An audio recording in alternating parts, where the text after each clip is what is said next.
The Zone. This is a Wisconsin Sports Zone update. Last night out in Las Vegas would see the Milwaukee Brewers fall to the Athletics 7-5. Jackson Cheerio opened the scoring for the Crew with a 2-run shot in the first. Sal Frelick would finish with 2 RBIs. Christian Yelich 1 was not enough, though, as the A's would hit 5 home runs last night to beat the difference. And starting pitcher Robert Gasser would pick up the loss. He struck out 7 in 5 innings, but allowed 8 hits, 6 runs, and 4 of the 5 homers. Manager Pat Murphy talks on his team having to adjust to a smaller ballpark. It's hard, man. It's a different game, but mentally it's a different game too. So, you have to just keep battling, and this is all part of it. You make adjustments or don't. The Brewers are now 41-24 on the year, 4.5 games above the Cardinals for first place in the NL Central, and the rubber match will be tonight in Las Vegas against the A's. First pitch at 8:05. Turning to the Packers, they started their mandatory minicamp yesterday. Head coach Matt LaFleur was talking about what he wants his players to focus on. Every offseason, we want these guys to focus on one thing. If you feel like you're in a good place and you've shown the improvement in that area, then you better find something else to focus on. So there's always something for each individual out here to work on and improve upon. Mandatory minicamp will end on Thursday. For nearly 40 years, ABC Wisconsin Apprenticeship has been helping men and women transform themselves into highly skilled trade professionals. These skills are in demand and provide strong wages and benefits for a bright future. If you're a hands-on person who likes the feeling when you get projects done, apprenticeship could be for you. Go to buildyourcareerwi.org or just search online for ABC of Wisconsin. Wisconsin football added a 10th in-state commit for their 2027 class, offensive lineman Jack Tabbert out of Pewaukee. And finally, the NBA's draft will be on June 23rd. The Bucks own the 10th pick. For the Wisconsin Sports Zone Network, I'm Ebo. Play it safe? Nah. You gotta fight for your right. We don't abide by your rules. Sometimes it's okay to get unruly. This is Over the Line from the Alpine Liquor Studio. Alpine Liquors, Dane County's largest independently owned liquor store, proudly serving DeForest and beyond.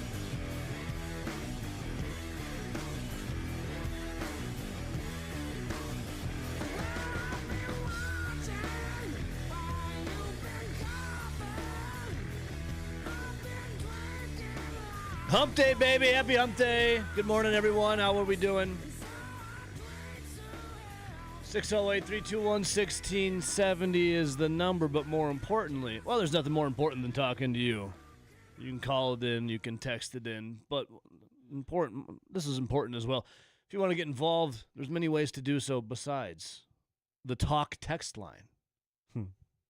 Streaming online, twitch.tv, YouTube, Twitter account, all at Ebo Says, our fine affiliates across this fine state, as well as WiscoSportsZone.com, our website, or our app, Wisco Sports Zone. Have it whenever, wherever you want. It's a beautiful thing. Like, you know what else is a beautiful thing is football inches closer and closer. We have ourselves. It is mandatory. Mandatory minicamp underway yesterday for our Green Bay Packers. On Tuesday, yesterday, before minicamp started, our own Rob Reichel, he was on talking about what to expect in minicamp and this and that. Everything pretty hunky-dory. Everything pretty hunky-dory right now in Green Bay. No one holding out. Now, with that, I saw people, because I asked Rob. I'm like, Rob Reichel had an article, he's Forbes.com, Conley Media. I asked Robbie yesterday. He had an article about, 5 players that really need to stand out here in 2026. And with that, I noticed on his article, a standout player that he did not have, and we've been talking about him a little bit, was one Keyshawn Nixon. And I said, Robbie, if Keyshawn Nixon, if he's standing out in practice and then in games, like, isn't that a good thing for that Packers secondary? Isn't that a great thing? And he said, Ebo. Oh, Ebo. don't we know after 8 years, 8 seasons now that we know what Keyshawn Nixon, what he is and what he brings? Do you think he's going to stand out? Here's what's going to happen with Keyshawn Nixon. He's going to have some plays where you're like, man, I'm really glad that Keyshawn Nixon is a Packer. And then he's going to have some other plays where you think to yourself, man, I can't believe Keyshawn Nixon is a Packer. This is terrible. So you're going to have the good with the bad.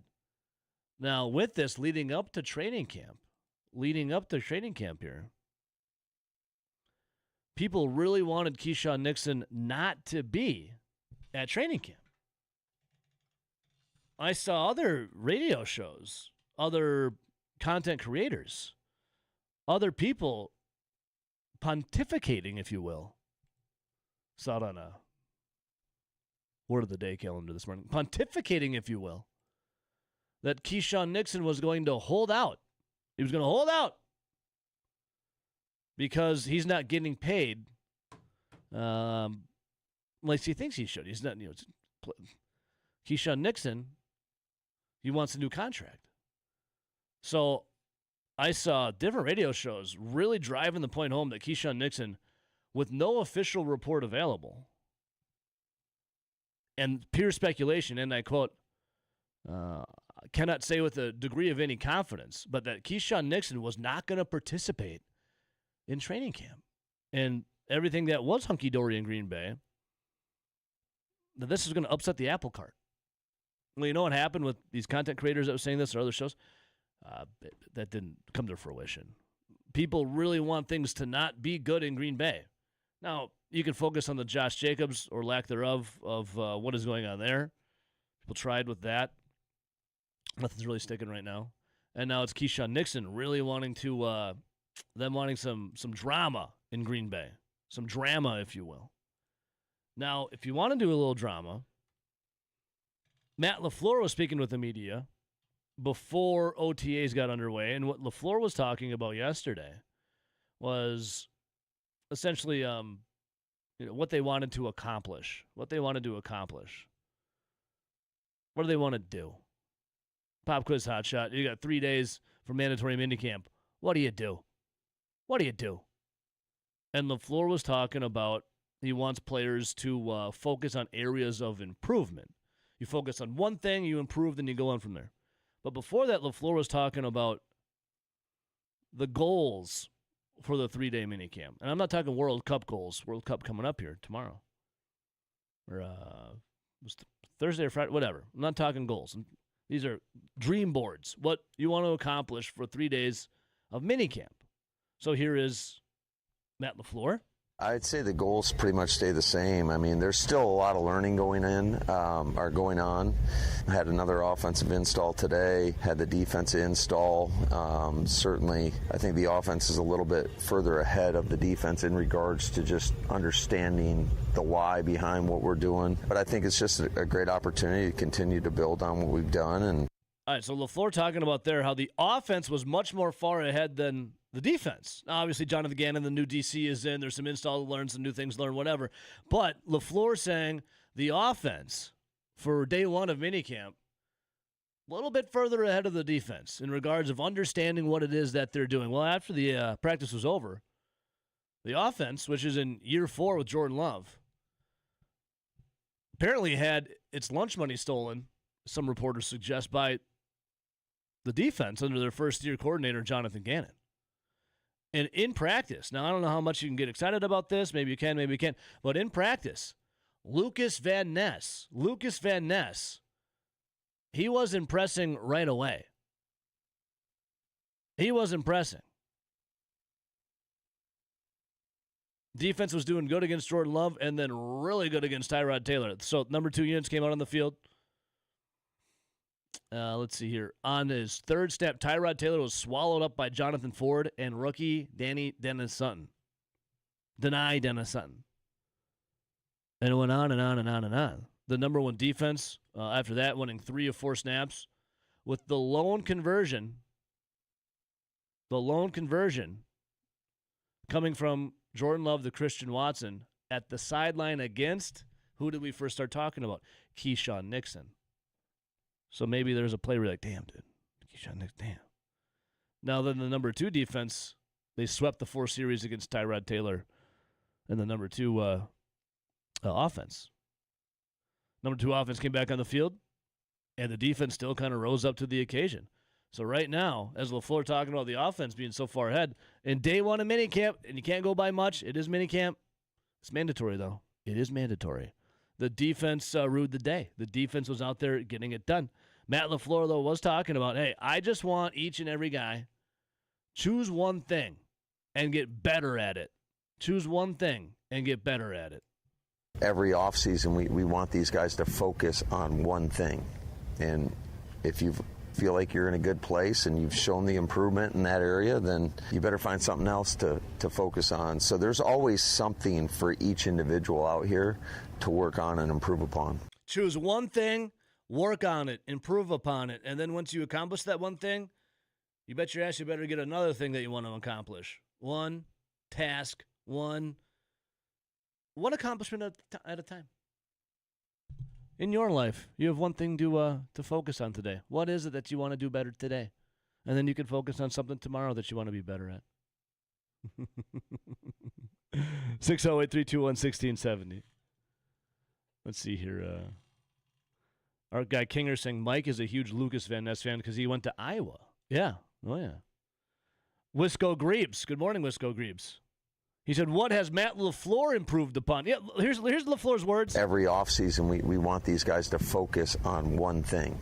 And if you feel like you're in a good place and you've shown the improvement in that area, then you better find something else to focus on. So there's always something for each individual out here to work on and improve upon. That's a good question, Wisco Grebes. What has Matt LaFleur improved on? What is he focusing on? I think if I were in Matt LaFleur's shoes, you can't improve much on the look. It's already, you got that down, looking good, looking damn good. The eyebrows, the manscaping, the fade of the hair, everything dialed in. There's nothing to improve on there. I think Matt LaFleur has reached his peak with his looks. If I were Matt LaFleur, though, since I've mastered the the look in the mirror, if I were Matt LaFleur, I would focus on closing out games. Closing out games that you're leading in. Closing out games against your rivals in the playoffs that you are leading in the fourth quarter.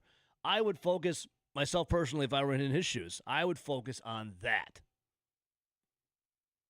Now, how does one do that in mandatory minicamp? You know, I've never coached in the NFL.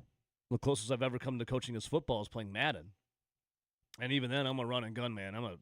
Fourth down to me means nothing. Fourth down to me just means I'm passing. But if I were in mandatory minicamp, I would focus on, if I were LaFleur, again, going strong from start to finish Tuesday, yesterday, Wednesday, today, Thursday, tomorrow for mandatory minicamp. Not letting the foot off the gas and slamming on not only the brake but pulling the e-brake when I'm cruising down the highway, when I'm just,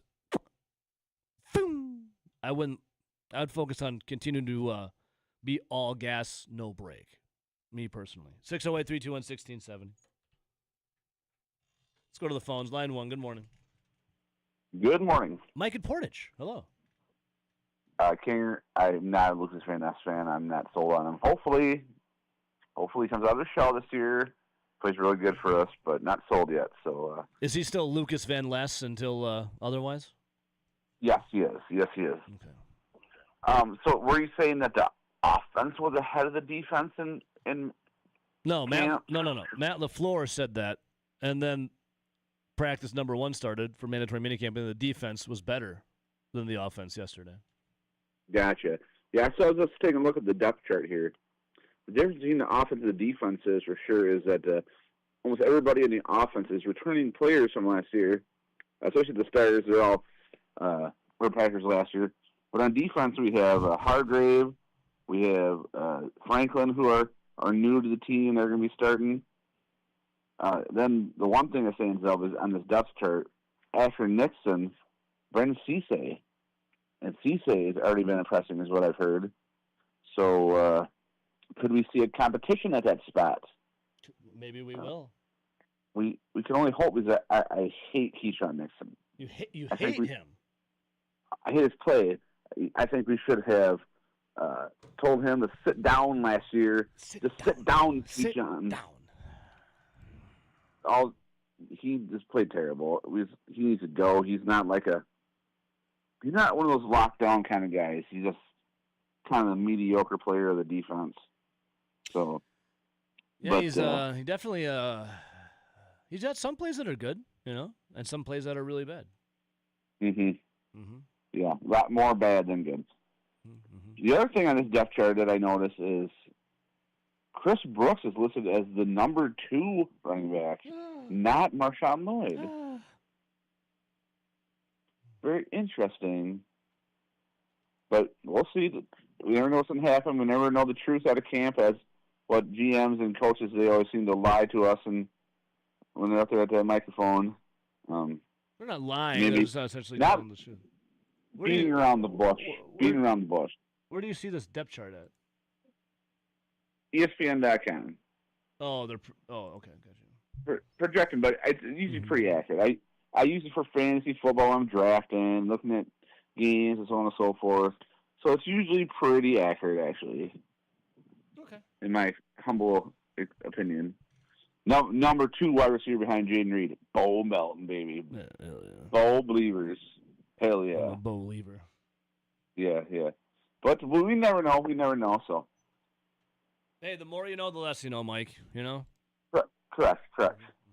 What's going on today? Anything fun? Anything exciting? Well, we got the big weather coming in. Oh, yeah, what's this big weather now? I really wasn't paying attention. What's going on? All right, so we were supposed to have 3 rounds this morning, this afternoon, and this evening. Well, we didn't get the morning one, but I went kind of north. But that's not good news because that storms were going to take energy out of the air, out of the atmosphere, and that energy is still here for the afternoon storms, in which we're supposed to have up to baseball-sized hail, 80-mile-per-hour winds, and tornadoes. Ooh. So, and that's going to come in around noon, between noon and 3 today. So, it's going to be too bad we don't have Savannah around today. She's in Italy. Yeah, she just posted. I think she's about done with her trip. I think. So, I guess you're just going to have to go with what's on the TV today. But the idiot. It's not going to be a good one. It's not going to be a good one today. Hopefully, your car doesn't get destroyed again. Well, I finally got my my quote back yesterday. Not totaled. Right. They said it's salvageable, not totaled. But boy, is it a lot of money to fix it. I'll tell you that. Well, we were talking the other day about what you're going to do with that check. I mean, just fix the car was what you're going to do, correct? It's a nice little check coming, I'll tell you that. But wink, wink, oh, yeah. I'm going to invest that into my car. Yes, that's what we always do. Exactly. Yes, we do. All right, Mike. Anything else, brother? Well, I better let you get to Kinger before he has a stroke or something. He's just standing by for the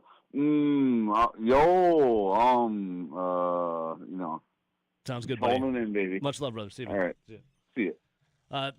Kinger's not on hold, by the way. You were the only one, Mike. First segment for 608-321-1670. Yes, the old idiot box. We'll have to be watching for the weather reports. I didn't even look at the weather. Don't even care. What am I going to do? Change it? No. All right, we'll take a little break here. First day, mandatory minicamp. Defense won the day, allegedly. Offense in year 4 under Jordan Love. Couldn't quite do it over first-year Jonathan Gannon. We'll come right back.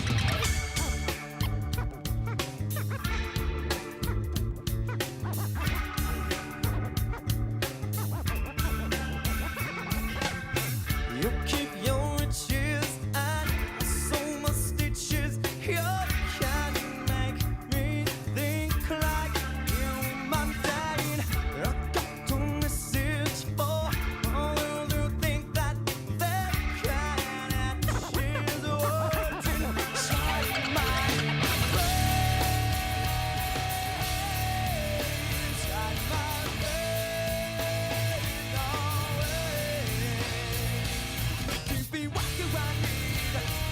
Tell me who to believe. What's the use of autonomy when I got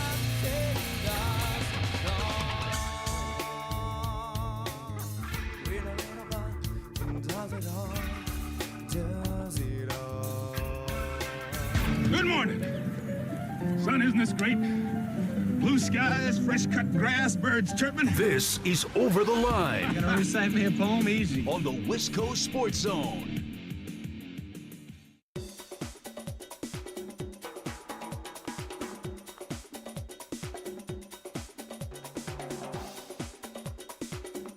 Over the Line will resume in 3 minutes.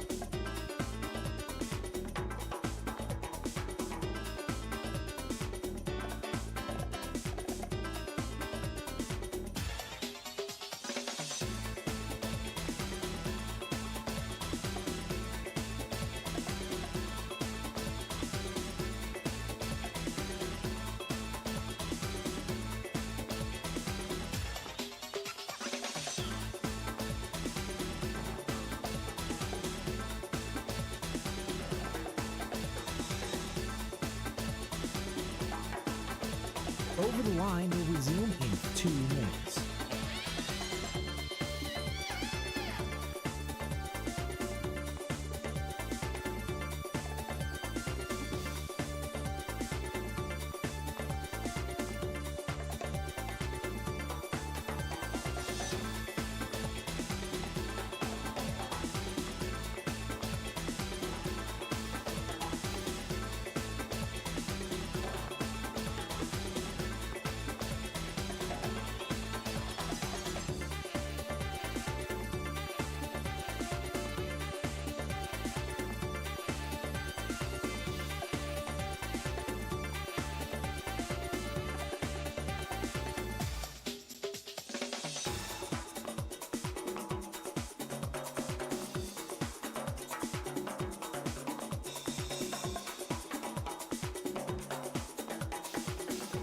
Over the Line will resume in 1 minute.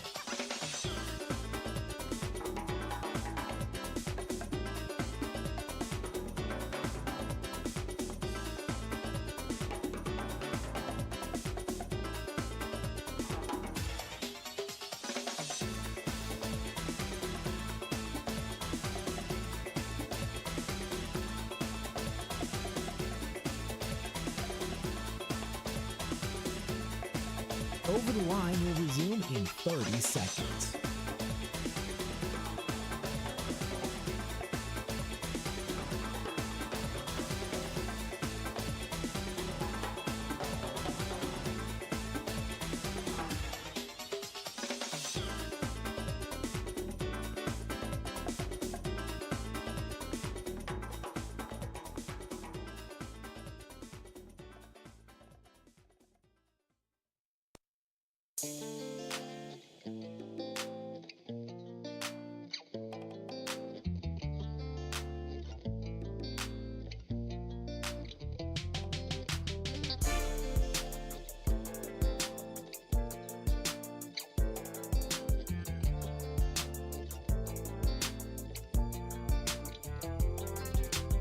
All right, welcome back in. Mandatory minicamp. Oh, I gotta find my mandatory soundbite. It's mandatory. I'll do that during the long break coming at the bottom of the hour here. But I'm here at Packers.com. And, you know, Packers.com, everything's got to be pro-Packer. It's Packers propaganda. More so than you would get anywhere else. It's got to be. I mean, they're an arm of the Packers. There's not going to be much negativity on there, right? It's got to be pro-Packers propaganda. And we like that. We like that propaganda. Well, Packer fans do, I think, cheeseheads. They only want to hear bad news. Well, the good news is, here at Packers.com, and they really want to pump up this guy, they said 5 things we learned from minicamp yesterday. Mandatory. And the number one thing was Lucas Van Ness likes Jonathan Gannon's defense. Says Van Ness, the former first-round pick and fourth-year edge rusher who had his fifth-year option picked up last month, spent a good portion of yesterday's practice disrupting things in the offensive backfield on the first two snaps of 11-on-11. Van Ness busted through a tackle for a loss against the run and a pressure on a pass play. He added at least 2 or 3 more pressures in other 11-on-11 periods, one of which they say was likely a sack. The caveat is there's no pads, right? Nor tackling this time of year. But Lucas Van Ness, without tackling, without pads, dominating. First thing we learned in minicamp yesterday, Lucas Van Ness says, I'm taking off the allegations of Lucas Van Ness. No. I like this defense. I'm ready to rock. Let's go, baby. See here, Van Ness on Gannon. And I quote, Jonathan Gannon's defense is, quote, allowing us to play free without thinking. Sometimes on a defense, you don't need a guy thinking. You just need like a guy named like Igor.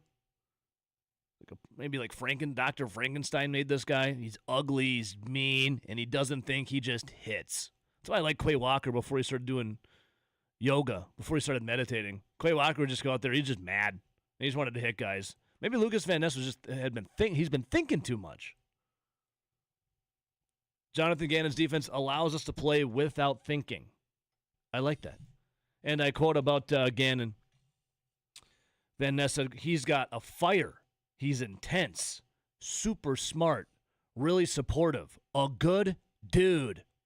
Said, honestly, a super easy guy to approach, to talk to about improvements where he sees your game. It's been really fun getting to know him and getting to play his defense. I like that. He's got fire. He's intense, super smart, really supportive. And most importantly, he's just a good dude. Lucas Van Ness. 608-321-1670. Phone line's blowing up. Line 1, good morning. Kyrie Kumite. There he is. Eric on I-90. Kumite. Not quite on there yet. I gotta do the jet sweep here and get on this. Eric almost on I-90. Yeah, listen, I-90 is a mindset, Eric. Even if you're not on it, it's always there with you, right? I guess I'm there. I'm there all the time. All the time. It's a smooth sailing. Really. Yeah. Whoa. You know what? I probably should call back. I'm okay. Yeah, you know the number. kind of in the middle of something. All right. You go figure it out and you call back, right? All right. Hey. Yeah. That frees up line 2. Good morning.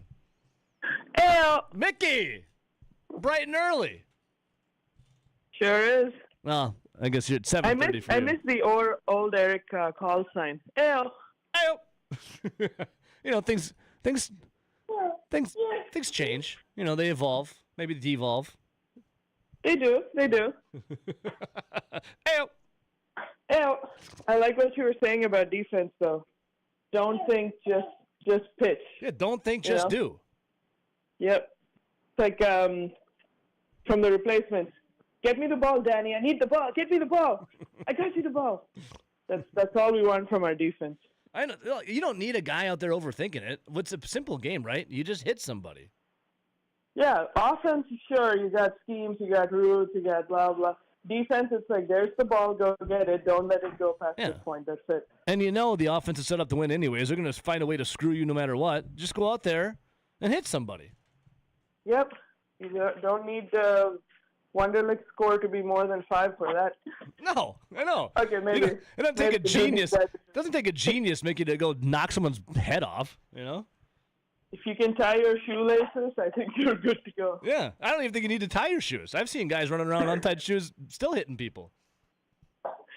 Oh, it's crazy. Like, there were times when I had to race when I was a kid. I had old-fashioned spikes, and if they broke off, I'd have to race barefoot. It's nuts. So, yeah, you can have legs well done.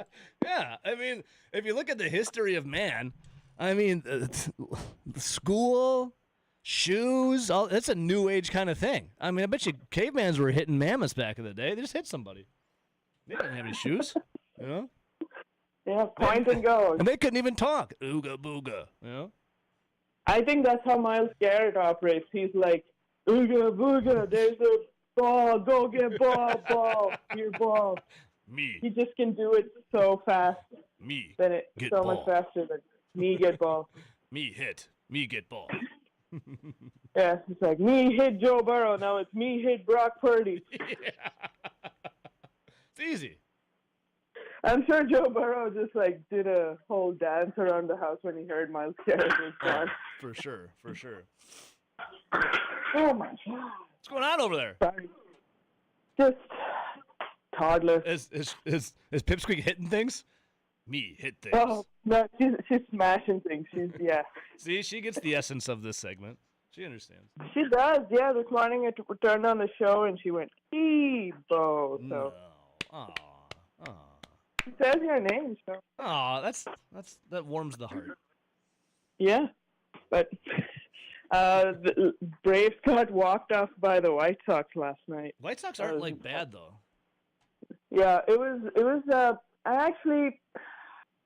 I watched their faces when they walked off, and it's like, all right, you can have one.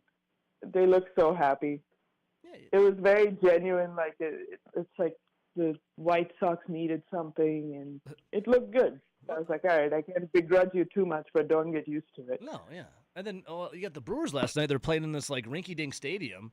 It's always the freaking A's hit 5 home runs to win. What is up with that stadium, man? It looks like it's a community. You know how you have like gated community? It looks like the baseball park attached to a gated community's pool. I think it holds like less than 9,000 people. I think it's like 8,500 people that place holds. Oh. Wow, for the A's, that's fancy. I know, right? It's better than having none, I guess, when you don't have a stadium. Oh, jeez. 8,400 is a sellout. I'm guessing there's absolutely no moisture in the air in Vegas right now. And the elevation you just have to like gently touch the ball and it goes out. Yep, rockets. Yeah. Basically. I was thinking about like this morning. I was thinking about baseball and stadiums. I'm like, and what other? I think people think about this a lot. What other sport can you just have just completely different dimensions everywhere you go? Just everything's just so different. The field regulation is just a suggestion. Like it's so driven on numbers and analytics and this, but everywhere you go to, all the numbers are different for each ballpark. All dimensions are different. Baseballs are like cathedrals, as quoted by Susan Sarandon in Bull Durham.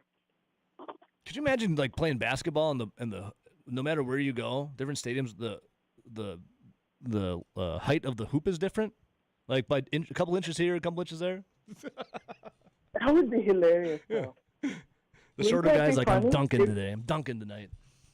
I mean, what's the evolution of the sport for basketball? I like a variable hoop height.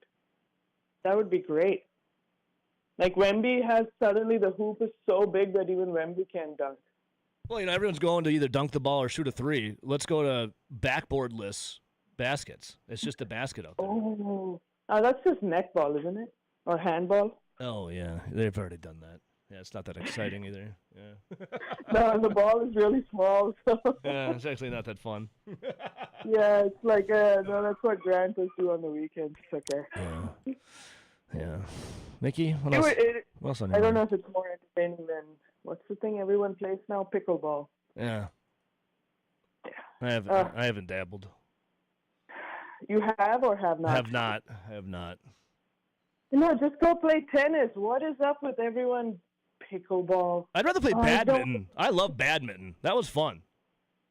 Badminton is fun. Yeah.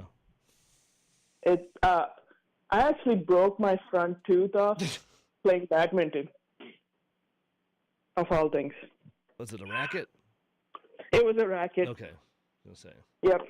Yes. It was not Lecoq. It was not the Shuttlecock. You got a veneer or something, or what do you got there? Or I don't remember you having a snaggletooth. half of it is broken off. They put stuff in it so it looks like a normal tooth. Nice, but it did fall off at work once, so it was pretty funny.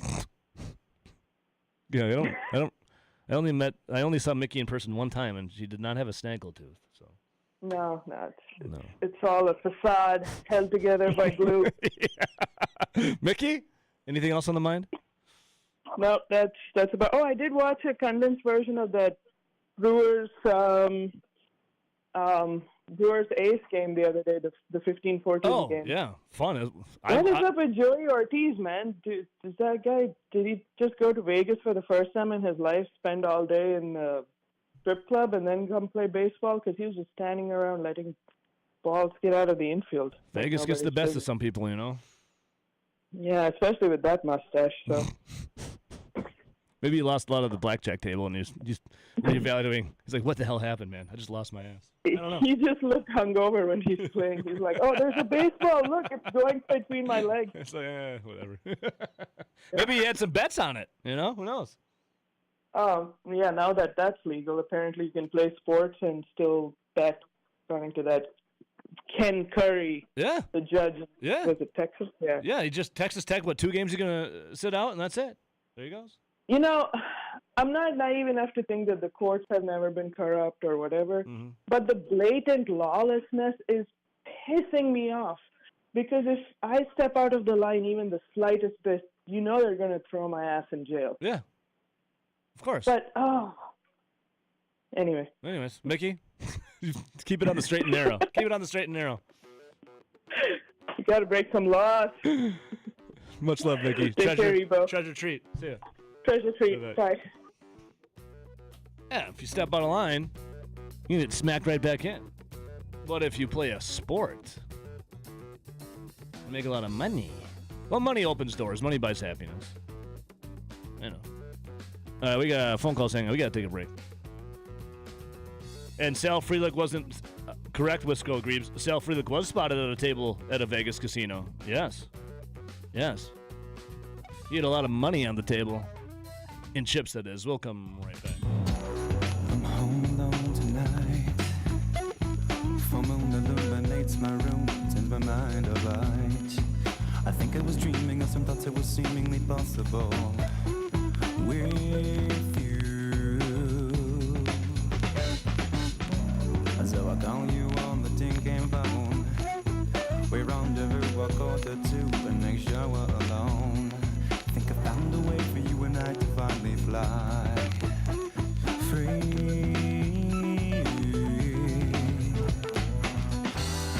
When we get there, we're gonna fly so far,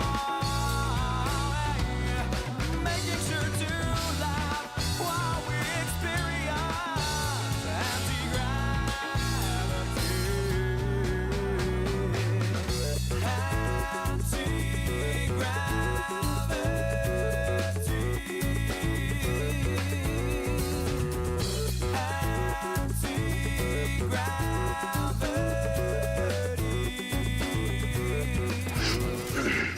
Are you gonna bark all day, little doggy? This is Over the Line. Or are you gonna bite? On the Wisconsin Sports Zone Radio Network.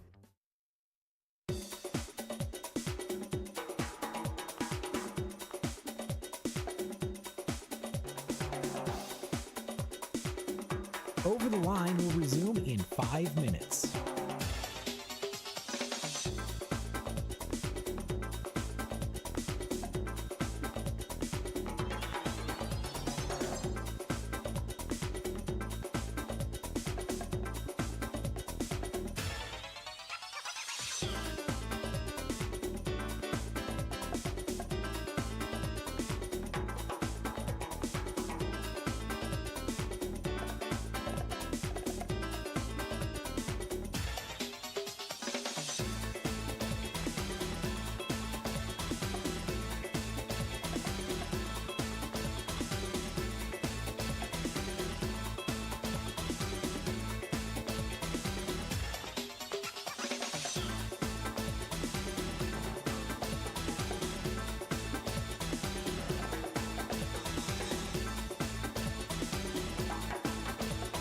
Over the Line will resume in 4 minutes.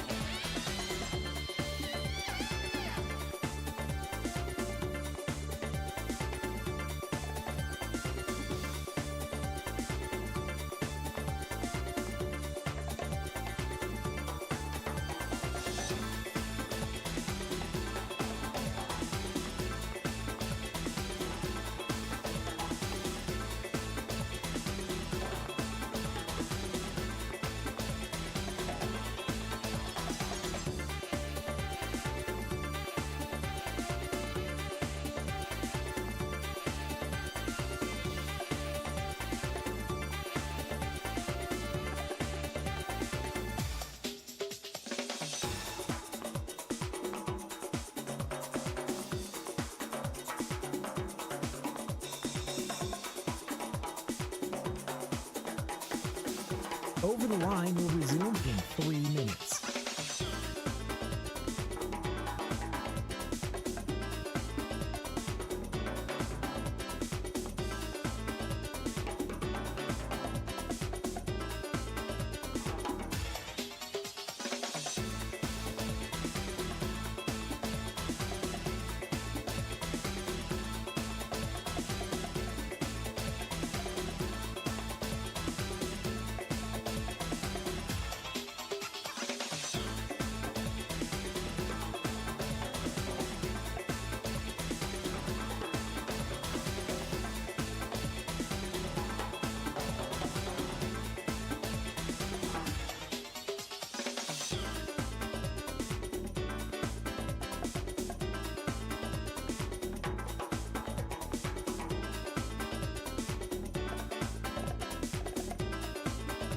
Over the Line will resume in 2 minutes.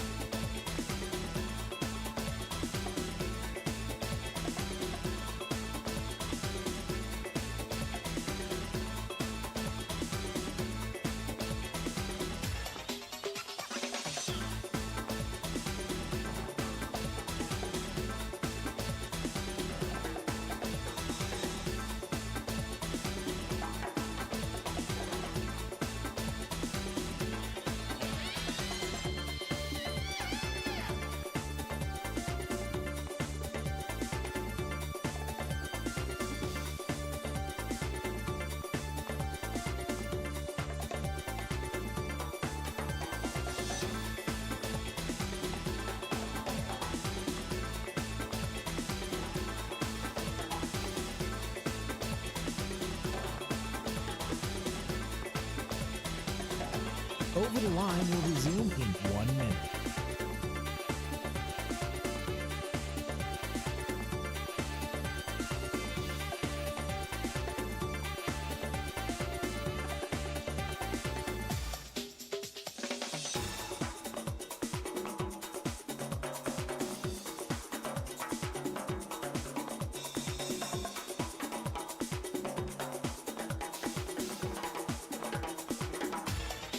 Over the Line will resume in 30 seconds.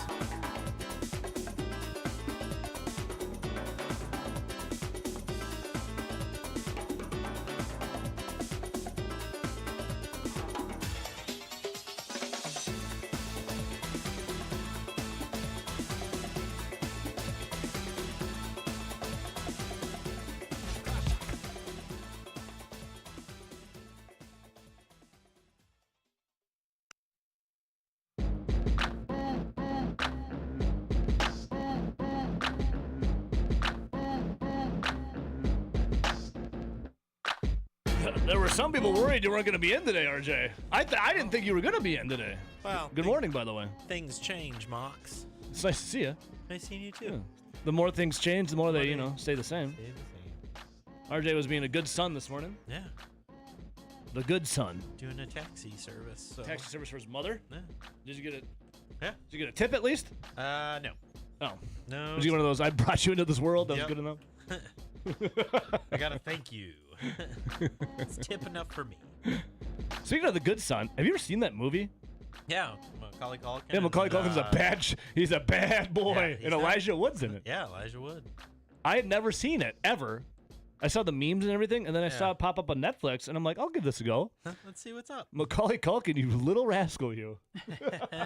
What a movie. RJ, I was chuckling, talking about training camp, mandatory mini camp. Yeah. There's a difference.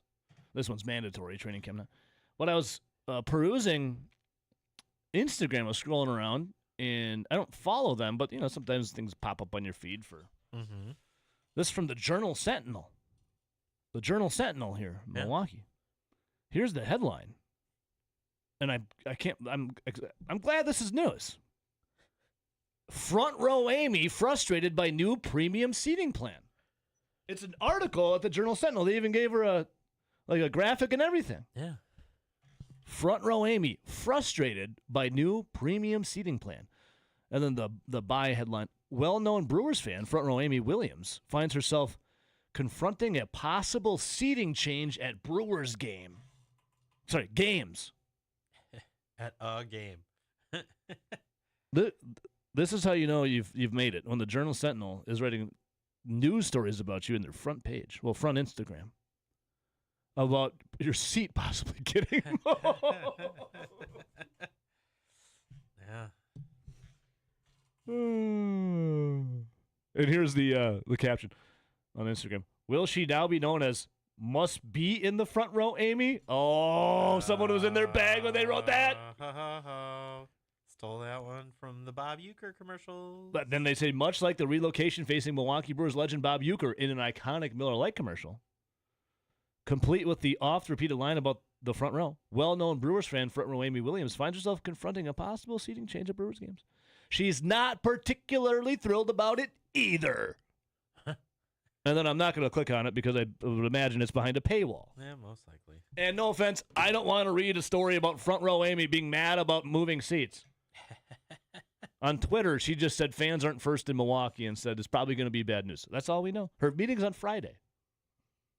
And then RJ, I'd imagine Friday, maybe Saturday, unless she's sworn to some NDA. She's got to sign an NDA. We'll probably know more on her Twitter account. Yeah, most likely. I would imagine so. Vagabond John called in yesterday around 9:40, and he said that this is a really good move, and Brewers fans should be thanking Marco Donazio. I thought it actually was a really good call. Yeah. I mean, like I said, Pittsburgh has had this since PNC Park was built. The Brewers are the only team in all majors that don't have this. Right. Well, I mean, the A's, but they don't have a stadium. Well, they will. They will in Las Vegas once it's built. Yeah, the Brewers are the only team that does not have this. Yeah, does not have premium club seating experience. And ask yourself, Brewers fans, your average Brewers fan, were you sitting in these seats anyways? If you got these tickets, the row 1, 2, 3, 4, 5, 6, if you have these 6 rows of seats, you would then have the pass to get into the Inclusive Trust Club. Were you ever I've never sat behind home plate. Have you, RJ? Not at the Brewers game. Okay, yeah. Like Brewers I said, I did it at Pirates game. Pirates, yeah. But it was a wedding game. Ask yourself, Brewers fans, are you sitting in these seats anyways? I'm not. And I don't need a sommelier at a baseball game to tell me what pairs well with what. I'm fine. Yeah. 608-321-1670. Line 1, good morning. Good morning, guys. How are you doing? Believe it or not, Scott, I'm on cloud 9. Fantastic. Evo, I have a request to make you so I don't bug you too much. Scott, when do you ever bug me? I try not to. You never do? When you find out that RJ is not coming in, either text me or say something. Yeah. So no. Well, I knew RJ was coming in, so why would it? No, I sent you something on DM about it. Oh, and I don't sorry, mean Scott. to I bug you about it. didn't look at my DM still right now. Let's see here. Hi, Ebo. You made my point for improvement. My Matt LaFleur's couching. I think you meant coaching. Never had firecracker Oreos, just FYI. And then at 6:30, is it you and me for trivia? Well, I knew RJ was coming in by then, Scott. Yeah, well, I didn't want to bug you about that anyway. And I hadn't even looked at my DMs, so. And as far as the trivia, I know you get frustrated, but not knowing it. When do I get frustrated? I never get frustrated. You get frustrated because you don't get it, right? You calling me dumb? I didn't say that. I said frustrated. There's a difference. Okay, gotcha. Scott, you a little perturbed today? No, I'm just in a good mood. Are your undies in a little bit of a bunch? You all right? I knew RJ was coming in. I didn't want to deprive you of RJ. No, last night he said he wasn't, and then at 6:05 this morning he texted me, said I'll be in around 6:30. If we didn't have a lot of fun, it would be boring, right? Scott, you are a lot of fun every day. Who don't do me like that? Well, Scott Berryman to me if RJ's not coming in. Yeah. Or Tom Petty. Yep. Red Barchetta. Hart. No, Rush. Sorry. Rush. Miss you. Stones. Yeah. Your wildest dreams. Having Scott on every day for music trivia. The Moody Blues. Yep. On both. Studio. Collins. Phil. Yep. Rocking into the night. Their 30th special? Yep. I wish. That you would call in every day for music trivia. Stevie Wonder. Stevie Wonder, right on both counts, right? Turn me loose. Scott Berryman on music trivia. Loverboy. There you go. Don't call us, we'll call you. Scott Berryman on music trivia every day. Sugarloaf. You're right about that, too. Sugarloaf, too. Scott, is there a lot of subliminal messages here? Yeah, There's a a theme double here a theme? Not intentionally. Okay, all right. Tom Cochran. No, rolling down the highway. Oh, I said life is a highway. Bachman Turner Overdrive. I didn't. Yeah. Ebo, if you didn't have any fun, it'd be boring, right? Is that one? Yes, Scott. It would be boring. It would be very boring. True. Love you guys. Have a great day. Scott, I just want you to know, I love you. Take care, guys. See you, Scott. Oh. Scott seemed a little... He did not return the sentiment. He said, take care. I felt like there was a little animosity there. He was attacking you. I felt like Scott was putting his foot down, and he wanted to make his presence known, and said, would you go and knock, RJ, would you go and knock the paintbrush out of Picasso's hand? Would you knock the sheet music off of Mozart's piano? Would you give Leonardo da Vinci a concussion when he's trying to invent something? I don't think so. No. So why, Scott, I will do better to facilitate you and your music trivia. I promise you right now, Scott, I will do better. I will do better. If RJ has had different plans or I have different plans, I will let you know immediately. Because why? Because, Scott, ladies and gentlemen, you are the best. Miss Aretha Franklin.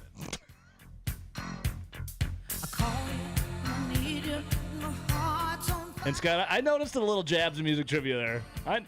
Don't call us, we'll call you. I noticed that. Turn me loose.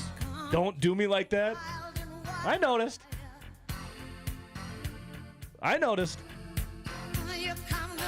Scott, you're the best, baby. And don't you ever forget it. We'll be right back.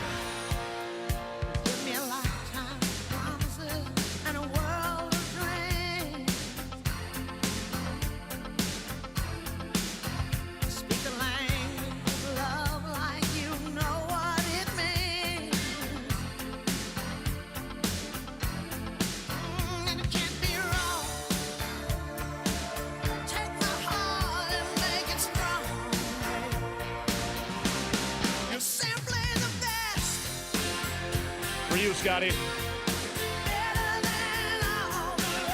DJ Freeman, music trivia.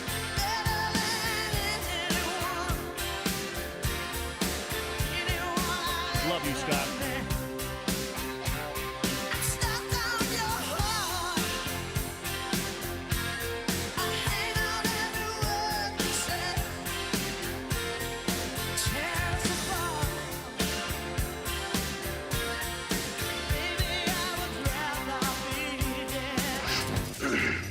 You gonna bark all day, little doggy? This is Over the Line. Or are you gonna bite? On the Wisconsin Sports Zone Radio Network.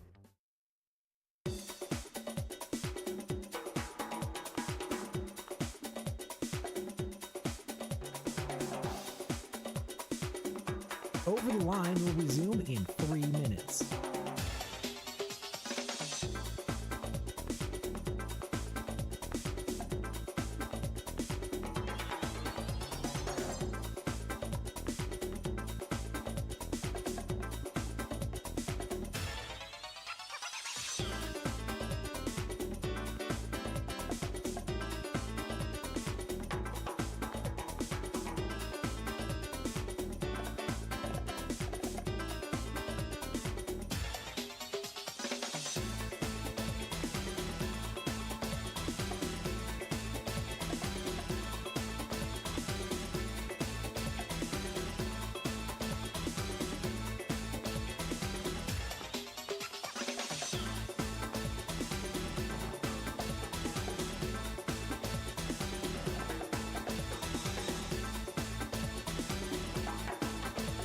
Over the Line will resume in 2 minutes.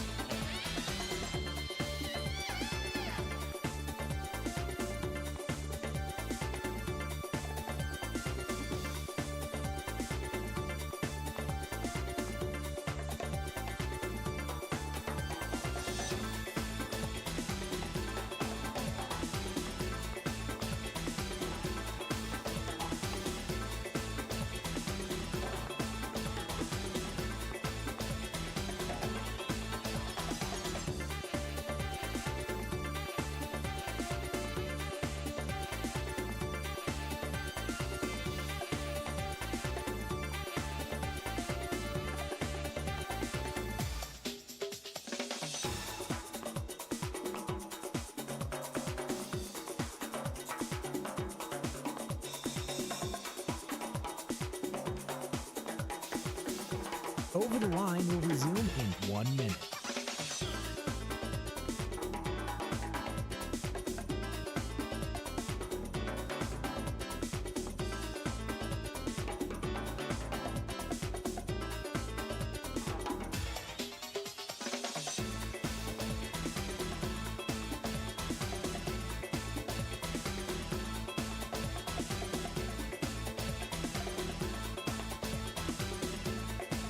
Over the Line will resume in 30 seconds.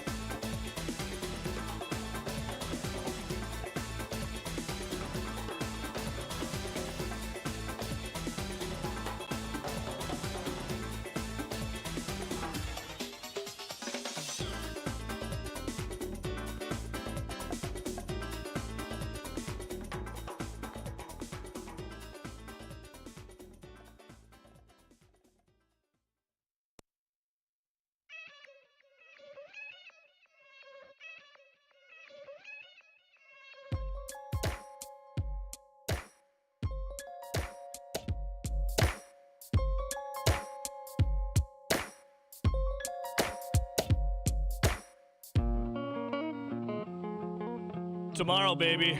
World Cup begins. Mexico, South Africa, 2 p.m. You ready? You ready, RJ? Our guy, the Badger Trio, said, I'm interested to see how this World Cup turns out in the U.S. I'm expecting a bleep show. I don't think so. Now, they're still having trouble selling tickets to USA Paraguay. I have that story I want to get to. I did see a really cool, and I'll bring this up once we open up more in the second hour here, of teams traveling to America, if it's USA or maybe it's Mexico. I don't know how much Canada, but there's there's countries that are in like Mexico that you never like associate like of them going or being there, you know, and they're just having the time of their lives with the traditions and the culture that like the Mexico brings. I was watching some hilarious videos, and then there's like, who's I'll bring it up in a second. It's just cool to see different cultures, different countries experiencing the different kind of things America has to offer, from the USA to Mexico to, I guess, Canada. I don't know what Doug City, Canada can be. You know. But tomorrow at 2 o'clock, South Africa, Mexico. Yeah. Can't wait. USA, baby. All right, we'll come right back soon.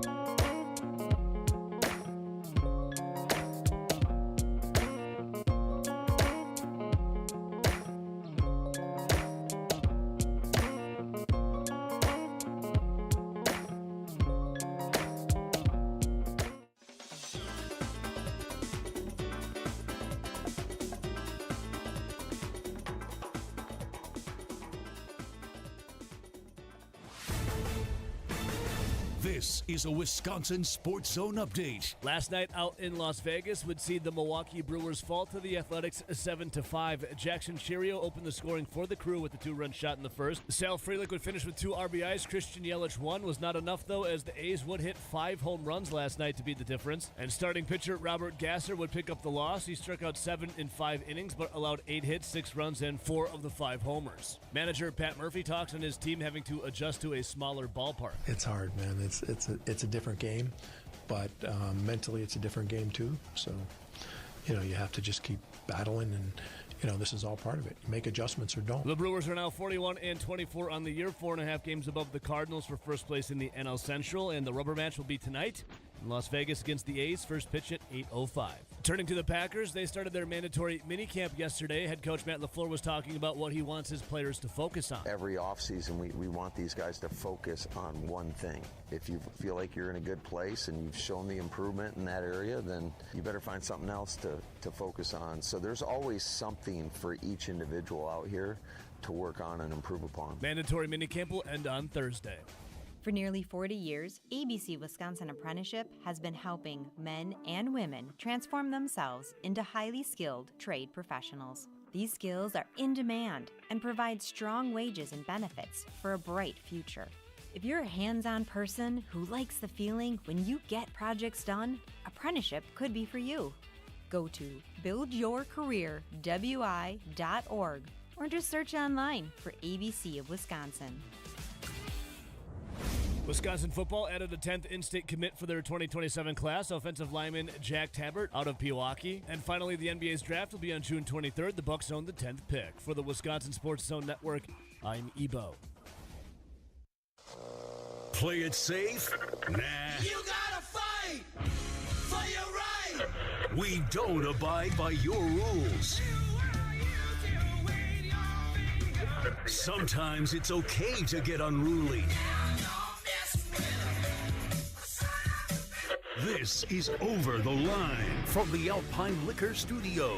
Alpine Liquors, Dane County's largest independently owned liquor store, proudly serving DeForest and beyond.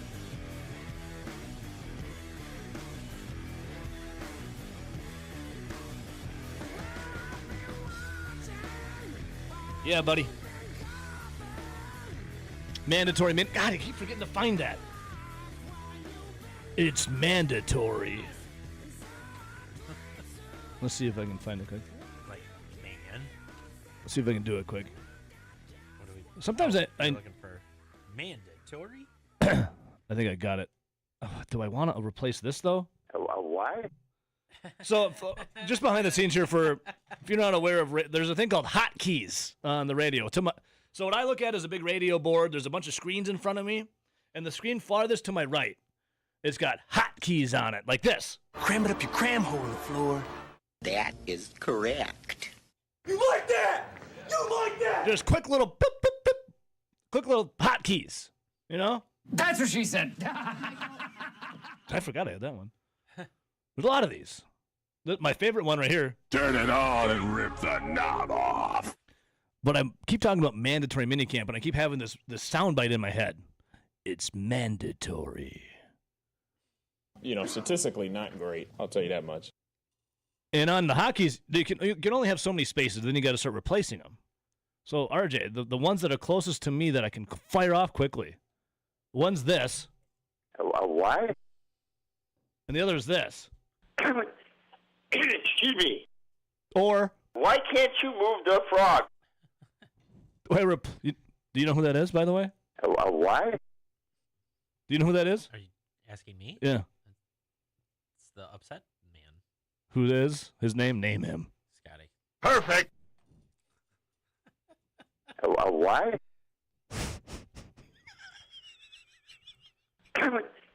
Excuse me.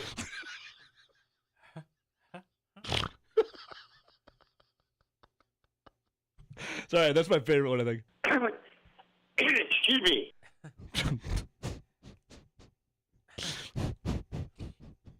As far as trying to find Joe, just get your GPS out and maybe you can find him.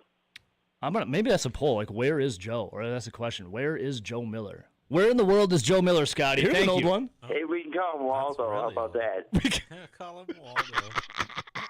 I'll replace that one. Here we go. When I talk about Packers mandatory minicamp. Mandatory Metallica. Mandatory Metallica. JJO. But I'm gonna change the imaging. The mandatory minicamp. Mandatory. That's what I'm gonna do. It's mandatory. All right, I figured it out. All right, mandatory minicamp for the Green Bay Packers. Yeah, I figured it out. I just got to do a little. Editing.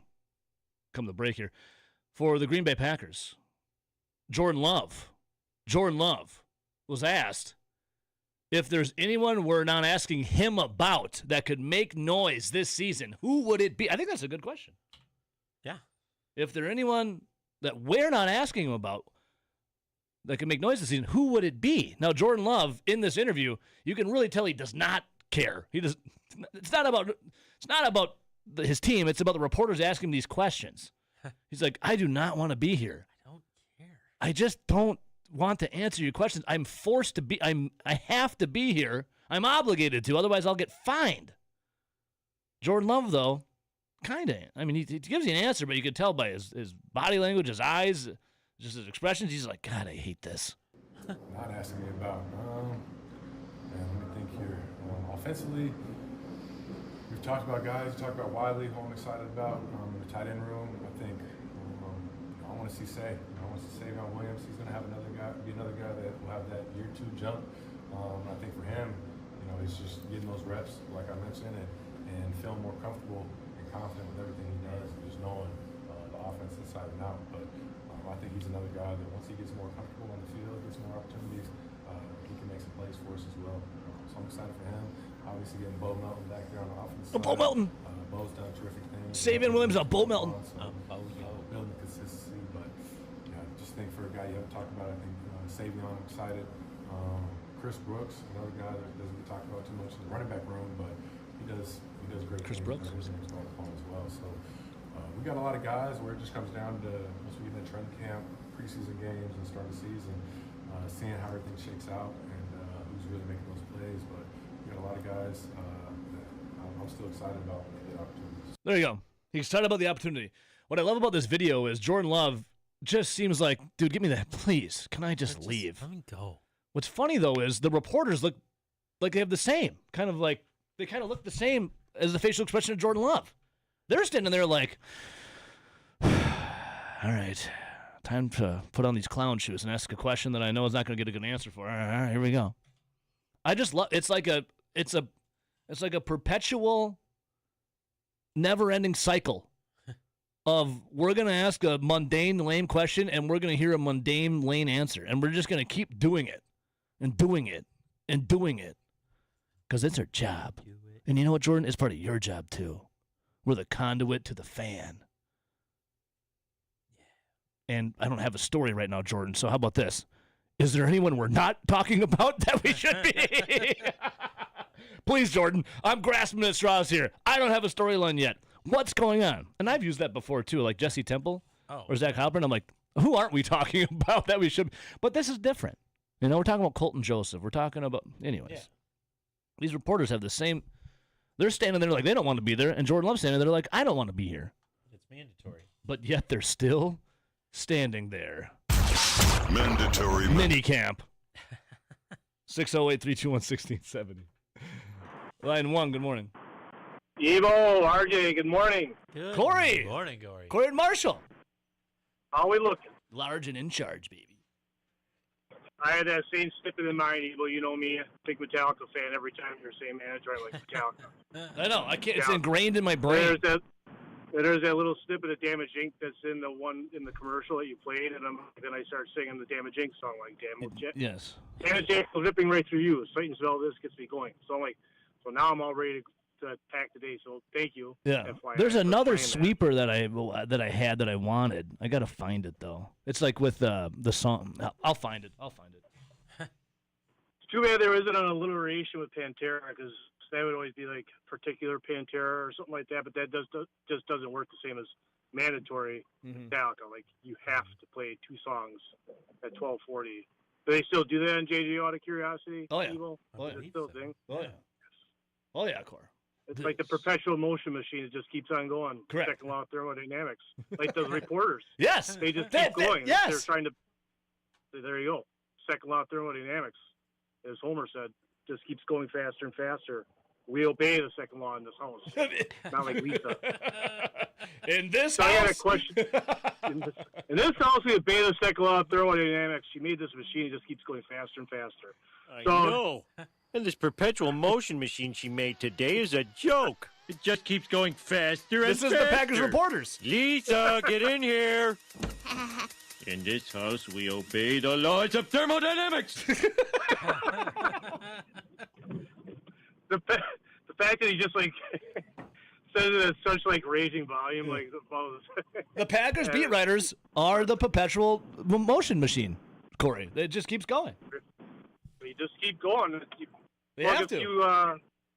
few dollar hot dogs in them and some probably some unhealthy type of slop that they get, and there you go. They're like in the goo, just like in Matrix. It's like they just get fed the goo, and that's all they need. Yeah. Question for you, Evo. Yeah. You're my kind of World Cup savant here, because I don't know a ton about it, and that's okay. I see a lot of the teams like they're playing games about like what part of the tournament is that? Is that just like happening right now? matches? Like last night, Argentina beat Iceland 3-0. Yeah. These are World Cup tune-ups. This is getting everything kind of corrected right. Like Lionel Messi's coming back from a little calf injury. They put him in the 70th minute. He scored a little PK, just kind of getting everything a little tuned up. So it's just like these are like the mini camps of. Yeah, these are like nothing. the preseason games. Yep, these are just whatever. They're just tuning things Is that up. why we kind of see more like the common fans kind of going to these? Would you say? Like, Yes. Where you see on Twitter like the German guy going to the Deep South and like discovering Buc-ee's, which is great content. I It love is. seeing this. It's like, Yeah. it makes you really appreciate it as an American. Like a lot of people take for granted what we got here, and like then you see other people, and it's like for the the Europeans, and they're just like shocked at like all this amazing stuff. So, all right, that's good to know. So, like, do you think then? So, as they get into the actual games, that's when it's going to be like. Then it'll be people had to take out second mortgages on their Yes. house to actually get to those games. Once the actual games get started tomorrow, that's when things get really turned up. Like a real regular season, postseason game in the Well, NFL. I would say it's not regular season. To equate it, it would be like always a playoff atmosphere game. Okay. Perfect. That's all I needed to know. Yeah, the World That Cup makes is not regular season comparable. This is like every moment matters. It's like playoff football. Got it. What would you say would be the match that we'd savants that we'd have to watch to just like see the best of the best? All of them. What would be your recommendation? they're all awesome. Because they're all the best of the best players. Well, I mean, tomorrow you have Mexico versus South Africa. It's the opening match. Definitely check that out. Mexico's favored by and then South Korea versus Czechia, or I think South Korea's underdogs. But the Koreans the Asian teams are always really good and always kind of I think people view them to be not as good as the others, but they always surprise. Very well disciplined. Standard of that part of the world, discipline. Yeah. Honor. And then tomorrow, or Friday, Canada versus Bosnia Herzegovina, whatever. And then United. So is that in Canada or is that going to be? That's in Toronto. That is in Toronto. And then United States Paraguay Friday night, 8:00 at Inglewood SoFi Stadium. Where the staff might boycott. Yeah. So then, one other question for you. Well, yeah. These like the friendlies, like the tune-ups, are those in the stadiums? Like, will those stadiums be used for the real tournament tour? Or is this kind of like NCAA basketball, where you've got like kind of smaller places take on like the first ones, and then they move it to just like a few big ass stadiums, or is this going to still be pretty dispersed? Like, are we going to be seeing games at Auburn Stadium where it's 100,000 people with an eagle flying around? I guess. I don't. No. I think they play in different stadiums for the tune-ups and the friendlies because they're protecting the grass. Yeah. Got it. Okay. I fired a lot of questions at there. No, yeah. I'm here to help as much as I can. Didn't want to catch you off guard there. No, so not I at all. appreciate the opportunity Not at to all. ask.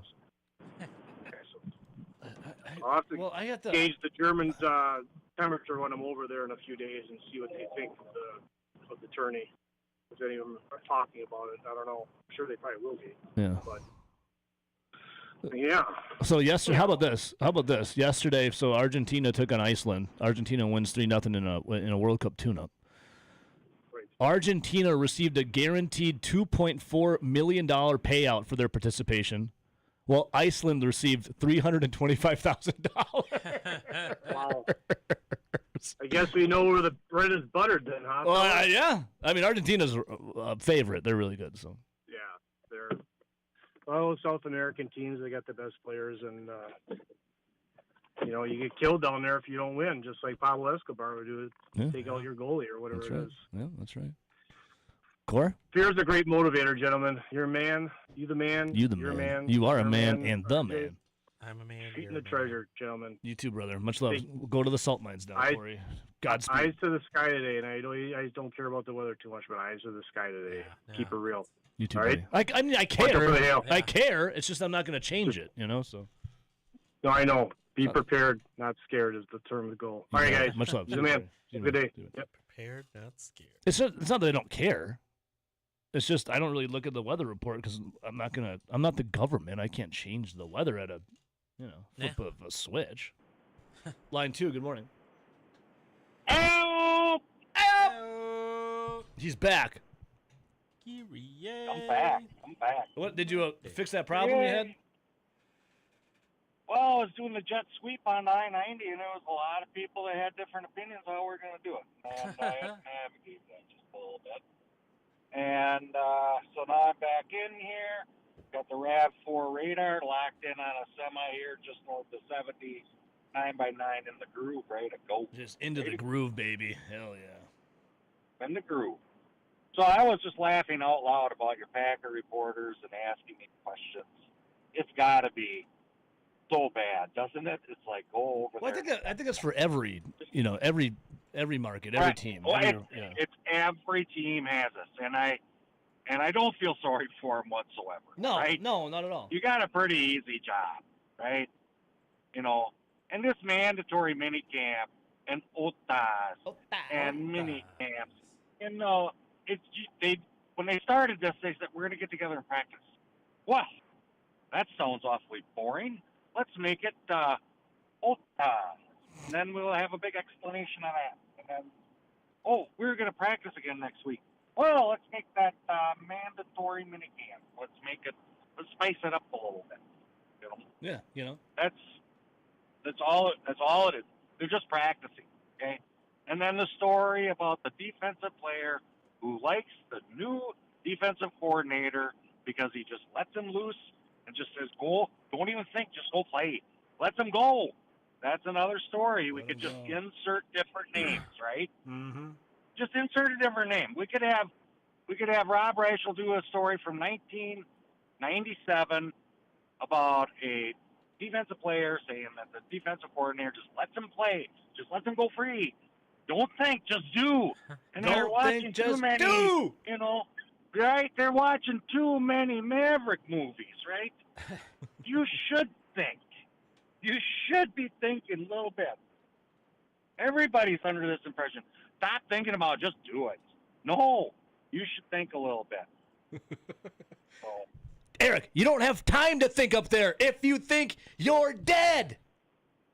If you don't have in mandatory minicamp, you don't have time to think. Don't think, just do. Right? That's what Jordan Love should have answered. I don't have time to think here, guys, of things you should be finding out. Get out of here. Or you could be like a rooster in Top Gun Maverick. Said, you told me not to think. Don't think. Right. Just do. If I'd have been Jordan Love, I'd have said, if you want something to write about, why don't you go talk to Josh Jacobs? He's got some extracurricular things going on. There you go. Go over there and ask him about that. It's something Well, new. no, here's the thing, Eric. know? No one's asking him about anything. I don't think Josh Jacobs is talking to anybody. I don't have any Josh Jacobs audio. It's very concerning. Well, this is really starting to look like a crimeless victim somewhere along the line. I don't know. It really is. I don't know. We don't know. The facts are going to come out. All right. That was terrible for me to say. We got a lot of weather stuff going on now. We do. So, have you seen that? No, I haven't even looked. I just been hearing about it. A lot of weather stuff. Oh, my good Lord. I can tell what's going on because AM radio is a little staticky. Oh, That's a yeah, good way yeah. to tell that you got trouble there. Plus, if you go past trailer parks and everybody's laying out the ditch, you know that something's coming then. Yep. That's what they're supposed to do. Yep. And now they're saying that maybe you should just stay in a car. I don't know if that's true or not. Like, they used to say, like, for a tornado, get out of your car. And I tell you what, and go lay in the ditch, right? Yeah. And isn't that what they used to tell us to do? Yeah, go find the lowest point you can. Hey, I was having a conversation with someone yesterday. Do you guys remember if there was a tornado coming? They said they used to say to open up your windows in your house. Do you remember that? Yes, they did because the pressure. The pressure. Is that still a thing? I don't know. I don't know what's true or not anymore. These are burritos. I watched a report. Yeah, I what is listened to a report on the radio. Yeah, we need her. And the guy was saying, meteorologist, he's saying maybe you could just stay in your car because it does have airbags, Yeah. And because, listen, for me to get out of the car when the tornado's coming, that really goes against my instincts of survival, right? I want to stay in the car because I can leave, It just doesn't seem. So I just brought a helmet along. I'm staying right in the car. I got a helmet on, and I think that's the best. That's just going to be my personal plan for tornadoes. Avoid lumber yards. Just 2x4s go through a lot of stuff in tornadoes. Yeah, they do. Yeah. All right. Well, And so those are the things you got to look out for. I'm not getting in the ditch. I'm not doing it. Don't have to. I would personally Just a stay in the. I would stay in the car. I feel like it'd be more protected. But anyways, we'll ask Savannah. We'll ask Samantha Burrito about it when she gets back from her trip. Our chief meteorologist. You do have one? Yeah, we have a chief meteorologist now. At the radio station. Well, she works for Channel 3.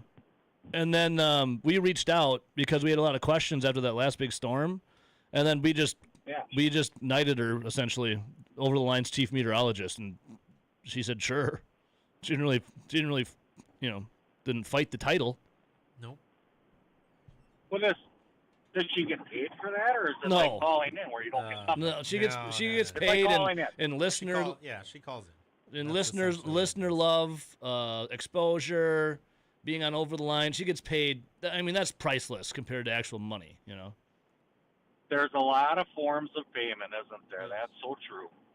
Well, You Eric, don't necessarily have to need money. Yeah, well, that's it for the hard deck. let's do it, buddy. Watch out for them tornadoes today, bud. Don't think, just do. See, Eric. Much Don't love. think, just do. You're a treasure and a treat. Oh. Don't think, just do. Also, Mississippi Drew with a good quote here. Do I really look like a guy with a plan? You know, I just do things. I just do things. I'm like a dog. That's what I'm saying. For the Packers yesterday, Matt LaFleur said that the offense was ahead of the defense. And you know what happened at mandatory? It's mandatory. Minicamp yesterday. The defense said, nah, bro. Jonathan Gannon, first year, DC, first mandatory minicamp, first practice, they bested the offense. And I said, and Lucas Van Ness, he had said yesterday that he loves Jonathan Gannon's defense because, let's see here, allows us to play free without thinking. And sometimes thinking, if you overthink things, you get in trouble. You all of a sudden, paralysis by overanalysis, RJ. I know a guy that used to say that all the time. And I said, I don't need you to overanalyze it. Don't think, just do. Clay Walker, before he started thinking about meditating and doing yoga, he would go hit people constantly. Hit him. If it was a guy in play or a trainer in street clothes, he didn't care. He didn't discriminate. He's hitting you. And I like that. Don't think, just do. Just do things. Yeah. No, I just do things. I just do things. I like that. Don't think, just do. And that's how Jonathan Gannon is winning so far in mandatory minicamp. Lucas Van Ness, maybe he was thinking too much. Now he says, I don't have to think. Do I look like a guy with a plan? I just do things. I like it. Dumb it down. RJ, football is very simple. You catch the ball, you throw it. No, that's especially on defense. What are you looking at? What do you do on defense? It's simpler than offense. Yeah. On defense, you just hit guys. Don't think, just do. We'll come right back. Stick around. We were at the table by the window of view, casting shadows, the sun was pushing through. Spoke a lot of words, I don't know if I spoke the truth. Got so much to lose, got so much to prove. God, don't let me lose my mind. Trouble on my left, trouble on my right. I've been facing trouble almost all my life. My sweet love, won't you pull me through? Everywhere I look, I catch a glimpse of you. I said it was love, and I did it for love, did it for you.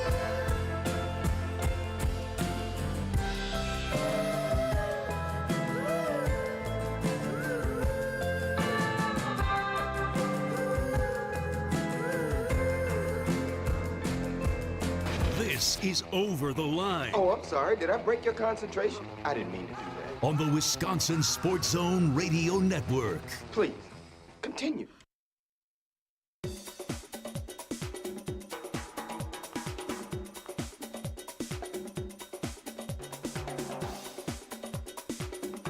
Over the Line will resume in 3 minutes.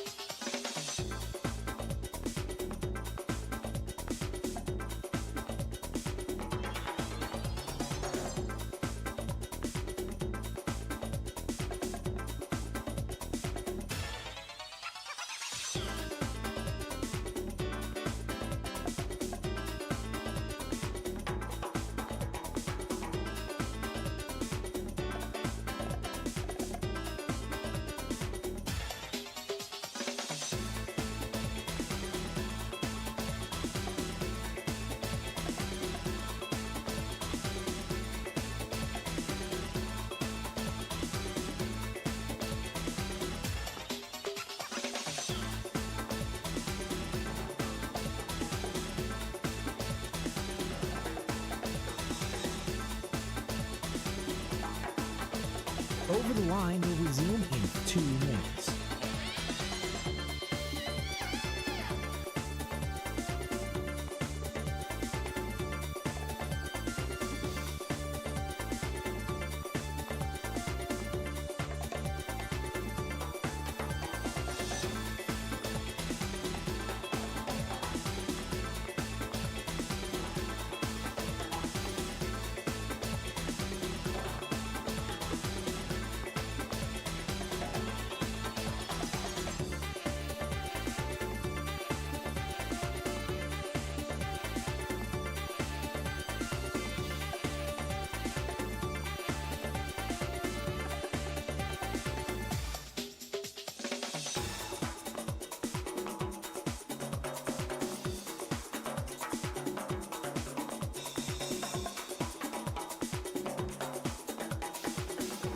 Over the Line will resume in 1 minute.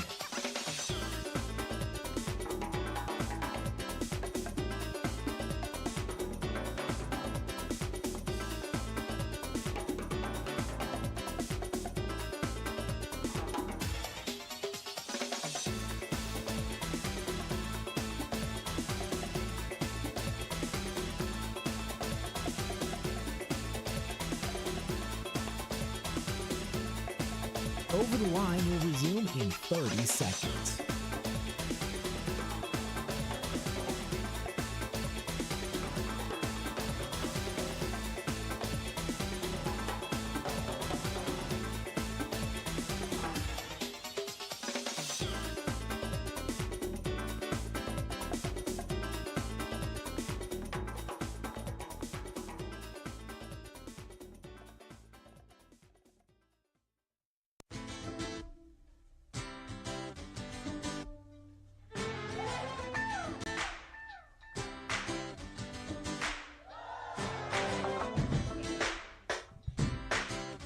Do I look like I have a plan? I just do things. I like that. I like that quote. It's a good one. Thank you, Mississippi Drew. Jogging my memory. One of the greatest movies ever made.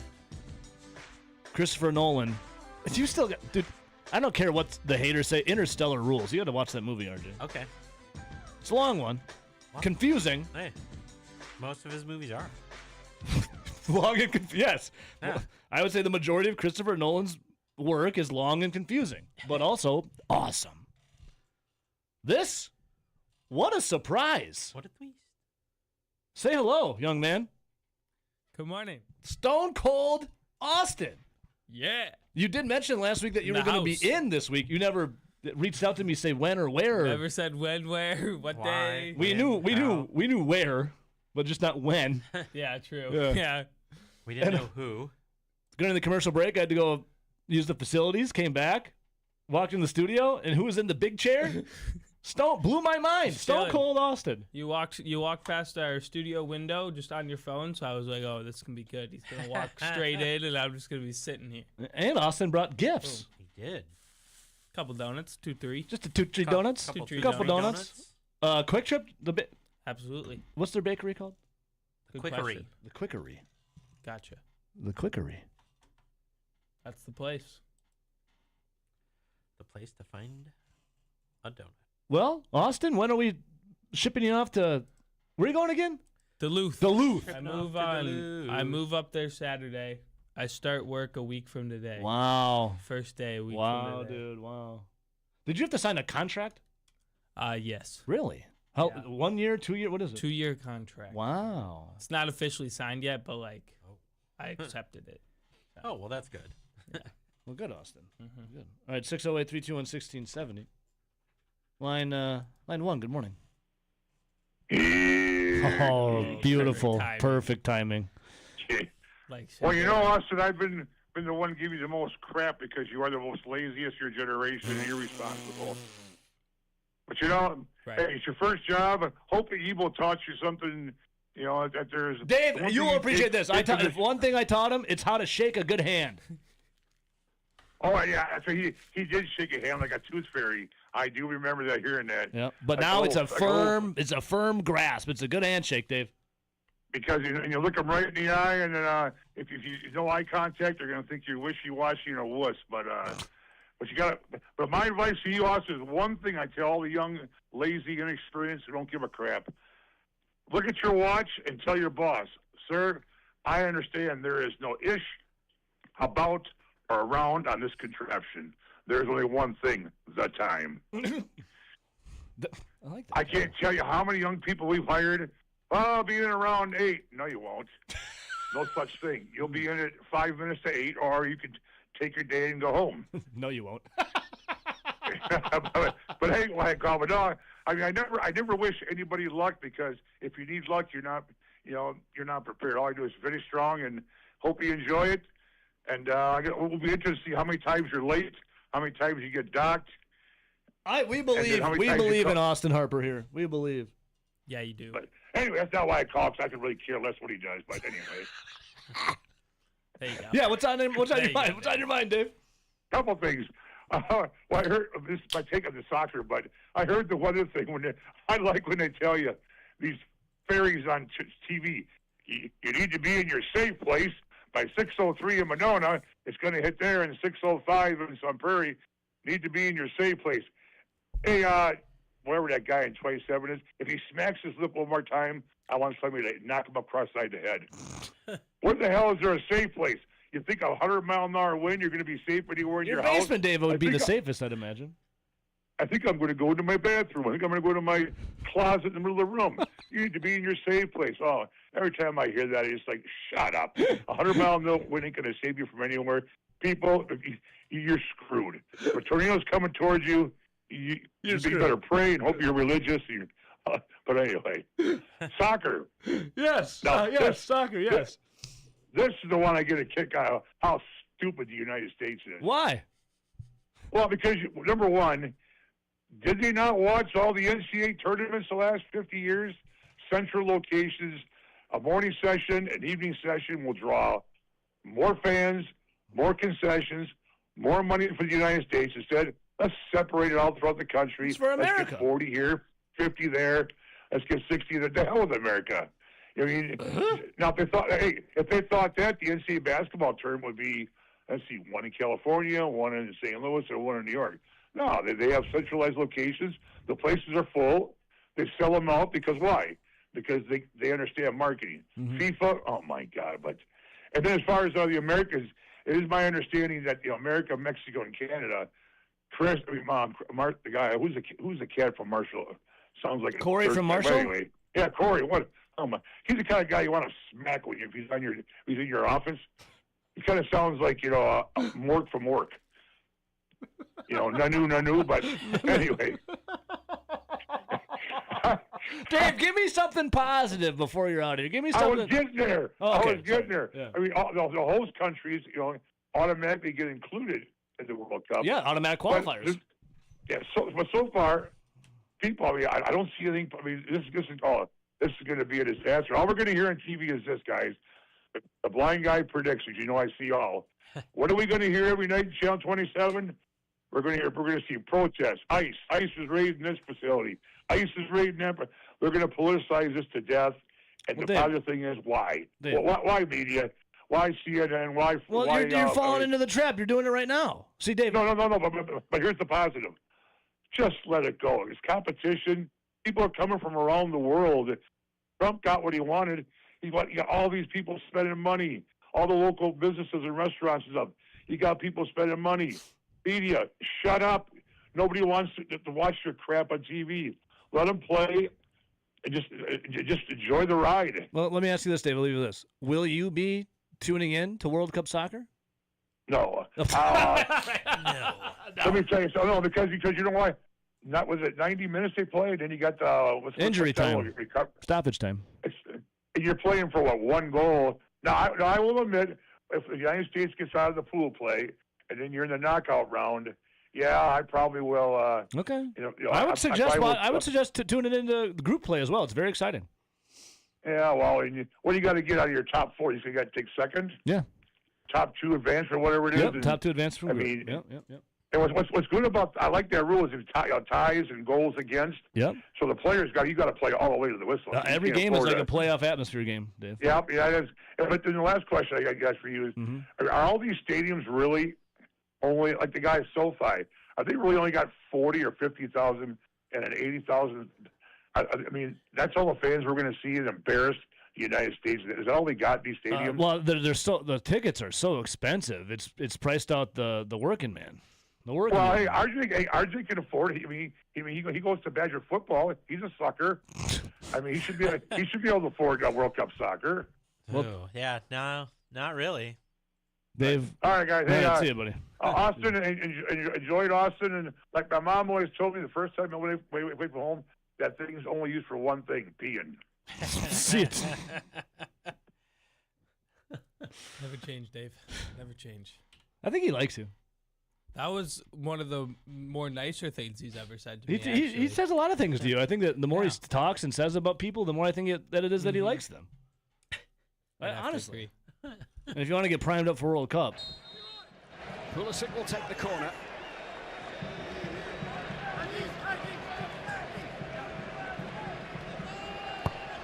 Outswinger from Pulisic.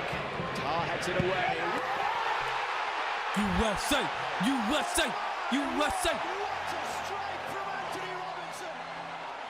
That was a rocket off his foot, dude. That was so sick. That was so freaking sick, dude. Absolute magic. God, that was awesome. I'm fired up, dude. Give me one of those. World Cup rules. Come on. The World Cup absolutely rules. You can honestly... I remember my life in like 4-year intervals, and it all revolves around World Cup. I can tell you where I was, what I was doing, who I was watching, what had happened, everything. I like that. And all of it is like just, besides when USA inevitably loses, all of it is just awesome memories.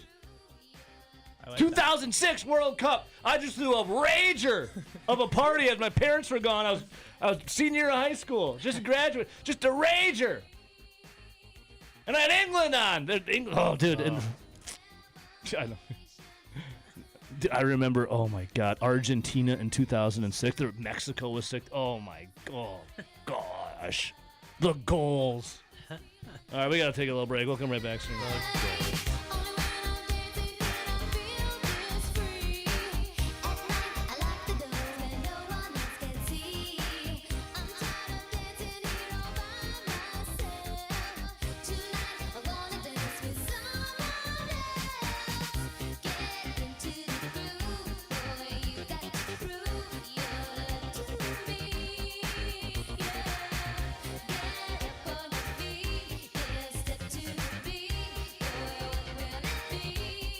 Something else I don't understand, motivation tapes. This is Over the Line. Suddenly everybody needs to be motivated? It's a fairly simple thing. Either you want to do something or you don't. On the Wisconsin Sports Zone Radio Network.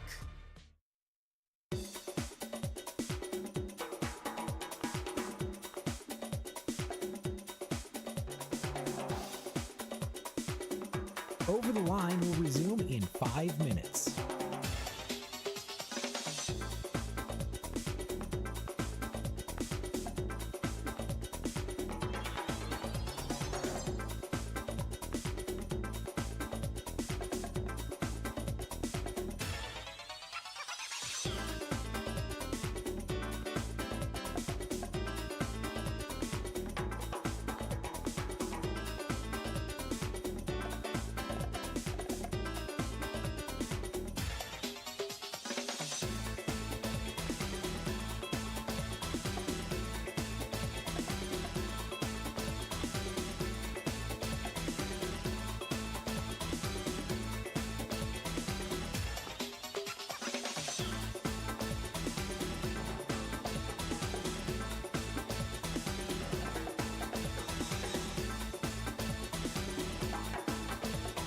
Over the Line will resume in 4 minutes.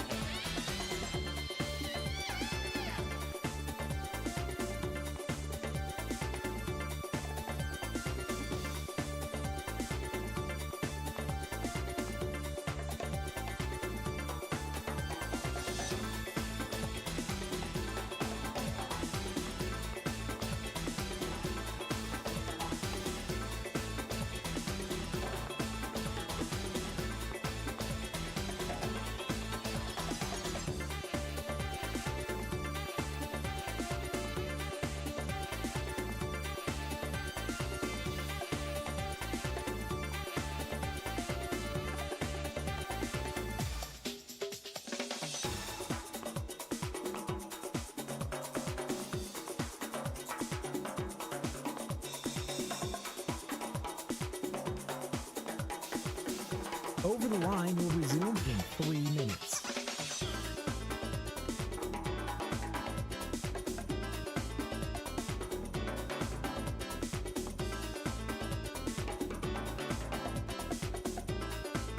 Hey, this is Blake.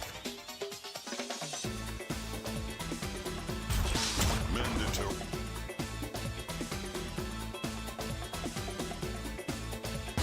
Want to request a men?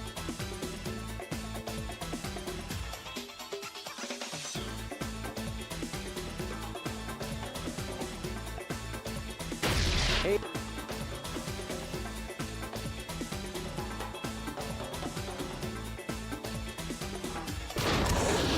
Mandatory Metallica. Metallica! Hey, this is Tom from Redline Chemistry. Mandatory Metallica songs are Harvester of Sorrow and Damage Incorporated. This is Mandatory Metallica. JJO.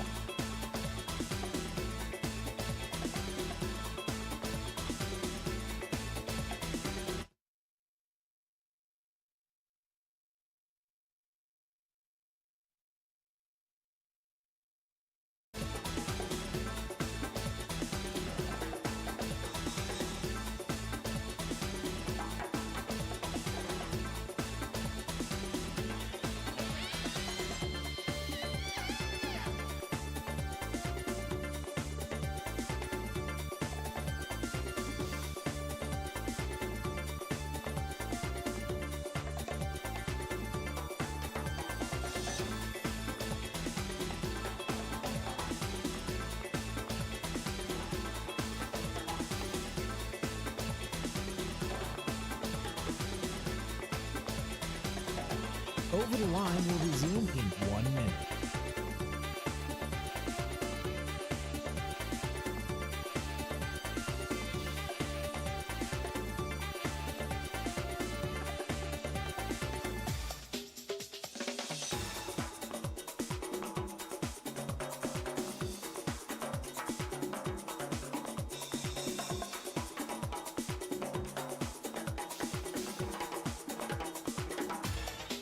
Over the Line will resume in 30 seconds.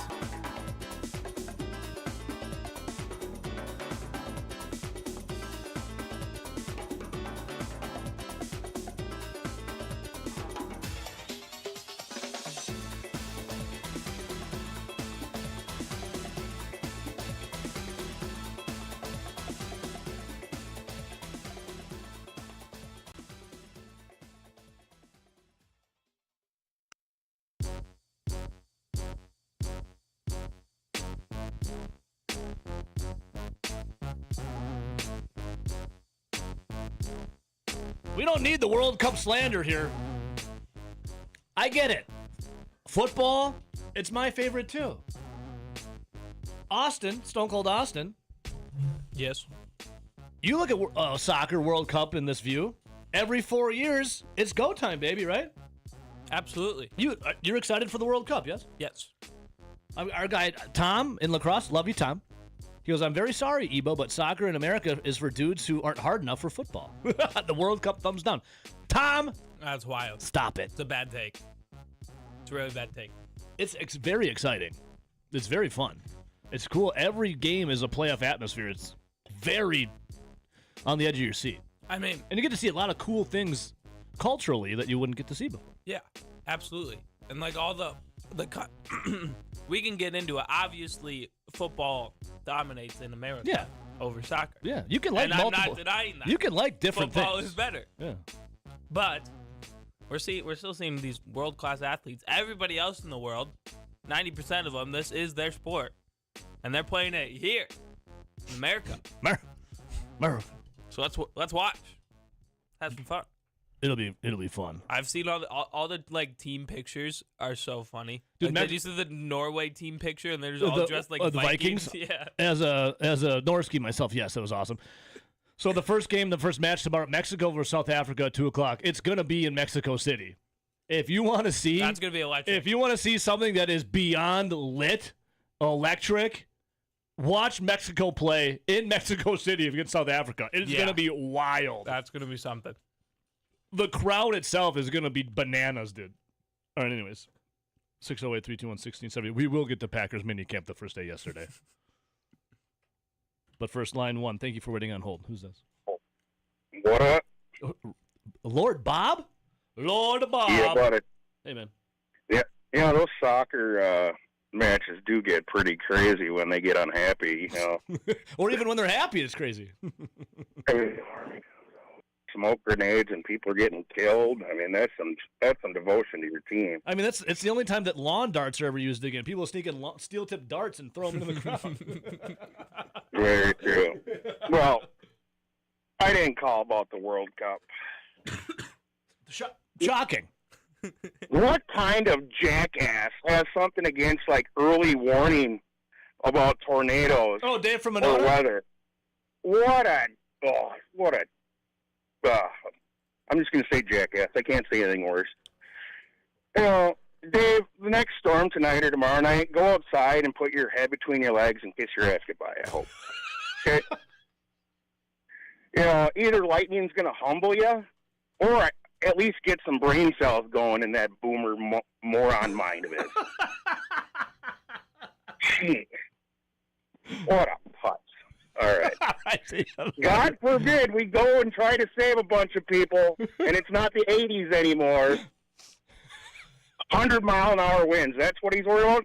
Like, 250, you're going to save a lot of people, you jackass. All right. See you, Lord Bob. I think a lot of people wanted to say that to Dave.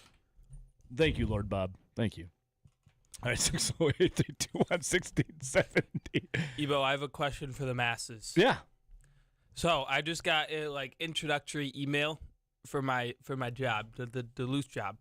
It says they're sending out an email on my first day, and they want me to include 3 fun facts about myself in this email that will be sent to the whole staff. Oh, wow. What should I put down here? Wow. What are we thinking? 3 fun facts about Stone Cold Austin? Yeah. All right. That we want the whole staff to know right away. All right. For people out there listening, if you've gotten to know Stone Cold Austin these past couple of summers, he's going away to Duluth. His first day on the job is next week. On this day, right? Yeah.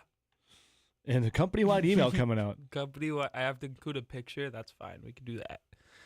I don't know if it's good or bad if they'd say you're a Cubs fan. No. Probably not going to start with that. Let's say you're a fan of the sport of baseball. Yep. Yeah, I like that. They gave me some options. They give you options. They're like, what's one fact? What's your favorite family tradition? Who's your favorite movie? You could eat one meal for the rest of your life. What would it be? Chicken strips, probably. Yeah.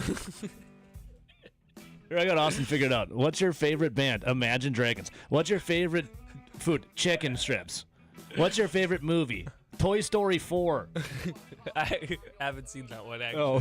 Only the first 3. Isn't 5 coming out like this They're week? like, did we hire a child?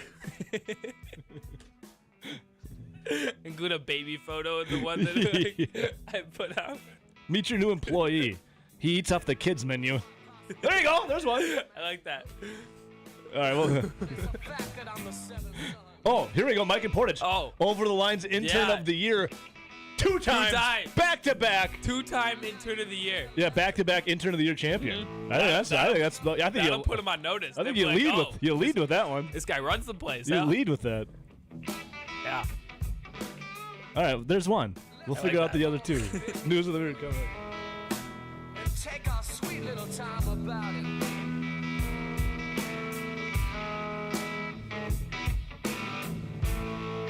Let's have a ball, girl.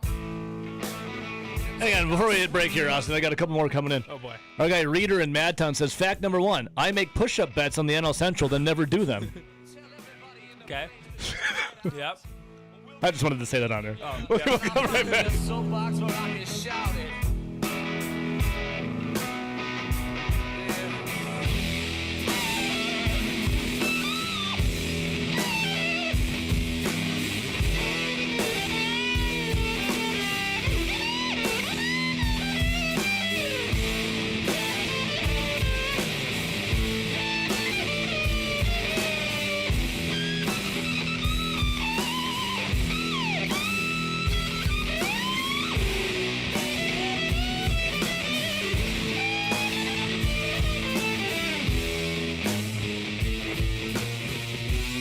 This is Over the Line. I want you to be nice until it's time to not be nice.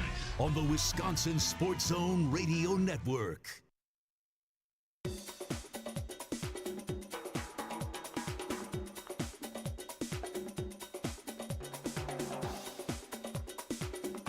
Over the Line will resume in 3 minutes.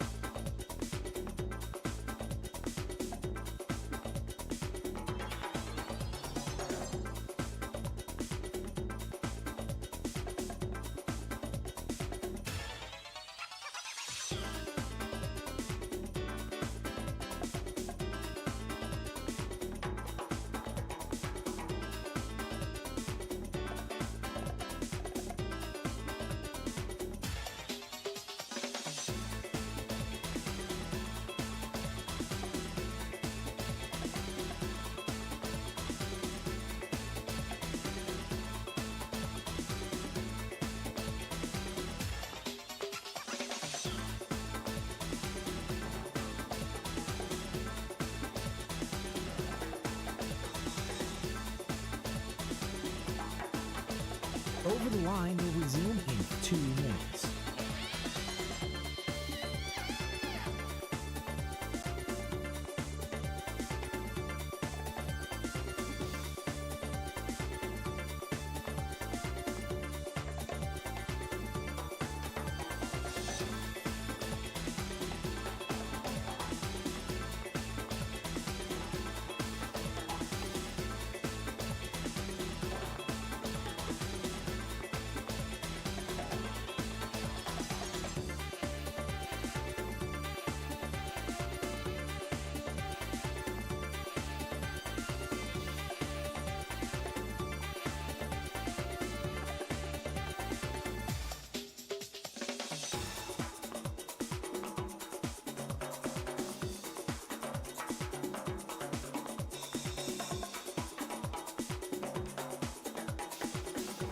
Over the Line will resume in 1 minute.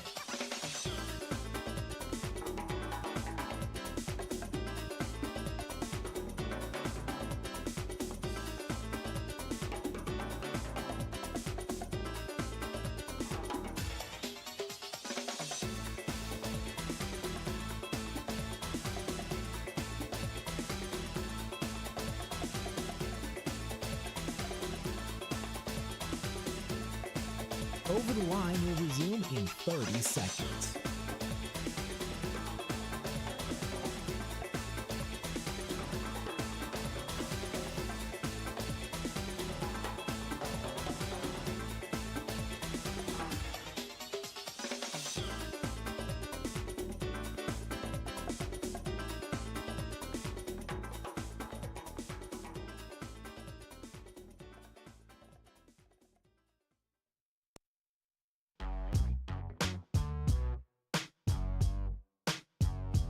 All right, we got some more coming in here, Austin, about 3 fun facts from you. Jared in DeForest says you have a prowess as a sandwich artist at James John's. I mean, of Jimothy Jonathan's. That is a good one because not everyone, most people do eat Jimmy John's. Jimothy Jonathan's. Jimothy Jonathan's. I could let them know if they got any questions. Let them know. I'm a sandwich artiste. Jim Leonard once tipped me huge. Was it Jim Leonard or was it Joe Thomas? I've seen both of them. Who's the better tipper? Joe Thomas, I believe. Jim Leonard left his card one time. He left his card? Yeah, he drove off without us giving his card back. Jimmy. That was 4 years ago. That was Jim. He's probably still shooken up by thinking that he had the Wisconsin football job. Probably, yeah. That was the first summer I worked there. So it was 4 years ago. All right, so there you go. We got some coming in for you. Austin, news of the weird. Yes. This could be more of a broader topic as well. We're going bullying. Investigación exclusiva de Deportivo. Didn't see this. And Deportivo is where are they out of? Nicaragua, I think. They're out of. According to sources, Major League Baseball may have opened an investigation for alleged bullying involving a Milwaukee Brewers player or players due to a situation related to a high-profile prospect from the organization against the rival pitcher Melvin Hernandez. Apparently, people were bullying Melvin Hernandez. And Major League Baseball has an anti-bullying policy since the 2016 collective bargaining agreement in which players are prohibited from participating in a pattern of verbal or physical conduct with the aim of degrading, dishonoring, or causing mental harm to another team member, Austin. That can't be happening. Representatives of the Milwaukee Brewers would have traveled to Rivas to interview Melvin Hernandez about the case. Hernandez, who was the best minor league pitcher for the Brewers in 2025, he led the wins in Class A of 10 games and ERA of 2. He did not want to travel, though, to spring training and decided to stay in his hometown of Rivas, Nicaragua, because of bullying. Bullying, Austin. Bullying. Who's doing it? That's why the investigation is open. He did not want to travel to beautiful Maryville for spring training because he was worried about getting bullied. There is an investigation underway. There's your news of the weird. Bullying. Come on, guys. Wow. We'll come right back. Stop the bully.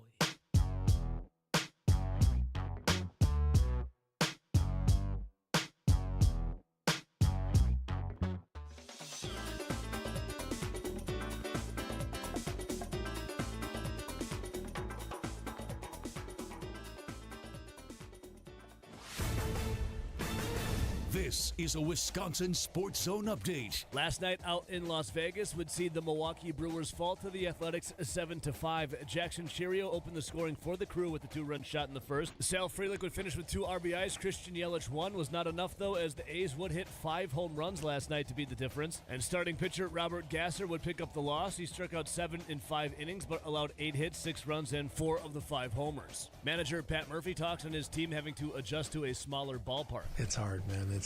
It's a different game, but mentally it's a different game too. So, you have to just keep battling, and this is all part of it. You make adjustments or don't. The Brewers are now 41-24 on the year, 4.5 games above the Cardinals for first place in the NL Central, and the rubber match will be tonight in Las Vegas against the A's. First pitch at 8:05.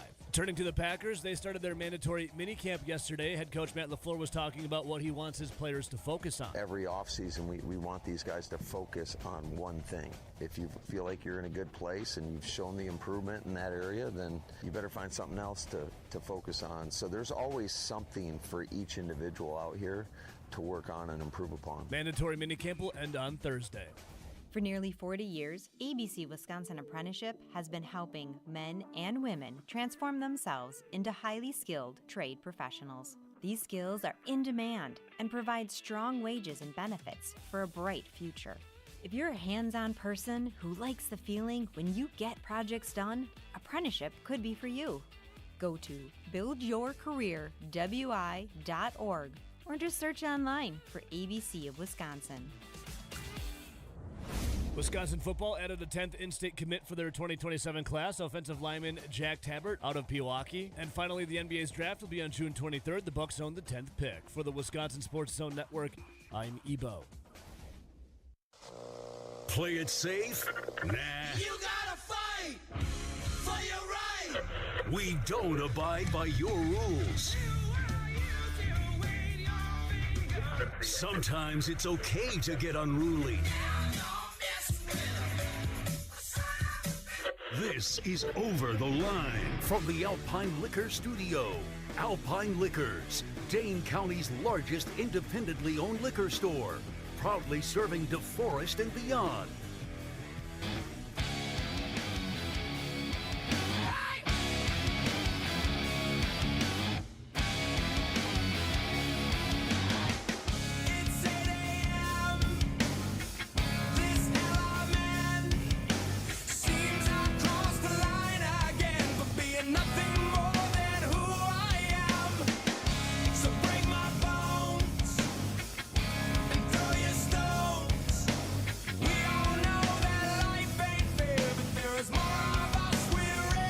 This is for Melvin Hernandez.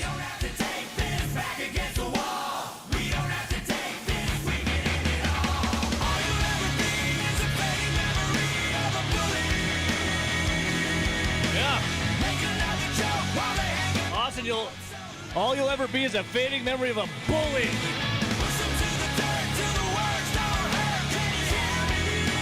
No bullying.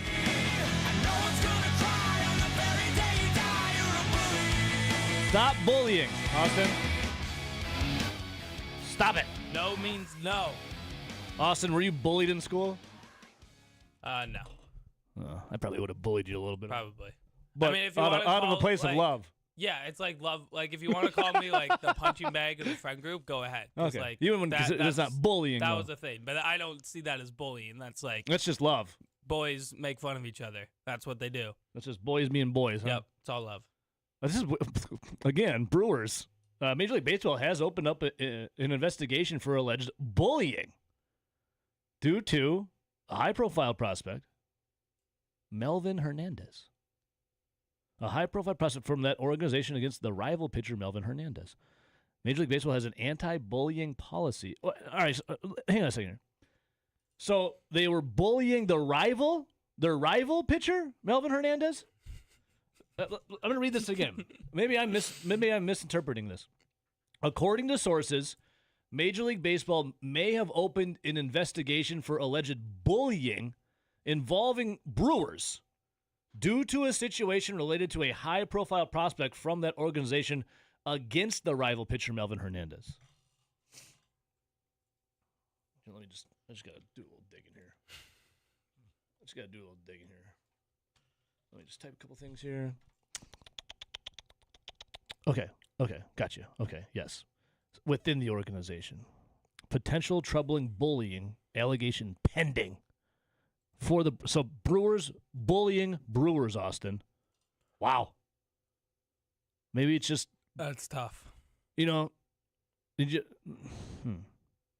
You were never pushed too far, right, Austin? Pushed over your edge, over the limit, over the line. Maybe he thought he was with the boys, and they just kept going, man. And he's like, dude, I can't handle this anymore. And he said, you know what? I'm not traveling. I don't want to go to spring training. Imagine this is, over there, that culture is like a hardcore baseball. And all you want to do is advance your baseball playing career. Go to spring training for the Milwaukee Brewers. He said no. I'm getting bullied too much. So there you go. Wow. Speaking of the Brewers, though, man, I don't know about that. I got to bully whoever decided to put the Brewers and the A's in that Las Vegas ballpark, the stadium. Holds 8,400 people to sell out. It is fun, though. I mean, that 15-14 win was wild, but then the Brewers, they gave up 5 dingers last night, 5 home runs, and they ended up losing to the A's. Stadium doesn't count. They're in a minor league stadium. Dude, the stadium's wild. Something. You have like a little... You know how your dumbass, the dumbass guy that you cheer for all the time. What's his name? PCA. Yeah. He'll hit it like a pop fly, and he'll like start celebrating like it's a home run. You know what I'm talking about, Austin, with PCA? Sure. You know what I'm talking about. Former NL Player of the Week as of last week, by the way. That's the funny thing. You can hate on anyone on the Cubs besides PCA, and I would agree with you. No, but just- PCA is the only good player on the team right now. I just like how you said former NL Player of the Week. Hey, before that, He's the reigning- I think the Miz was the NL Player of the Week before that. By He's the way, the reigning NL Player of the Week, actually. you know PCA. It's a pop up, and he starts Yeah. like peacocking like it's a home run. Yes.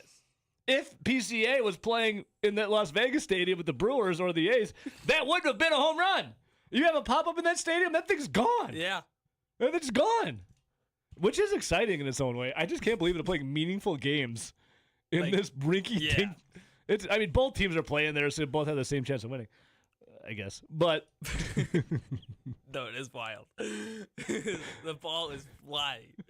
hey, speaking of the Cubs, I love J.A. Krebs. J.A. Krebs. He said on the bullying story for this Melvin Hernandez, the Brewers were sick of bullying the Cubs. They needed a bigger challenge. You know what? So we're going to go in-house. That's a We're good gonna- one. We're going to go in-house bullying. That's a good one. Dan and James, hey, I just tuned in. I had no idea on who or the story, but nothing new. Bullying. Buddy, that was a Yankees organization ago, said the top prospects are dicks. Yeah, if you're a top prospect, dude, you're definitely too good to be walking around single A. You don't want to be there. You know that you're destined for something better. Uh-huh. So you're gonna bully everyone. Maybe it's not even bullying. You're just a dick. You're just an a-hole. And you're walking around and you're like, I hate this guy. But damn, is he good. No, Dan, it was Melvin Hernandez, a Brewers top prospect. He didn't travel to spring training because he was getting bullied. And there's an investigation.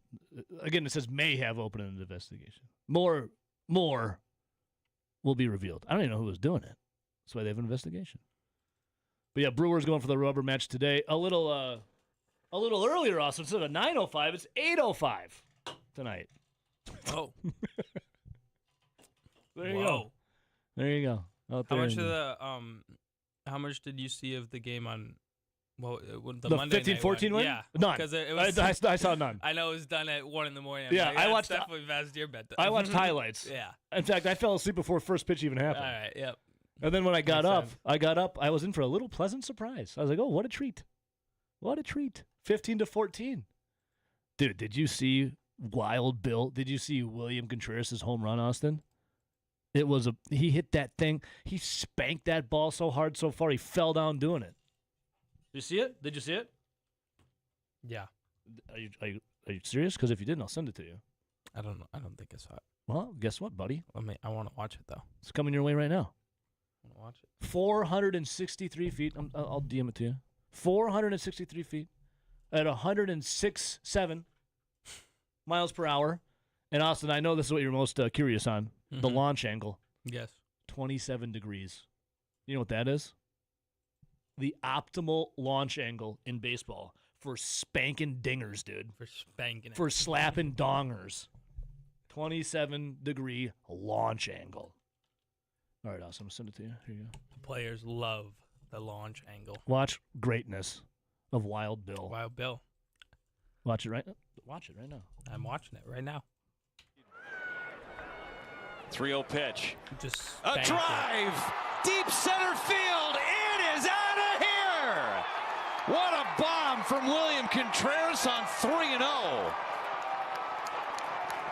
Why do you think they do all that Yeah, he nuclear teed testing off. out in the desert, Austin? He That's Wild teed Bill's off on doing. that one. Mm-hmm. That's called hitting nukes right there in the desert.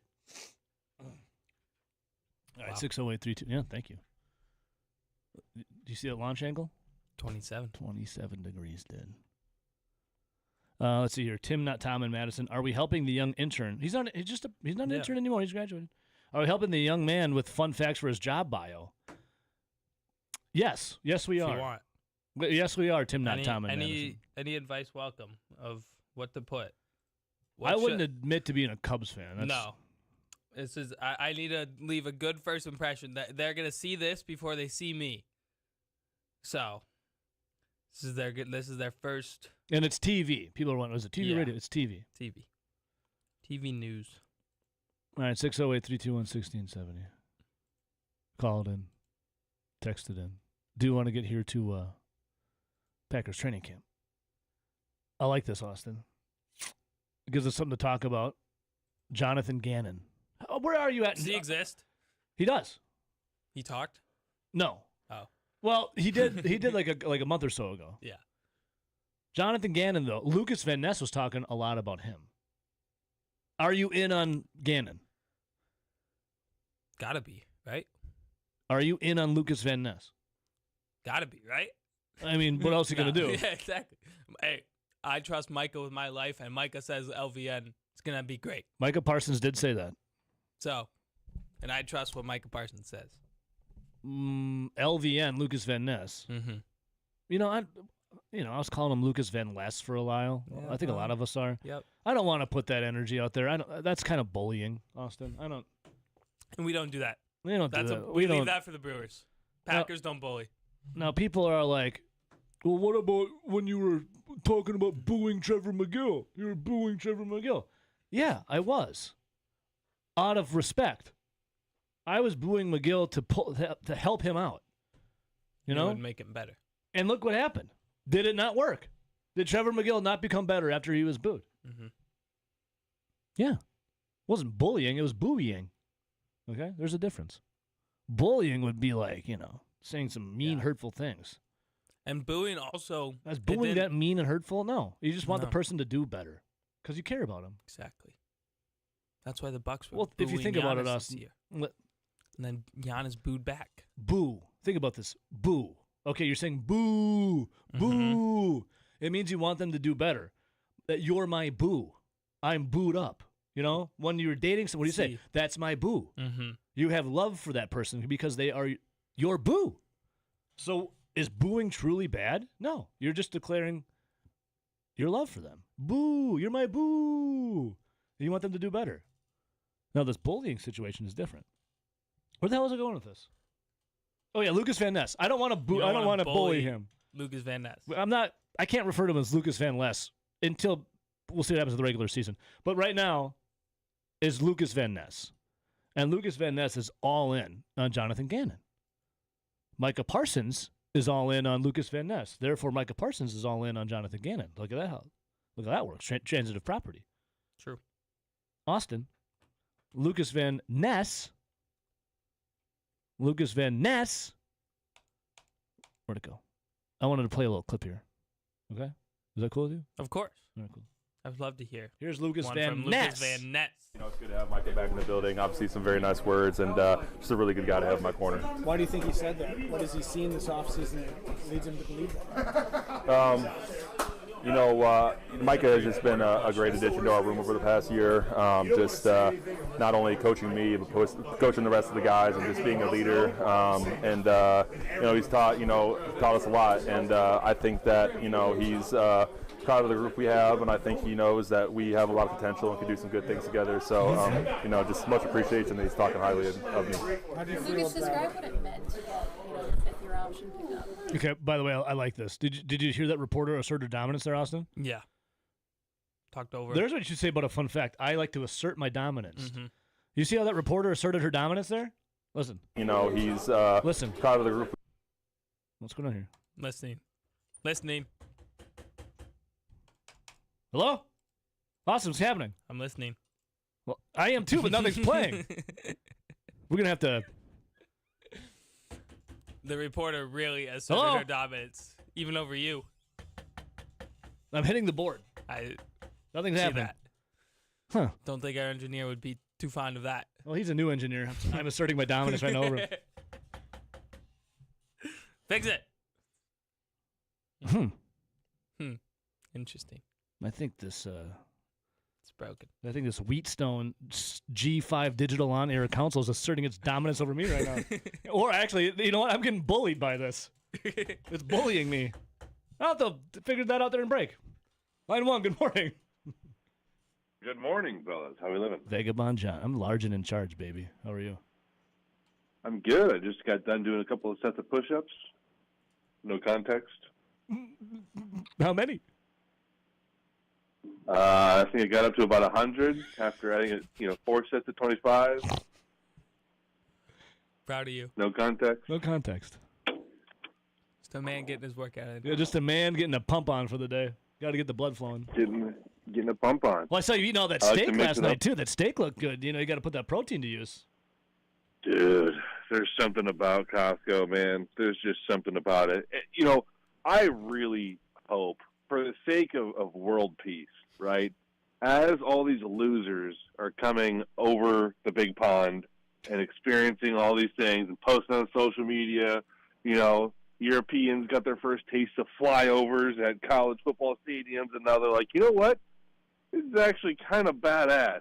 I hope they all go to a, suburban Costco while they're here on a Sunday at 3 o'clock, just a couple hours before it closed. That's peak America right now. In it, mate. In it, peak America, mate. In it. It's peak. So shout out Costco for just awesome steaks. I saw None a of cool the video grocery stores yesterday. around here can compete. Because South Korea is taking on Mexico tomorrow, and I saw a video of a bunch of South Koreans in Mexico City partying, and it looked awesome, dude. They were like, "Why?" They're like, "What is happening?" But they dove right in, and we're just doing tequila shots. It looked badass. Yeah, it's just crazy, the variance, right? I mean, this is it's kind of like, I don't know, I got a buddy that was in the FBI, right? And you get assigned a spot, and you can get assigned to the middle of Nebraska, right? Or you can get assigned to Jalisco in Mexico. Yeah. And so these countries are coming over here, and I'm hearing stories of small town Tennessee getting assigned, this international team or a portion of their fan base or something like that, right? They're getting assigned these locations, and then I see the same video you just saw of just hammering tequila shots on a beach in Mexico. That sounds awesome. And wherever you get assigned is going to really determine your experience, at the World Cup in 2026. Yeah, definitely. They covered a lot of ground. This isn't like when it was in Brazil. And, Brazil's a big country, but it's all kind of similar climate-ish. And I understand you got the coastal and the non-coastal, but it's not the same as Nebraska versus Mexico. Who's staying in very different. Spain? Staying in Chattanooga? Japan is in Nashville. It's gotta be just awesome, dude. Yeah. Anyway, so do you guys know who Romello Height is, by chance? Romello Height. I don't believe Yeah. so. Oh, he's a. You're Googling it. No, it's Googling where other teams were. He's a football. I don't know who he plays for. He plays football, though. He plays football. Yeah. He plays for the 49ers. He was 49ers, drafted in the 2026 draft, right? Mm-hmm. With all of the chaos in college football, you have so many guys staying 5th, 6th, 7th years. I think Wisconsin's got a guy that might maybe on his 8th year. Can't remember his name. I remember Ben Kenny or Ken Benny was a big fan of him. Aaron something. He's on the defensive line. I think he's finally back. But yeah, I wish for Wisconsin. That would be badass. So Romello Height's 25 years old. He just got drafted, right? He is older than Lucas Van Ness. They play the same position. He's going into his rookie year. The Packers took Lucas Van Ness when he was super young. If you remember, because Iowa is Iowa, and they have standards and they have consistency and an identity and, something to be proud of as a state for their football program, right?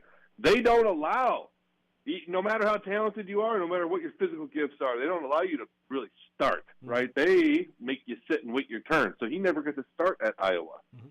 And Lucas Van Ness, developing as a football player, comes into the NFL.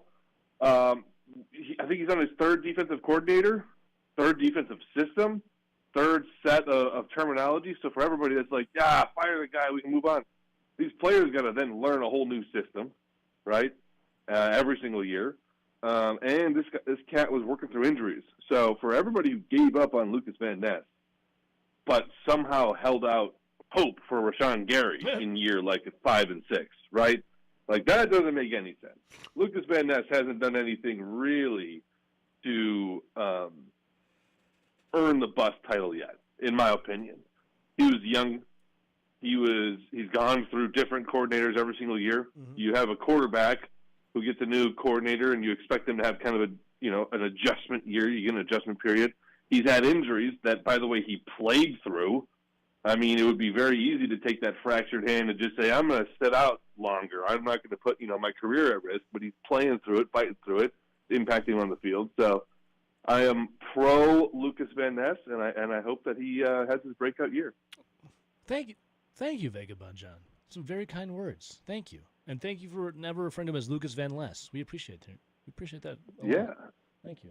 And I hope for the kids listening, if you ever make a bet online with strangers, I hope that you someday pay up those bets online with strangers. Austin, any comment? No context. No comment. No context. No context. You want to double down? No comment. On what?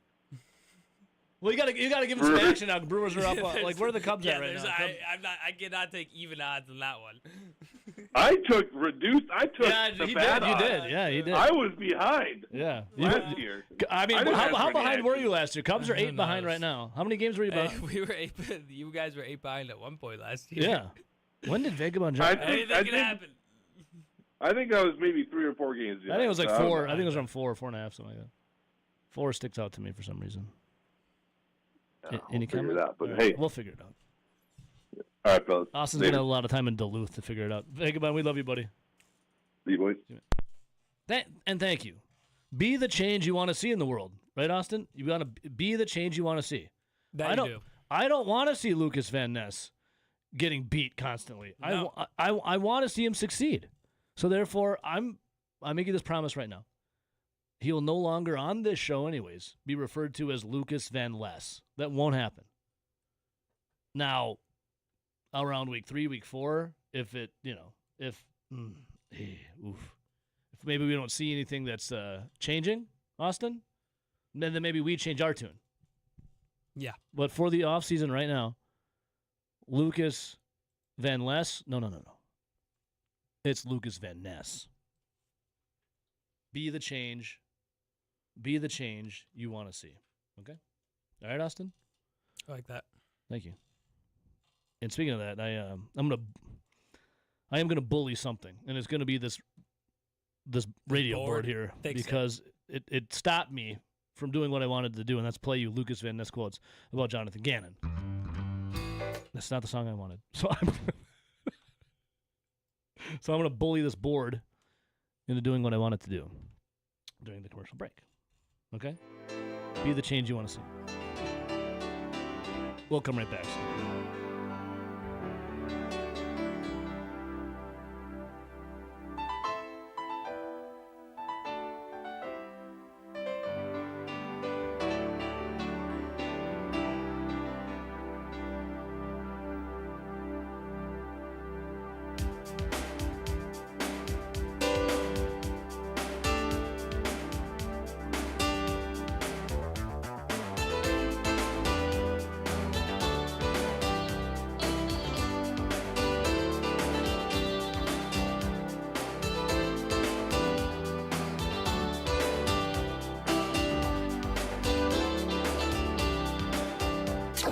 This is Over the Line. It's also illegal.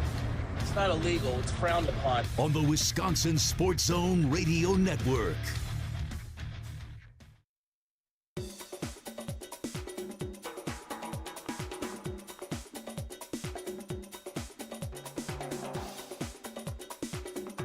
Over the Line will resume in 3 minutes.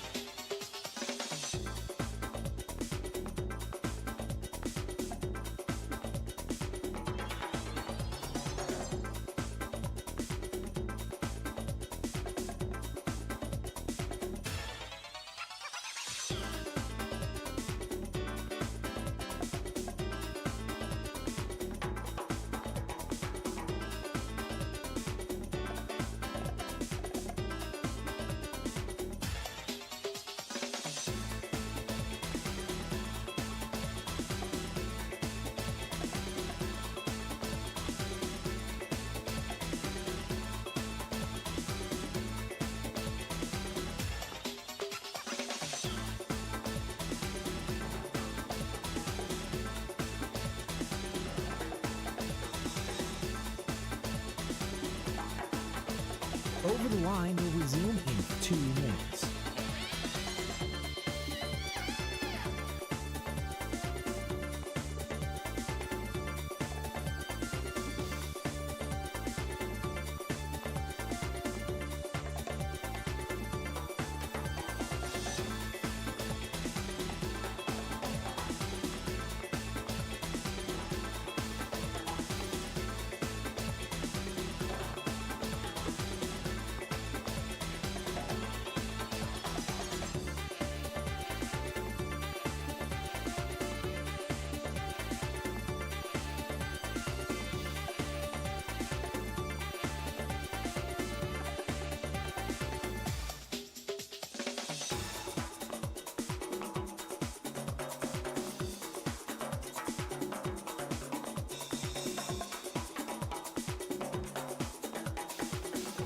Over the Line will resume in 1 minute.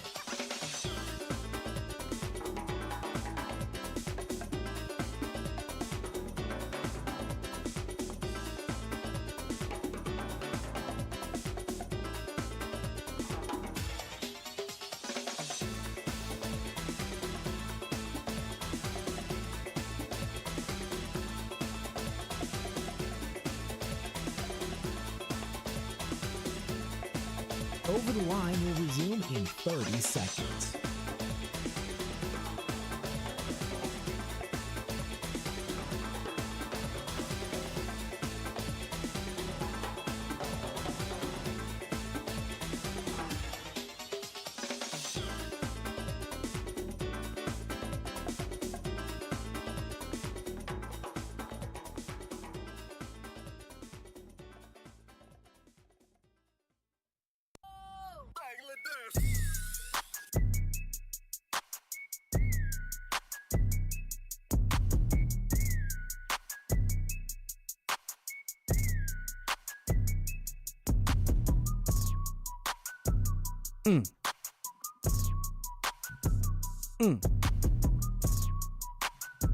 Pressure is a privilege. You know that also meant pressure. Pressure. It's a privilege. That is what they say. You're going to be under the gun coming up here, Ross. You're going to be under a lot of pressure a week from now. Pressure. You're going to have pressure. I'm going to have pressure for sure. Of holding down a newscast, producing it, pressure. Lucas Van Ness says pressure is a privilege. There's also a comment he had made about how he likes his chicken wings. I was confused on why someone would ask that. So I left the question to be a surprise for all of us. I didn't play the question. I just heard him talking about wings. I stopped it. I'm like, okay, I'm going to come back to this. But first, Austin, sometimes people can buckle under the pressure. Pressure, though, you know that? You would never buckle under the pressure, would you, Austin? Never. I'm not going to. I'm cooler than a motorcycle, dude. Cool as a cucumber. Cooler than the flip side of a pillow. You think I've ever cracked under pressure? No. Have you ever cracked, Austin? Never. Attaboy. I've taught you well, haven't I? Yes, you have. Never. Yes, you have. Never let them see you sweat, Austin, okay? Pop quiz, hot shot. What do you do? What do you do? You just do it. Austin, here's what you do. Lucas Van Ness was talking about Gannon. Mm-hmm. Top Gun. Probably never seen the movie, but it's awesome. I have. You have? Yes. And the second one, too? Yes. Maverick? Uh-huh. Seen both. Don't think, just do. Right? Correct. Don't think, just do. Just do it. Intuition. Intuition is a great thing. Seen the movie The Dark Knight? Yes. Beautiful movie. The Joker. Very good. The Joker. Mm-hmm. Do I really look like a guy with a plan? You know, I just do things. I just do things, Austin. Great villain. One of the best. Some could say he was actually the good guy in that film. Depends on how you look at it. Mm-hmm. Mm-hmm. Jonathan Gannon, new DC. Lucas Van Ness was talking about Gannon. About LVN's goals. Also, Jonathan Gannon, the new OC. Take a listen. You know, listen to the question first. 2 or 3 pressures. TFL. Was that a game? He was like, "Is this what you think you can do coming up here with Gannon?" Do I really look like a guy with a plan? You know, I just do things. Lucas Van Ness was thinking too much, Austin, the last couple of years. Here. You know, my goal for this year is just getting back to really, you know, having fun with football and just enjoying it. And I think I'm doing that. This OTAs has just been great. You know, I think with this new, you know, JG defense, a lot of versatility, kind of allowing us to play free without thinking.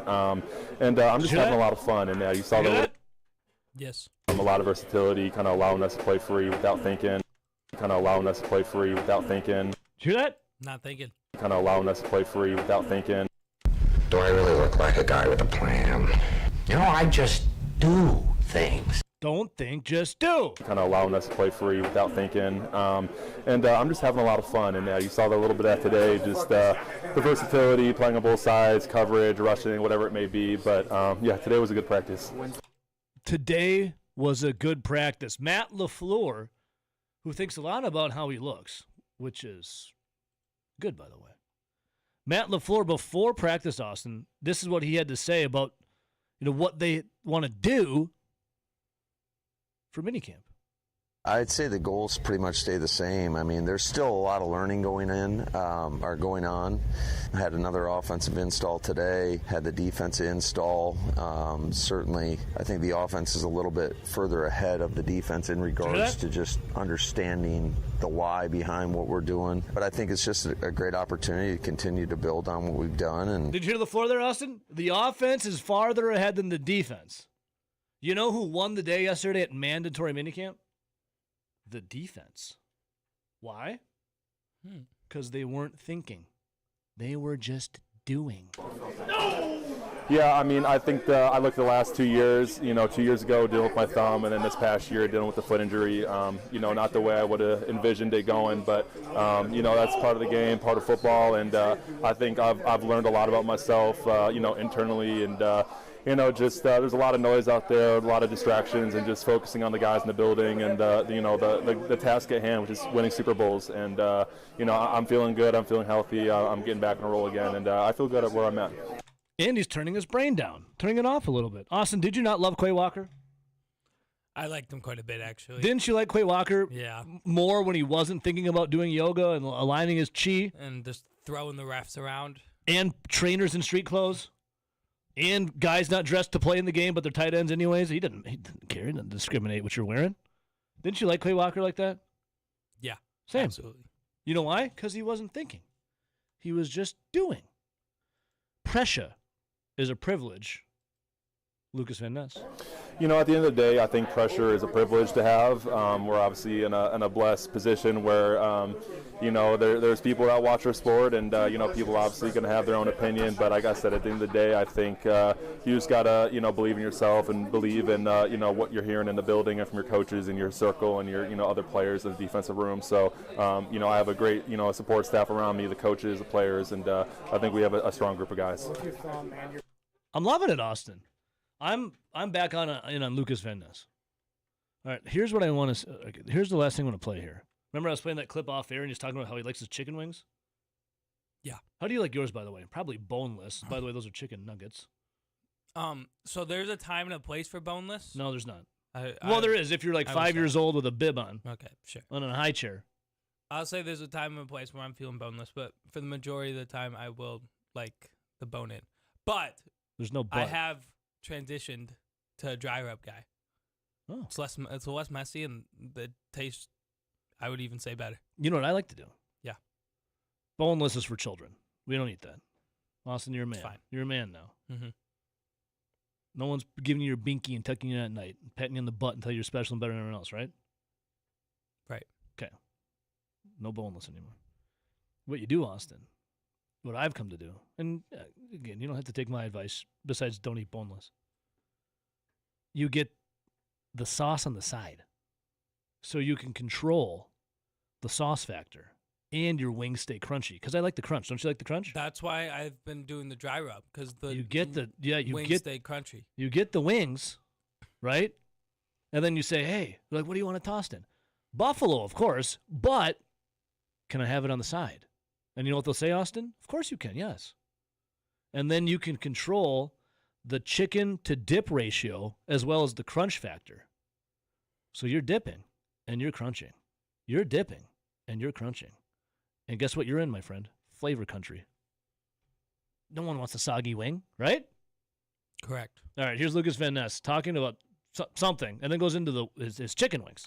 When you guys aren't in the building together, is he, sending you pointers, or he said Colin's sending him film of him working out in the offseason? Like, how much do you guys talk? Not only the offseason, but, when we're all here, I think the really cool part about Green Bay is that, we're all kind of looking for stuff to do and, looking to hang out. And I've kind of begun to be that designated guy to kind of have the D-line over. And I like to say I make the best wings in the in the room. And I've got the approval from the guys. So it's not just me saying that. But, we have a really good open line of communication, not only with Micah, but Coach Covington and the new DC, and just a really good forum to, communicate and talk with each other and work together. And I think we've all seen. Here we go. Here's the $1 million question. What kind of wings? A bunch of different kinds of wings you make, or what? I smoke my wings. I'm working on a new style where I smoke them and I flash fry them, but that's a work in progress. Okay, because I'm not sure if my time here. There we go. Okay. We smoke them, then flash fry them. There's some crunch factor right there, us, man. Yeah. There's some crunch factor right there. All right, 608-321-1670. Just got the confirm. Zach Heilprin. Ooh. Our handsome, very stunning, ravishing sports director. Bald-headed man. And pulls it off well. I can imagine him with hair. Honestly true. I think it would be worse. It'd be and worse is not worse. It just would. It would take away from. I don't know. I just can't do it. He's going to join us at 9:00. He just had Joe Krabbenhoff on his podcast, The Swing. Nice. Joe Krabbenhoff once slapped by Juwan Howard. That's a boneless chicken wing move right there, Austin. A man slapping another man. That's a boneless chicken wing move. It'll be at 9:00. We'll hear more from not just Lucas Van Ness. We got more. We got Matt LaFleur. We got Jaden Reed, Christian Watson. You know who won't talk with Jordan Love? You know who won't talk? How come we don't have anything from Josh Jacobs?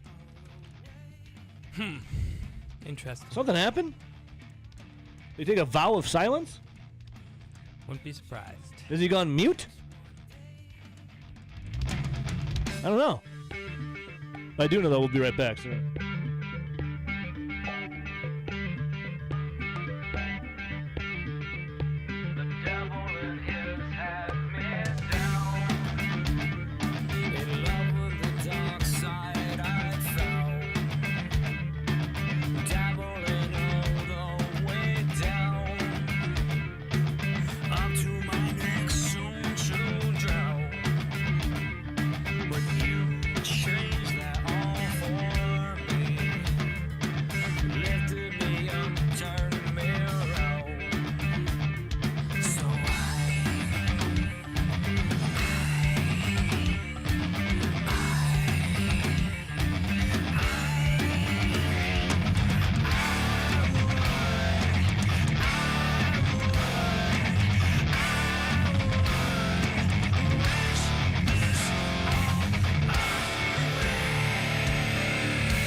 Rule number one, there are no rules. This is Over the Line on the Wisconsin Sports Zone Radio Network.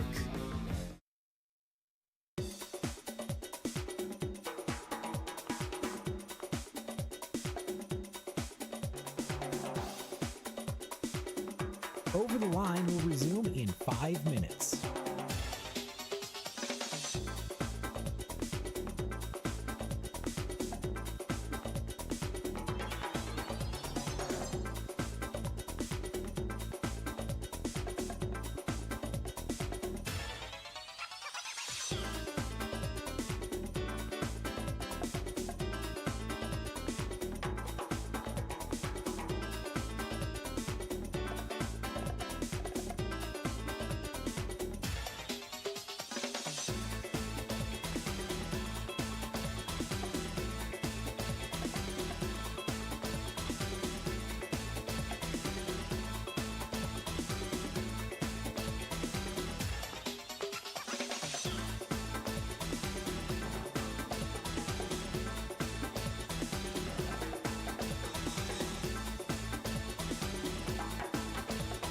Over the Line will resume in 4 minutes.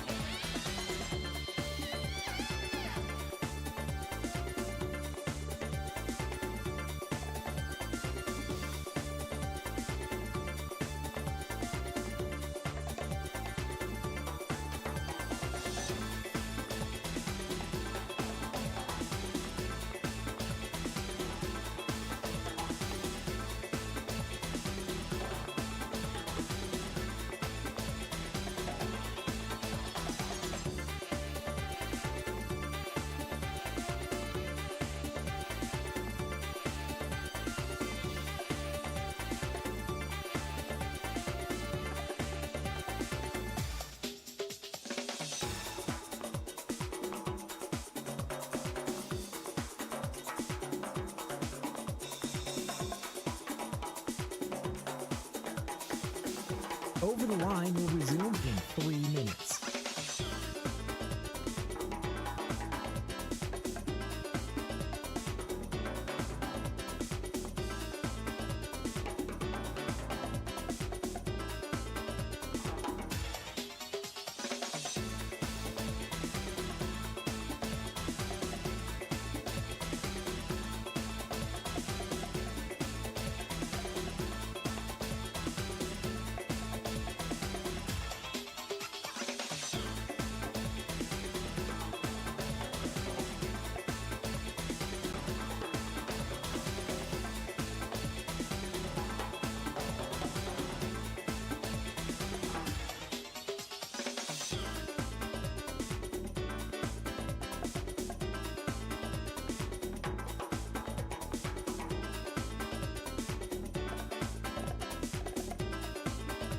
Over the Line will resume in 2 minutes.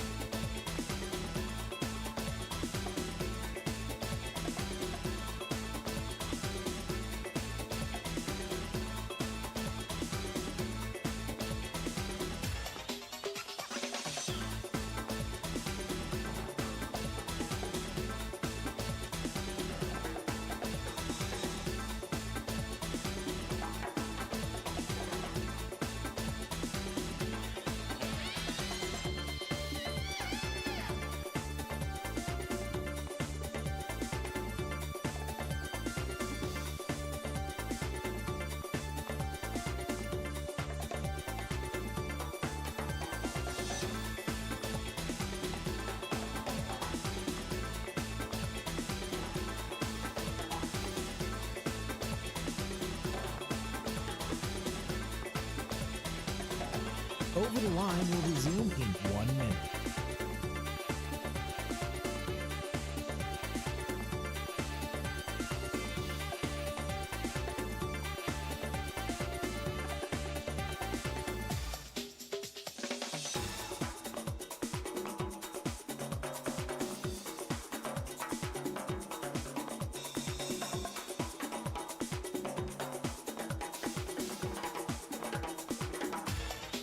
Over the Line will resume in 30 seconds.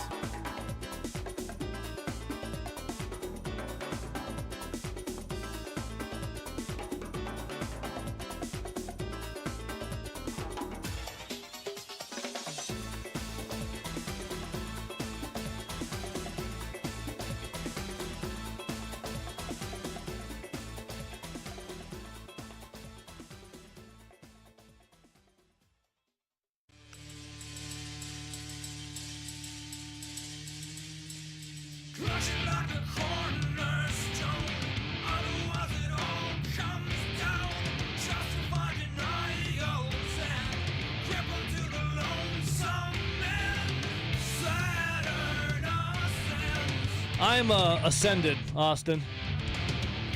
I've never felt older. I never felt old until recently.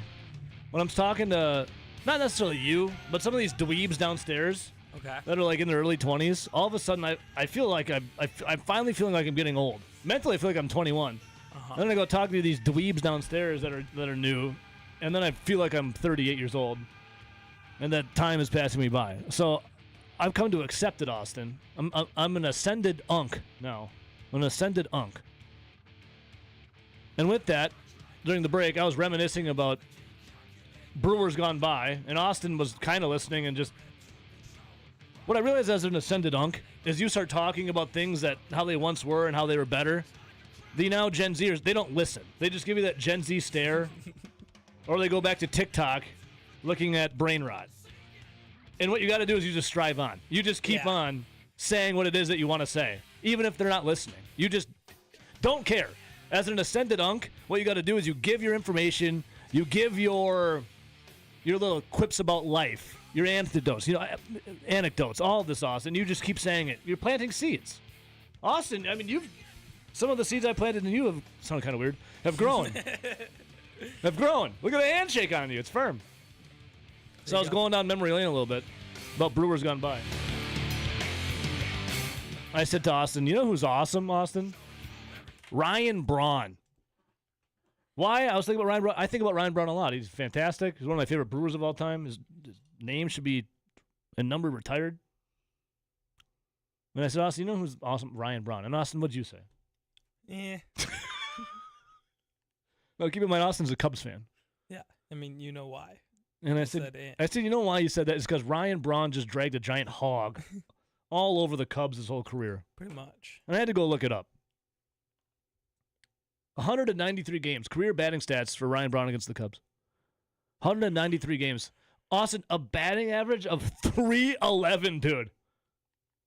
Come on. It's pretty good, isn't it? Pretty good. 220 hits, 40 home runs, 141 ribbies, and 128 runs scored.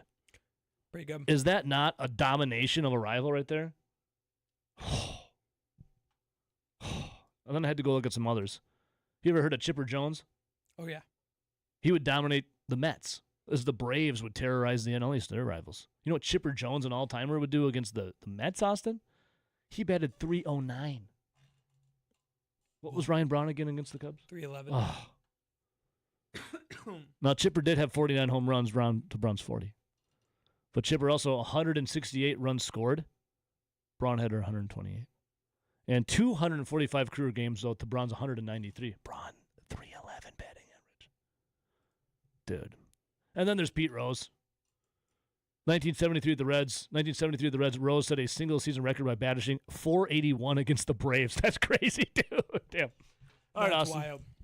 Speaking of the Cubbies, I was like my friends on Saturday. We were at this like shared pool, you know, at like a hotel, at a hotel, an apartment building, and I saw a couple people wearing Cubs shirts walking around. Okay. And you know me, I like to talk to people. Of course. So I went up to one of these guys and I said, "Hey, sorry to hear about Craig Counsell, man." He goes, "What do you mean?" He goes, "I see online that you guys all hate him. Sorry to hear about that. Probably a tough signing for you." And he goes, "Austin, this Cubs fan looked me square in the eye." And he goes, "I hate Craig Counsell." And I said, "I do too." We found common ground, Austin. Me and a Cubs fan found. He said, "I hate Craig Counsell." I said, "I do too." Look at that. I wasn't going to shake his hand or hug him. No, but he said, of "I course do not. too." Where do you stand now on Craig Counsell? The When narrative are is Brewers fans going to come around that he's actually just always been on the Brewers side and has took the Cubs job as an inside job? he's a Brewers Manchuria candidate. He's a plant. When are they going to come around to that idea, huh? That Craig Counsell all along is doing it for the betterment of the Milwaukee Brewers. Yeah. He sabotaged everything that loved him, was near dear to him, under the guise of helping the Brewers out in a long-term play. Got extra money that the Brewers weren't able to pay him, took the highest managerial contract in baseball, and said, "Hey, guys, Pat's going to be just fine. I'm going to help him out, and I'm going to go sabotage the Cubs. I'm going to take their money. I'm going to make them spend money on bad players, and it's going to be great because that's what he's doing." Craig Counsell, games. you're going to sit there and tell me that Craig Counsell, former manager of the Milwaukee Brewers, former player of the Milwaukee Brewers, former employee as a kid for the Milwaukee Brewers, was all along a secret agent man? He might be. Going to the Cubs as a double agent, Austin? A secret agent? A secret agent Craig Counsell, man? Just think about it. The Brewers still dominated the Cubs with Craig. It wasn't solely just Brewers thing. So are you out on Craig Counsell as a Cubs fan? Not necessarily. I'm kind of just out. I'm kind of just out on this this team of players right now. They kind of all are overpaid, underperforming bums. Wow. Yeah. Show you what it is. Wow. Unserious team. Besides Pete, we love Pete. Don't you guys have like a gigantic payroll though? Yeah. What did I just say? Overpaid, underperforming bums. How'd Craig Counsell do it then in Milwaukee with a bunch of underpaid? Because nobodies. They weren't bums, I guess. I don't know. We got the best out of them. That's what the Brewers do. Huh. Brewers. Inside job. A's rubber match tonight, 8:05 first pitch. Who the Cubs got? Trying to avoid a series loss versus the Rockies. Lost 7-3 last night. 7:40. Oh, it's a 7:40 tonight and 2:10 tomorrow. Yeah. Okay. Got to win one. Yeah, gotta win them both. If they lose this series, it's rock bottom. We'll come right back.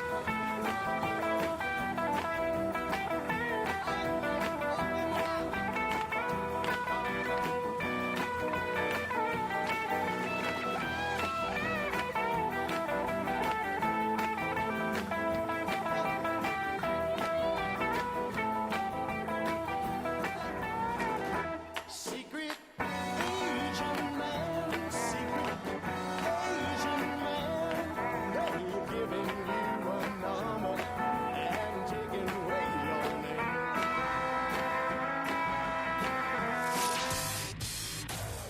You want to make an omelet, you got to break some eggs. This is Over the Line on the Wisconsin Sports Zone Radio Network.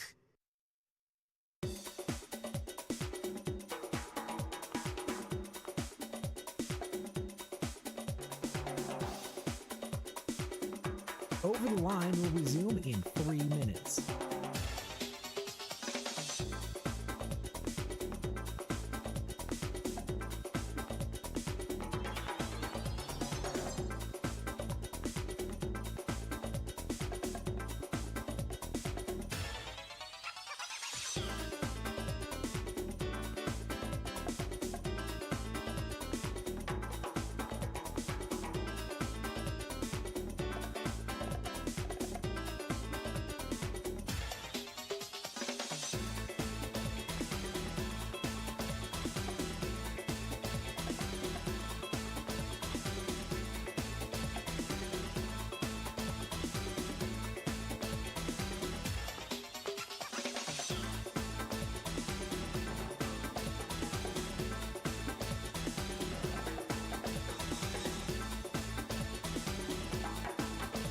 Over the Line will resume in 2 minutes.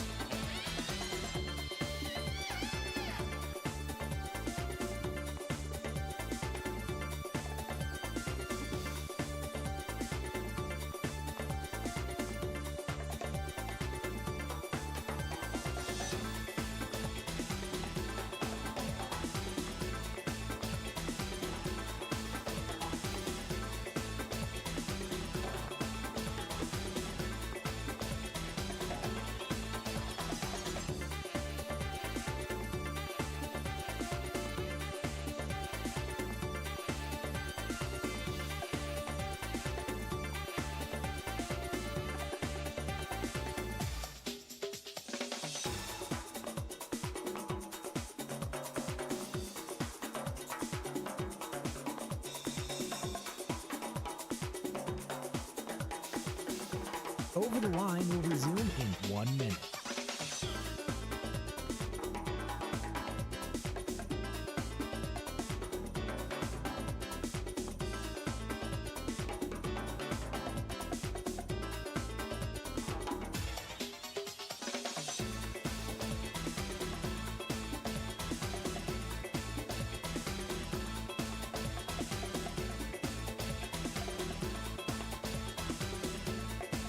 Over the Line will resume in 30 seconds.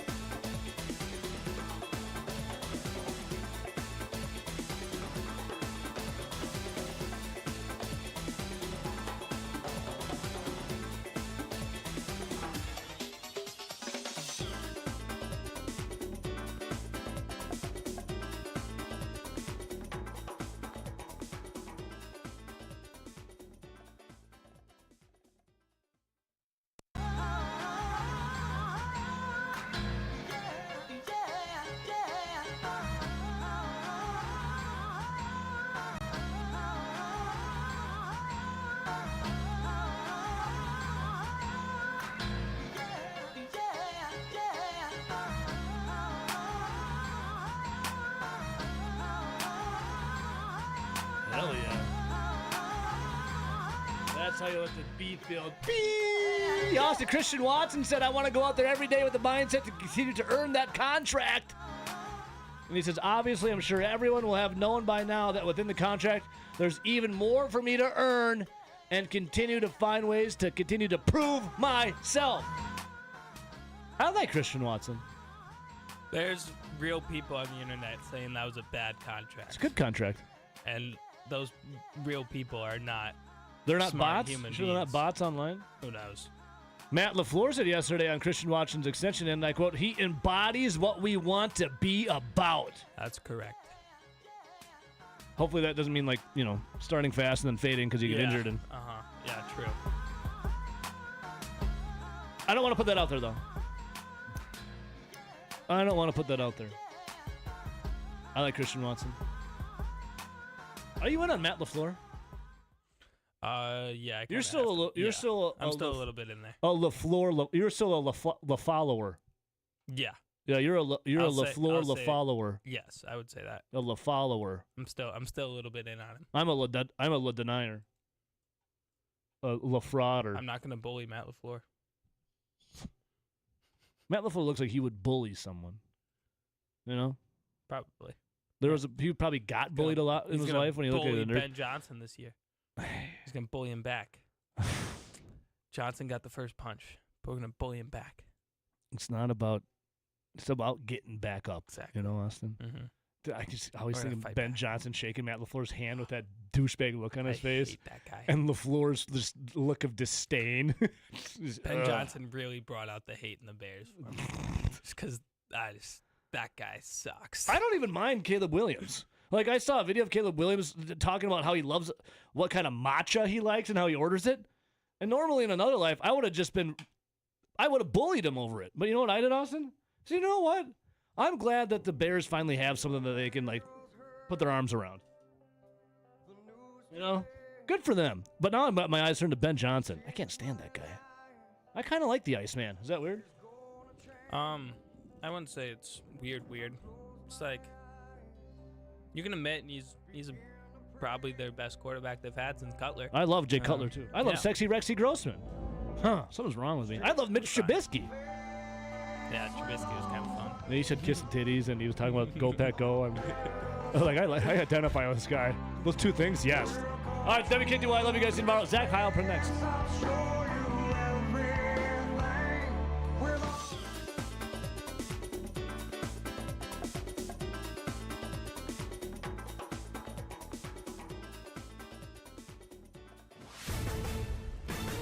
This is a Wisconsin Sports Zone update. Last night out in Las Vegas would see the Milwaukee Brewers fall to the Athletics 7-5. Jackson Cheerio opened the scoring for the Crew with the 2-run shot in the first. Sal Frelick would finish with 2 RBIs. Christian Yelich 1 was not enough, though, as the A's would hit 5 home runs last night to be the difference. And starting pitcher Robert Gasser would pick up the loss. He struck out 7 in 5 innings, but allowed 8 hits, 6 runs, and 4 of the 5 homers. Manager Pat Murphy talks on his team having to adjust to a smaller ballpark. It's hard, man. It's a different game, but mentally it's a different game too. So, you have to just keep battling, and this is all part of it. You make adjustments or don't. The Brewers are now 41-24 on the year, 4.5 games above the Cardinals for first place in the NL Central, and the rubber match will be tonight in Las Vegas against the A's. First pitch at 8:05.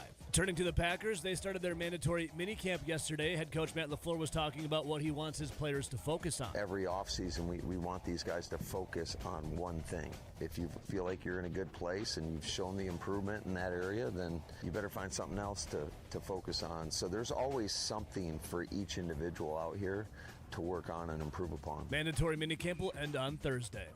For nearly 40 years, ABC Wisconsin Apprenticeship has been helping men and women transform themselves into highly skilled trade professionals. These skills are in demand and provide strong wages and benefits for a bright future. If you're a hands-on person who likes the feeling when you get projects done, apprenticeship could be for you. Go to buildyourcareerwi.org or just search online for ABC of Wisconsin. Wisconsin football added a 10th in-state commit for their 2027 class, offensive lineman Jack Tabbert out of Pewaukee. And finally, the NBA's draft will be on June 23rd. The Bucks own the 10th pick. For the Wisconsin Sports Zone Network, I'm Ebo. Play it safe? Nah. You gotta fight for your right. We don't abide by your rules. Sometimes it's okay to get unruly. This is Over the Line from the Alpine Liquor Studio. Alpine Liquors. Dane County's largest independently owned liquor store, proudly serving DeForest and beyond.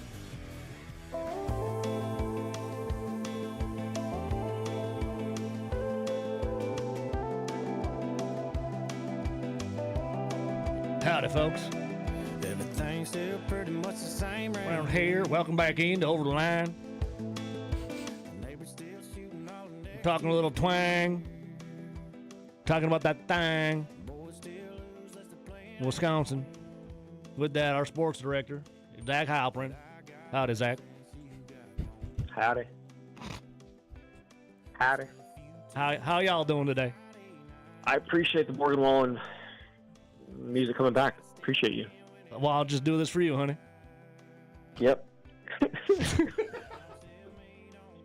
Zach, I was going to play Little Big Town because you were at the AmFam concert. I was. But I don't... You don't know any of the songs? I don't know it at the top of my head, so I just reverted to Morgan Wallen. And that's literally the only song you know of Morgan Wallen's, too. Well, I got Last Night We Let the Liquor Talk. Oh, yeah. Right, I got that. You got two of them. I got one Little Big Town.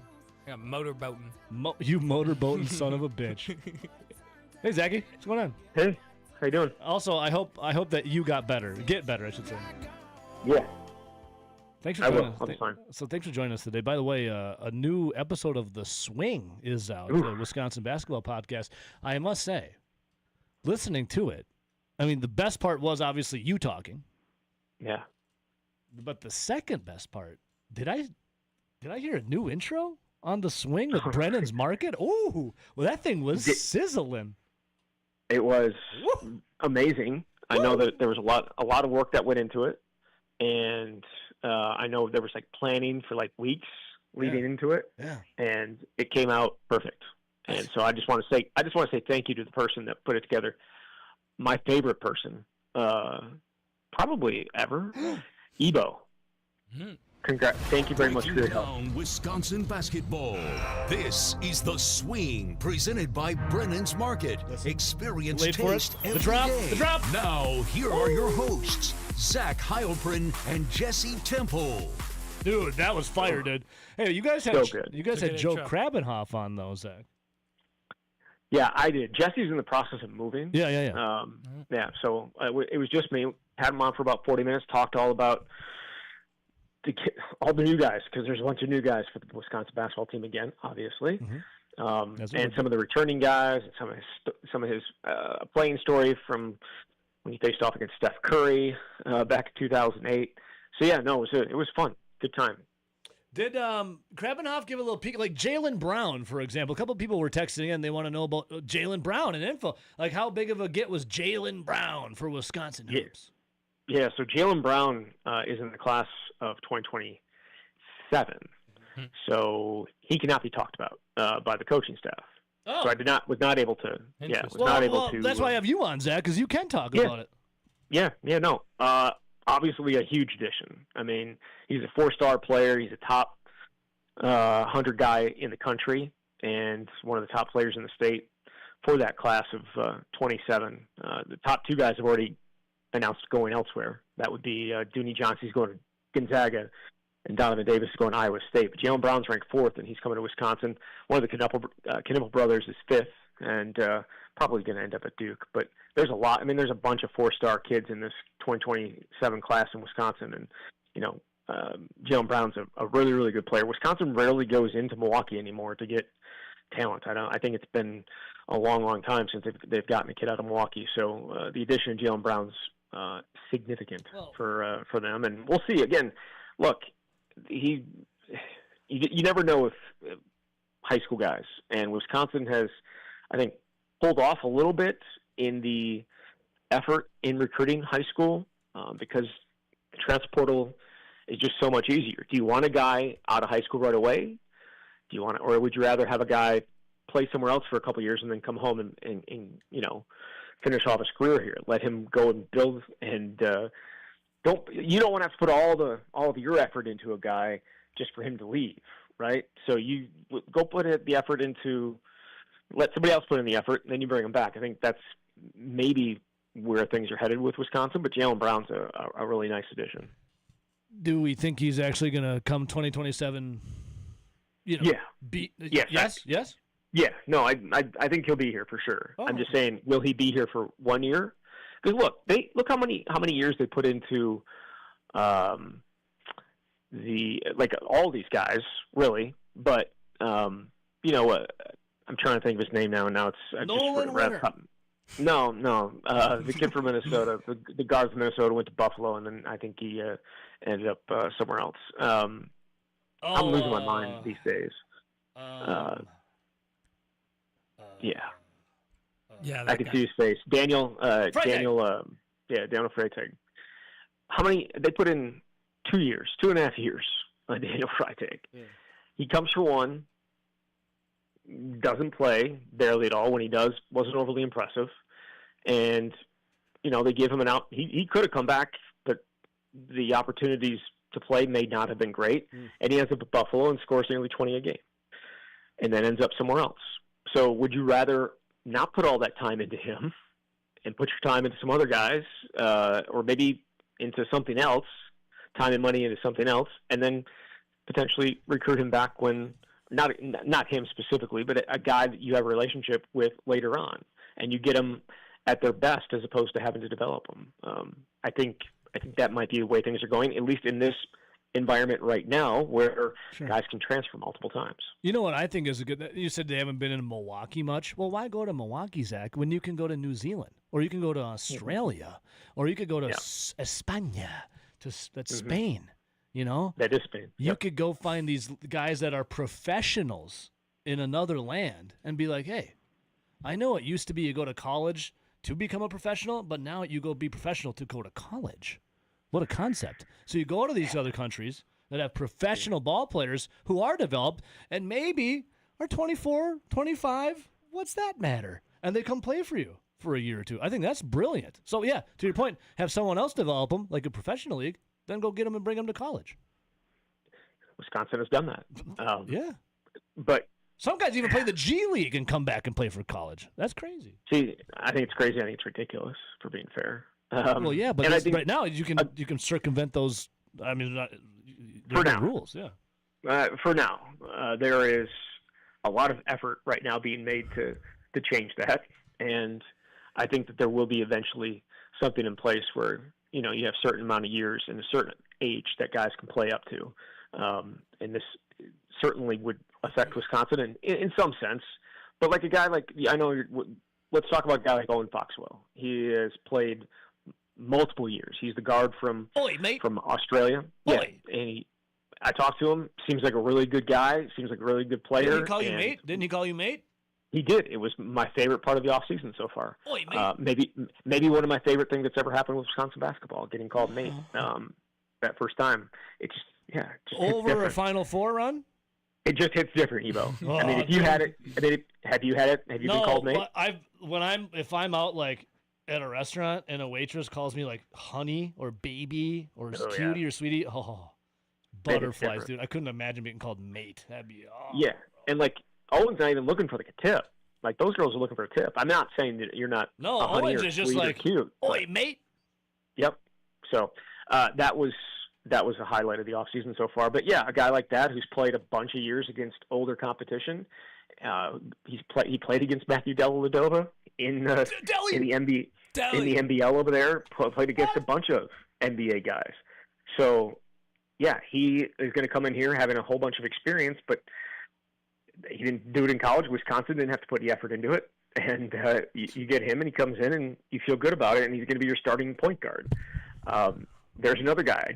I think even these true freshmen that are coming in, a guy like Bieliauskas played against a whole bunch of older competition before last year, and he wasn't fazed by having to come in and play like he did last year. Jackson Ball, who's coming into this part of this 2026 class, has played against professional competition. He's built like an adult. He's not a guy that you have to go and do all these things and build him up before he's ready, and they're expecting him to be a player this year. Like, that's the stuff that you can do right now with the current environment. Zach. I don't hate it. Dude, you're telling me right now that Owen Foxwell, Wisconsin basketball's first mate, played against the Australian Michael Jordan, who won a championship, Matthew Dellavedova, and Foxwell bested him? I don't know about that, but he played against him. Oh, I added that part. Oi! He played against a lot of good players. Oh, a lot of guys that were in the NBA that obviously ended up finishing their careers elsewhere. But is Foxwell? Is he in the States? Or are we still working on a little visa here? Still working on it. Still working. Apparently, I mean, this was as of last. What was that? Was that last Friday that we did that? Yeah, last Friday. So they'll be here. The rest of the guys are arriving on campus. He might have already been here. It's, the government. You know how the government is. Apparently, making it very difficult for people to get in and work here. So yeah, I don't know. It's weird. I don't know why it's happening, but you see that World Cup? You see that World Cup ref? I did. Can you imagine that? That would suck so bad. What happened? Like you're going to get an opportunity. You're getting an opportunity to potentially ref in the World Cup, and then you're trying to get on a plane to get here, and they're like, nope, sorry. Nope. Then you pull out your scrapbook. You're like, here's pictures of me reffing soccer, and they're like, we don't care. So looks like terrorist ties to me. Get out of here. No, Zach, are you excited for the World Cup? Come on, Zach. Every 4 years. Are you? Dude, I'm titillated. You know, I mean, when's the first game? Tomorrow. It's Mexico versus South Korea. Duh. That's not true. What do you mean? Is Mexico's got the opener, not Canada or the U.S.? Group A, Group A starts tomorrow. Actually, you know what? You're Zach. right. Thank Canada, you. Yep. Yeah, US Canada's on Friday against Bosnia. Canada and the U.S. is on Friday, right? Yes. I'll use Paraguay Friday, 8 p.m. Apparently, Paraguay doesn't have one of the better players. Well, they're scared to play against the USA, dude. Yeah, don't want to come and play in Inglewood like that. No, listen. Can I maybe say something a little controversial here? Please do. The "I believe that we will win" chant for the USA. Can we not? Yeah, that's not. I feel like are they still doing that? You'll hear it. Oh. And also, why are you against it? I believe that we will. I believe that we will. You think win. any other team is chanting something like that? No. I don't know. Mexico's fan different base. Languages. Mexico's fan a lot of base. different languages. They're chanting stuff that gets fans banned from going to the next match. That's what I want. Your boy Aaron Rodgers was part of that, like when he was pushing it back in. Oh, I'm well aware. 2016. Trust me, I chanted along too. Full of pushing it. I chanted along too. Don't get me wrong.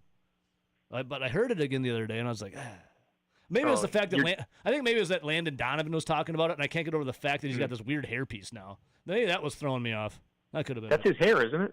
I think he got it stitched in. I think he went to Turkey or whatever. That one thing. It looked. It's the turkey. Those turkey hair transplants are actually their hair, right? Yeah, it's from the back. I'm well aware. Yeah. Okay. So it's his hair then. Yeah, but it just looks. Yeah. Well, he looks. I mean, weird. He had to go through that whole process while being on TV, and it was. He should never turn his head. His neck had to be like straight. Like he couldn't look to his left, or it was like Peyton Manning back in the day. Like couldn't turn his neck.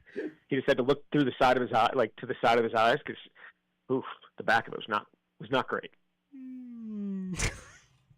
Hey Zach Halpern, our sports director, joining us right now. Zachy, yes. Do you believe in Lucas Van Ness? I don't really trust Iowa people. Oh, right? Oh.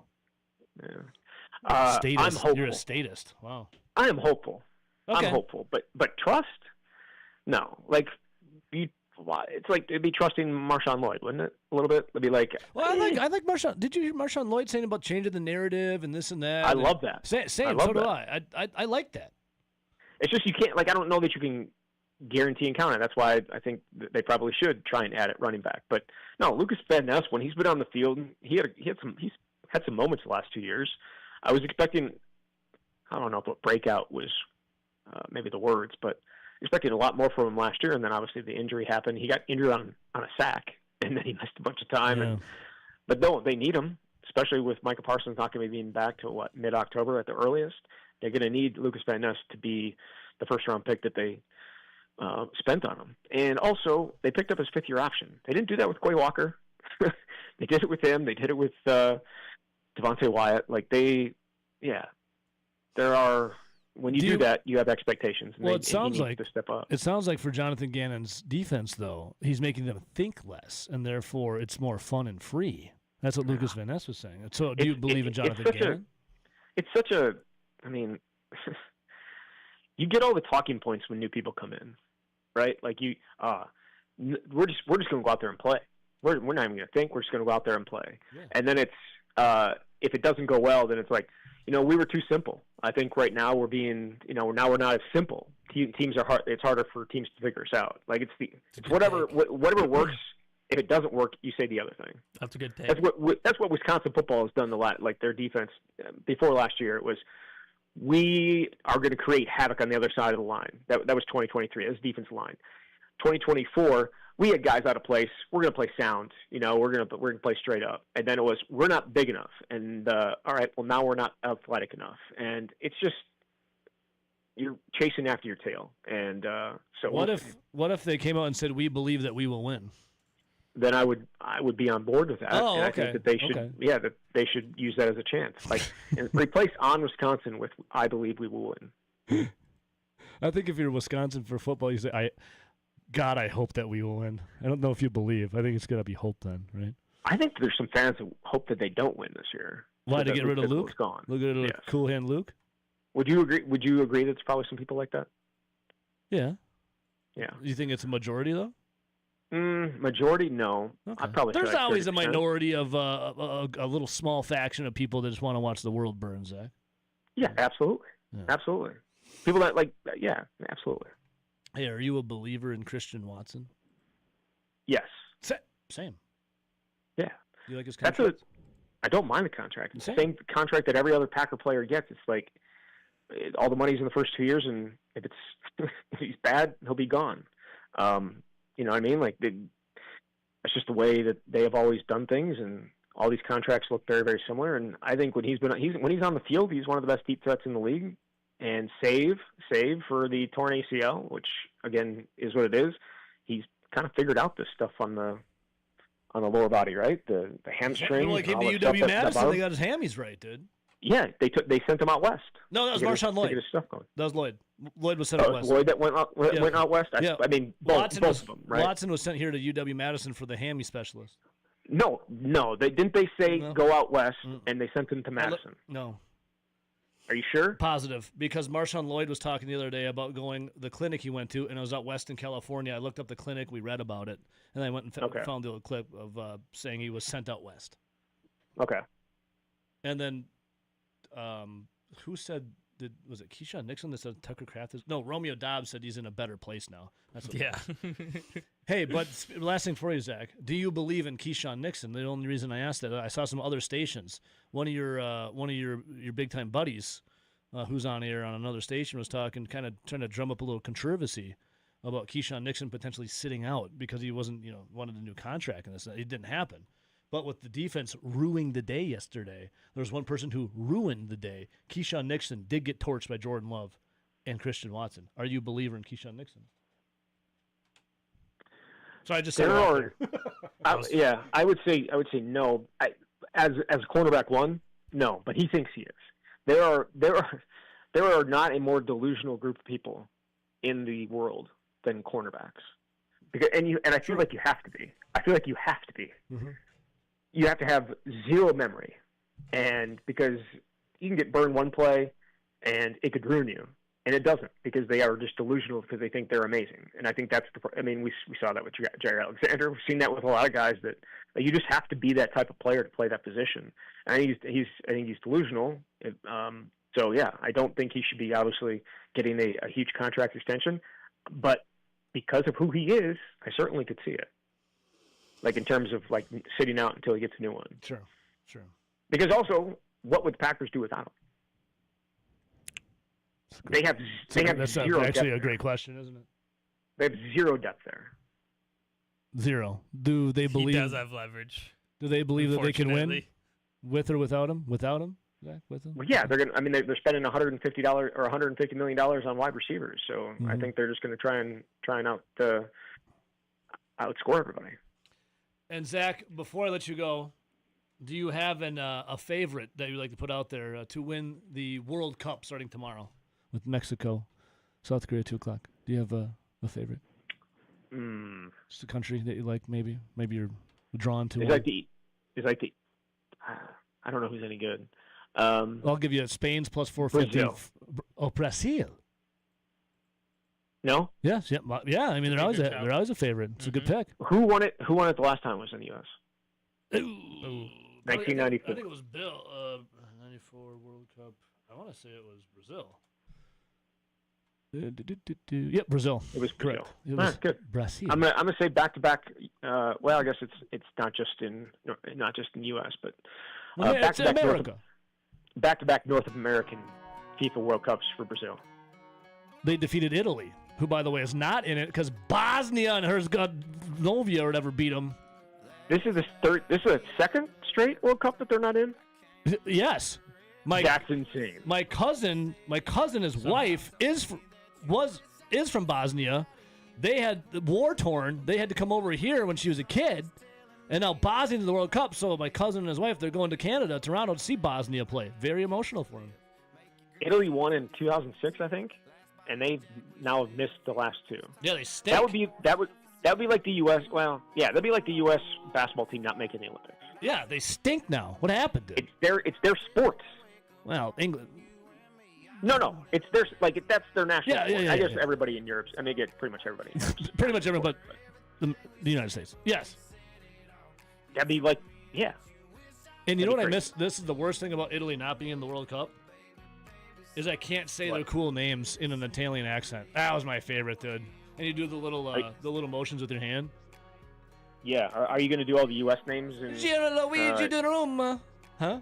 You should do all the U.S. names in your accent there, your Western, my your country Southern accent? Yeah. Zach, I love you so much. All right, guys. See you, buddy. Later. Bye, Zach. Bye, Zach. There he is, Zach Heilbrand. Thank you, Austin. And there he goes. Our sports sector.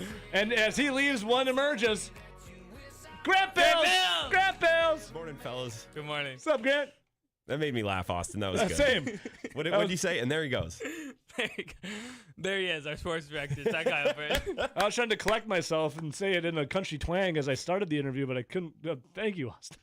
There he goes, our sports director, Zach started getting the case of the giggles. Grant, how are you? I'm well. I feel like I haven't got to talk to you. Well, I know we've had. What happened on Monday? We've had guests in studio. I was late yesterday because I had to. Studio, you burned your hand. I had an appointment. Burned your hand? What happened? Yeah, it looks like the dude from Scary Movie 2 now. Take my good hand. Grant, raise your hand. You can't. You won't be able to tell from there. Okay. It's not that bad. All right. So what you? What? I guess I never asked you exactly what it is that you did. I was making chicken. Okay. Which I've been making a lot of chicken lately. Same, and it was good. The problem was I was gonna have a salad for dinner, but I was a little hungrier. I'm like, well, if I don't get something else, I'm just gonna snack. So I went to Woodman's hoping to grab a rotisserie chicken. They didn't have any. No, protein maxing. So I got a bunch of chicken breasts, sear them 3 minutes on a side, pan on the stove, put pan in oven to finish them, right? Okay, yeah. Except when I pulled the pan out and set it on the stove, I forgot the pan had been in the oven. That's a classic move. Stainless steel handle. That's a classic move. I've done that. I've done that too. It never feels good. No, scared the dickens out of me. Yeah, never feels good. So I spent all of Monday night with my hand in a bowl of water. But I've bounced back. You need aloe vera. That is a magic worker. I'm telling you. I got some aloe in my... You need to constantly just be smothering aloe on you. I'm telling you. It works. As a guy that had second and third degree burns, it works beautifully. See, and I got to recover because I got a golf at a bachelor party on Saturday. I have to be locked in. Oh, just drink a little liquor and... Swing fluid. Put a glove on it. It'll be good. Put a glove on it like Andy in the office. Nice to see you, Austin. You as well. That's what's going on with me. Nobody cares, but that's what's going on with me. Although when I called to ask the nurse line what I should do, they said, "Well, you need a tetanus shot." So I had to get one of those yesterday. My wife just messaged me, Grant. Mm-hmm. She says, "Show Grant my burn. I didn't miss work." Well, I technically really Here, didn't. Austin, go run this over to him. Okay. I was like 14 minutes late. Go run that over to him. Go still through the window. Through the window. Jen wanted me to show that to you. Let's see. What did she do? We were making a stew in the pressure cooker, the Instant Pot. Mm-hmm. And after the release, she forgot it was plugged into the wall. She had to move it. And as it jerked because in the wall, all the hot boiling liquid rushed all over her hand and arm. That's ugly. As a good husband, I immediately jumped to action. Then immediately went to Walgreens, got a lot of aloe vera, and we healed that baby up real nice, real nice. So, granted, if you need some aloe vera, I'm telling you, it's magic work. I can bring you in some if you like. Thank you. I think I have some in my backpack. Good. Doing good though. I'm glad. I'm glad. All right, Wolf, we wait for a break. We'll come right back.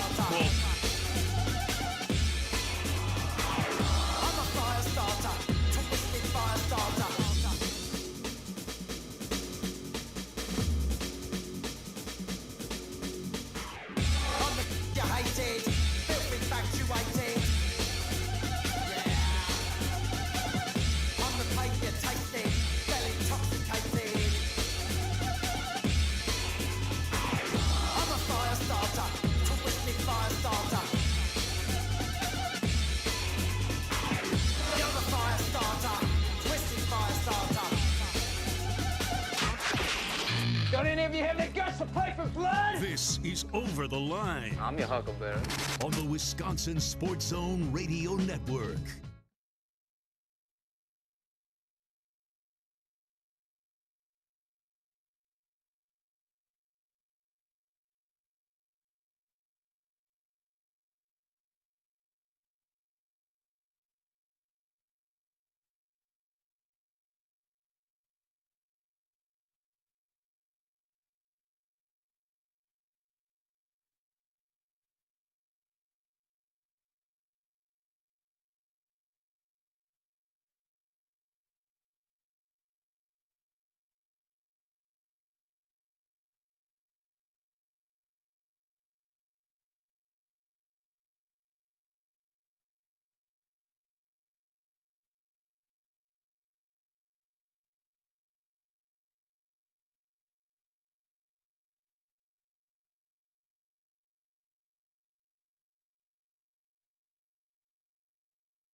Are you gonna be?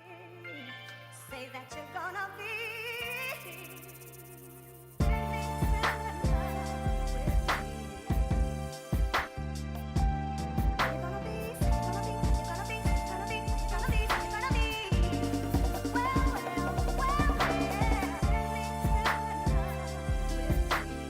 All right, welcome back in. You know, this is... I like taking floor naps. I love floor naps. Grant, have you ever dabbled in a floor nap? Yes. Austin, have you ever dabbled in a floor nap? I've dabbled in not more than naps on the floor. Okay. Like just sleep for a night. What I like to do night sleep. at work is sometimes before the show, I'll just turn the lights off in my office, shut the door. I'll just lay on the floor and I'll fall asleep. After the show, I'll even do that sometimes. If you're running the Green and Gold postgame show with Bill Michaels, sometimes we're here late, take a little nap, then all of a sudden you're doing the morning show. Outside of my house right now, my wife just sent me this picture. My neighbor's getting his roof done. All the hail damage on the north side. And the picture is of my neighbor's house, this is his driveway. There's 2 big garbage bags. There's 2 shovels. There's some shingles by this guy who is literally on his side, passed out on the driveway sleeping. He looks like he's dead. Look at this. Look at him. He looks like he's a cadaver body, like a cadaver out there. This is how you nap. This is how you win, folks. Napping on the job is where it's at. Take floor naps. Take driveway naps. Squeeze in naps whenever you can. Grant, you saw the picture. Are you envious? A little bit. Yeah. Look at that guy. He's getting ready. He's getting ready for the World Cup. He gets paid by the hour. Well done, not dude. the job. And I asked Jen, I said, is this real? Yeah, right outside her window. You know what else is real? Our guy Lee. I have a question about napping on the floor. Yeah. Is it acceptable for a carpet installer to tear out the old carpet, put the new pad down, lay out the new carpet in the room before you stretch it in, and then take a nap on it before before you stretch it in and get the job done? Is that acceptable? Well, I think the sign of a good carpet is how well you could nap on it. So if you're testing it out, yeah, yeah. Oh, okay. Well, my allegedly sober for 120 days stepbrother did that once in the afternoon, and the customer was pretty confused. My stepdad got a call about it.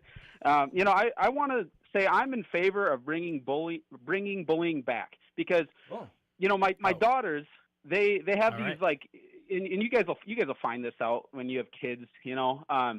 They send you home all these flyers and stuff like, hey, donate to this cause, Jumpstart Kids Heart Challenge, blah, blah, blah, blah. So my daughter brings me one the other day. She's like, Dad, I want you to donate it now.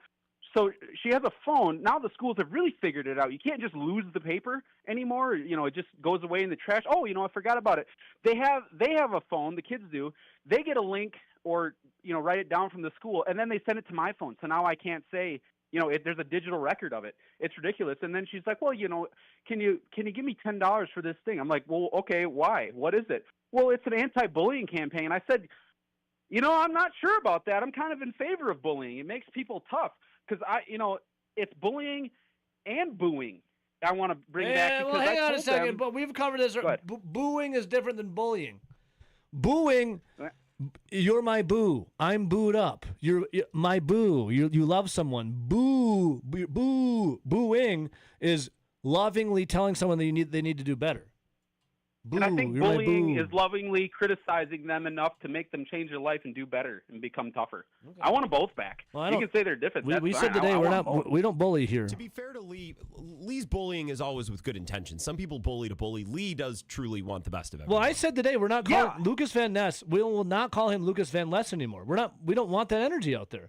We want Lucas Van Ness to be at his best. We want him to be Lucas Van Best. My name is Lee, and I was, bullied when I was younger. When I was coming up from the and now you're bullying people. Hurt people.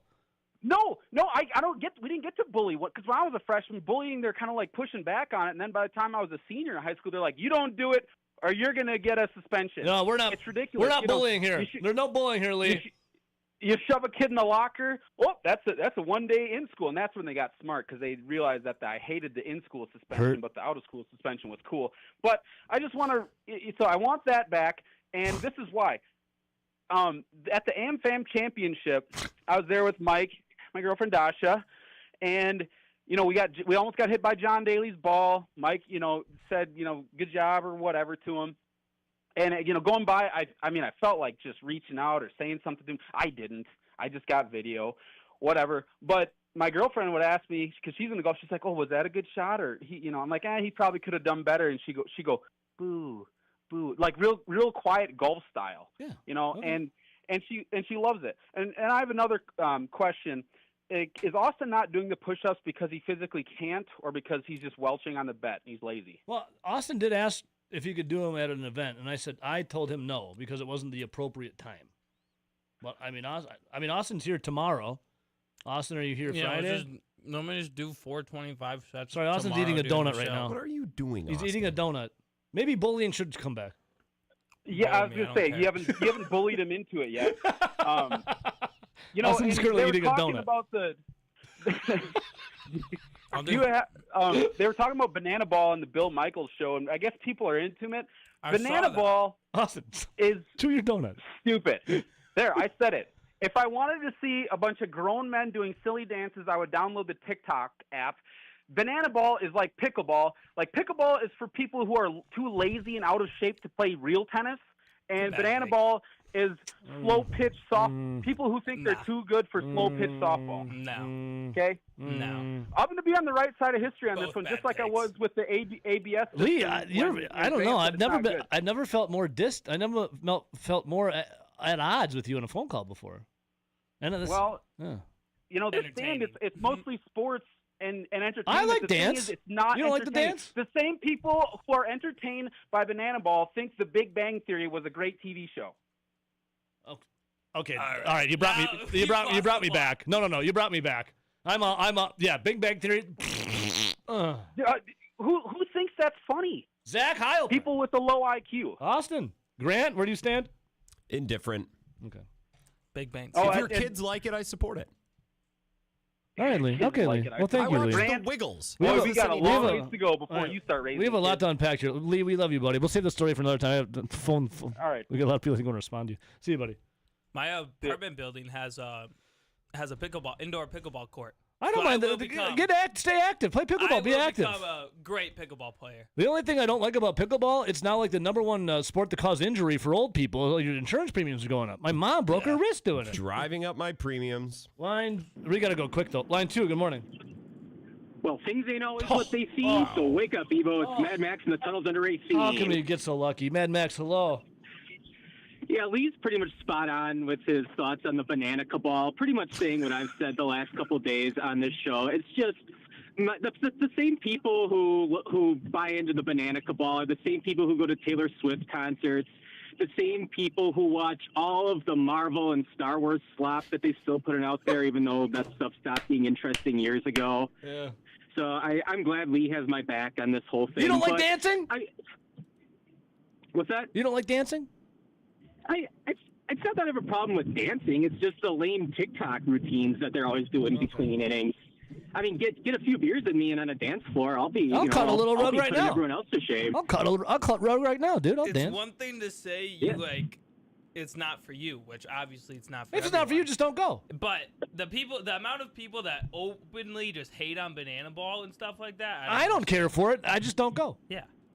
And I'll say this. Hate on it?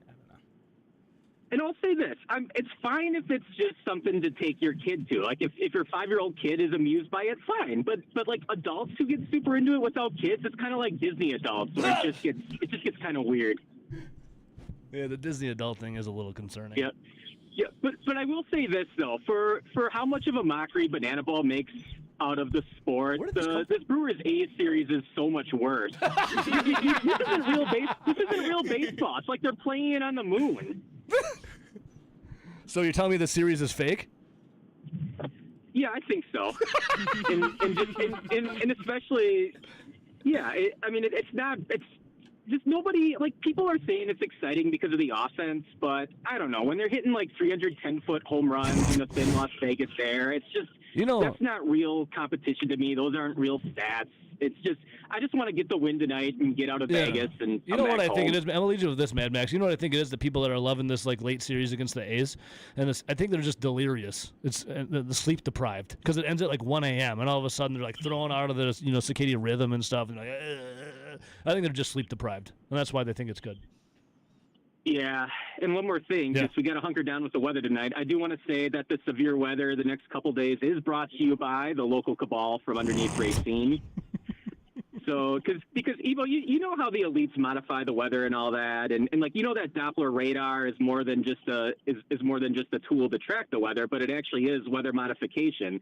And what people don't know is that the Foxconn Dome is actually one big Doppler radar that handles like all the cloud seeding in the HARP. And I can tell you, just from inside information, they're pretty active down there tonight. So they're planning something. They're planning something big, Evo. Everyone just got their roof redone. No. My neighbor's getting it done today. We're going to get smoked again. My neighbor's roofers are sleeping in his driveway right now. Maybe they're preparing for the storm. That's what it is. Mad Max, I love you, brother. Love you too, guys. The See you, storm buddy. is coming. See you, buddy. Banana cabal. I have this is a full phone line. I have the 5-minute break to take still. Oh. I got... How quick can you be line for? Not really quick. Darnell?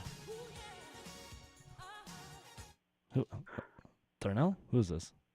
Yeah, it's Darnell. Oh, boy. Oh, might as well just do it. Let's go, buddy. All right. I'm just going to talk real quickly about the bullying thing. I think bullying... We don't bully. We're an anti-bullying. I've become. We don't. Lucas Van Ness? No. Lucas Van Best? Yes. Okay, if it's about enemies, right? Like, if you go back to, like, the old high school, right, when there was, like, you had your rival, your enemy. Like, there's a difference between someone being your rival and someone being your sworn enemy, right? Yeah. Because usually, like, a rival is, like, a little bit more friendly, maybe more of a competition, whereas an enemy is, like, I hate this dude, so, I'm going to bully him or whatever it is. The Lord actually talks about this in Proverbs. He says that you should, if your enemy is hungry, you should give them food. If your enemy is thirsty, you should give them water. You should give them drink. And the Lord will deliver the coals. Right? Powerful. It is. Like, it just shows that you don't need to be, like, you don't need to stoop to your enemy's level, because God will deliver the just reward to your enemies, right?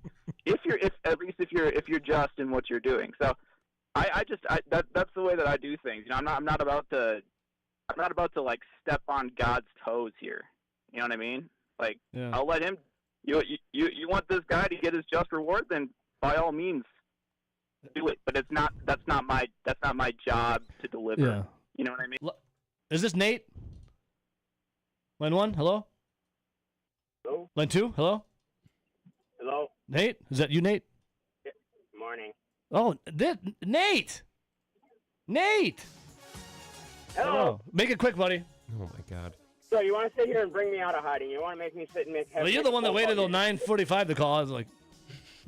Well, I have a different work schedule. Anyways, you're going to sit here and you're going to bash Banana Ball? Good. Two people who want to rub and tuck each other want to sit here and piss and moan about a company that makes millions and millions and millions of dollars. Great. Just like you people that want to bash WWE Wrestling. You don't like it? All the fans didn't provide it. It's an alternative. It's a fun thing to do. It's a nice thing to do on a Saturday night with a beard. Soul pitch softball from a couple of guys who can't even compete in it. And what about pickleball? What, you want to bash people like me? Go for it. Knock yourselves out while you're sitting here watching the AmFam Classic because you can't hit the damn ball yourself. But, and you want to bully somebody, just go bully yourself in the kitchen. But look down at the stairs in your own pants and find something to bully. Have a good day. Oh, look down. Oh. Nate, was that you who texted in? Oh. Not a bad call. Delivered it quickly. That was good. I think he was.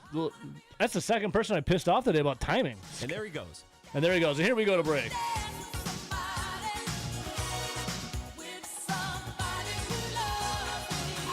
Why don't you talk into the microphone? I got a backup mic right here. This is Over the Line. Check 1, 2. Testing, testing. Yeah, they both working, and guess what? They don't like no feedback. What's up? On the Wisconsin Sports Zone Radio Network.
Over the Line will resume in 2 minutes.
Over the Line will resume in 30 seconds.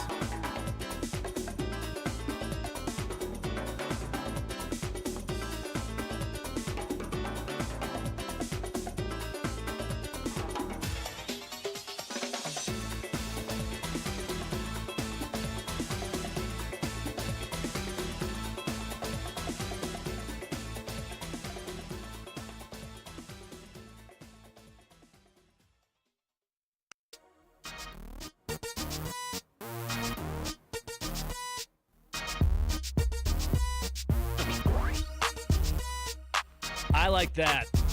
The phone calls, 9 o'clock always gets wild. It's been pretty tame the last couple of months. But today and yesterday, whew, I got enough time to squeeze another one in. The DOC, our man Doc. What's up, brother? That's right. Either die the hero or see yourself become the Dodge villain. Hey, what is a Dodger, by the way? What is a Dodger? That's a great question. Yeah, they've enchanted to it at us at years. Don't have an answer for you. Now, I know your show is Over the Line, but slapping dongers and putting seeds into Austin, that could be a little bit too far, especially for Dave and Winona over there. Hey, now, slapping dongers is a baseball term, okay? And planting seeds. You say so. Yeah, and the phrasing for my planting seeds into Austin probably didn't come off the greatest. So what'd you say, Austin? You acknowledged it right I away. acknowledged it right away. It sounded a little off base. So, yeah, with News of the Weird, all I can think of is, Austin, have you seen Dazed and Confused? If not. It'd be a lot cooler if you did. All right. Yeah, there's a baseball scene in there. One more pitch, get this batter out so we can really beat your ass. Quit stalling, we're waiting for you. You know. Then they ask him to leave through the right field fence. So that's just what I pictured at the Brewers spring training. Austin, I got a skill that you can add to your resume. That when Eagles got his bump back music going with Tool, you have the Maynard James Keenan dance, the head bob dance down to a little T. I see you doing it in the little slow motion on YouTube when I watch he does, doesn't he? And he does. Yeah, he does. He doesn't He even know gets who it going. Maynard is. He doesn't even know who Maynard is, but yeah, he's got it. I know Maynard. And, No, Maynard one James last Keenan. thing, Yeah. in your battle with JJO, I found the stinkiest fish that you can microwave. What? Salmon, mackerel, trout, and sardines. Well, I have literally, Doc, a cupboard full of sardines. I'm sardine max all the time. I'll do that. I'll bring in some sardines and microwave them in the microwave just for my fellow coworkers. Yeah. Doc. Pleasure as always. See you, buddy. Grant just gave you a stare. Grant, does that mic work? You're talking to? Oh, I don't think so. It works. It works? Hey! I don't know. Yeah. Oh, hell It's yeah. working. Look at that. When did that happen? We're so back. I don't know. When did that happen? The mic fixed. Austin, go Look at over that. this line. Go over this mic Yeah, over here. yeah, Go yeah. to mic 4. Go to mic 4. Run faster. I don't have time. Testing. What? 1, 2. Testing. All the That mics works in here too. work. We have 4 working mics. What happened? Shout out the new engineer. Dude. Shout out. Shout out the new engineer or the mic fairy or something. I don't know. Matt. All of the mics work, dude. That's awesome. We never stare a gift horse in the mouth. Ever. Ever. I'm coming in tomorrow, and I'm not sitting in the producer suite. Yeah, there's something to be said when you get out of the Ben Kenny Memorial producer suite. Well, you're in there because you have stuff you're doing. Yeah. Oh, yeah. But it's also nice to remember Ben Kenny. You know, we do like Ken Benny. We should get a small headshot of him in here that makes it seem like he passed like on. an actual memorial. He's suite. He's not with us anymore. I try to reach out to him, and he'll respond like 4 days later. What? What do you want? He's corporate now. He's corporate in New York. He is a corporate suit. Yeah. He was a corporate suit here too, to be fair. Yeah. That Philly East Coast elitist BS, Ken Benny. Oh my God, I gotta take a break. All right, we'll come right back.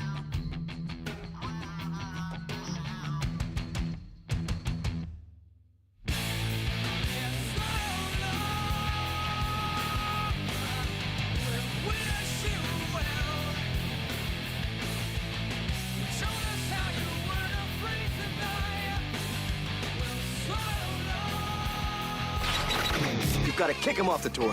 He's not breaking any rules. This is Over the Line. It's a disgrace to the game. On the Wisconsin Sports Zone Radio Network.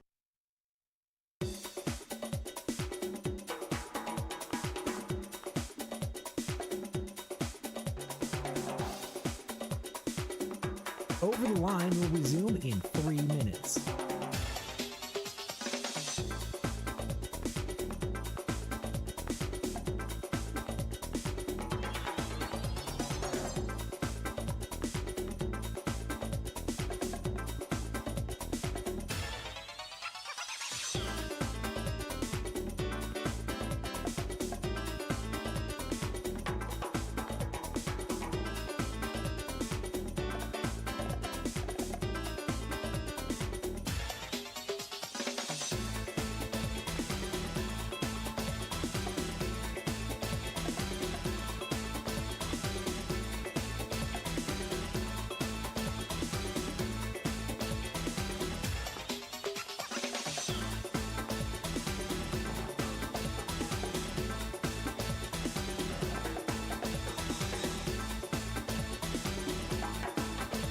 Over the Line will resume in 2 minutes.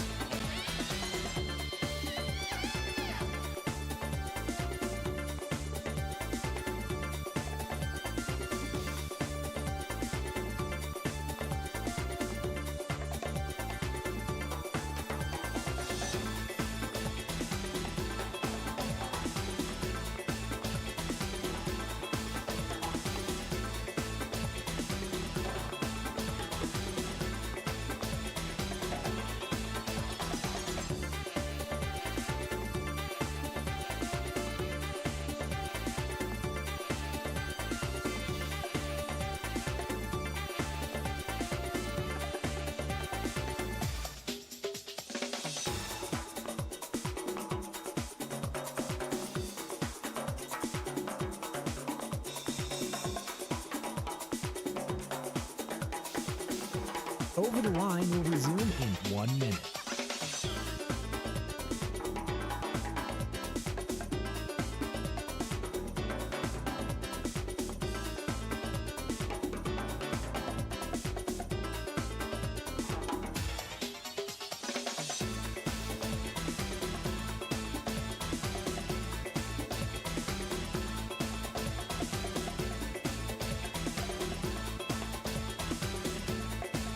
Over the Line will resume in 30 seconds.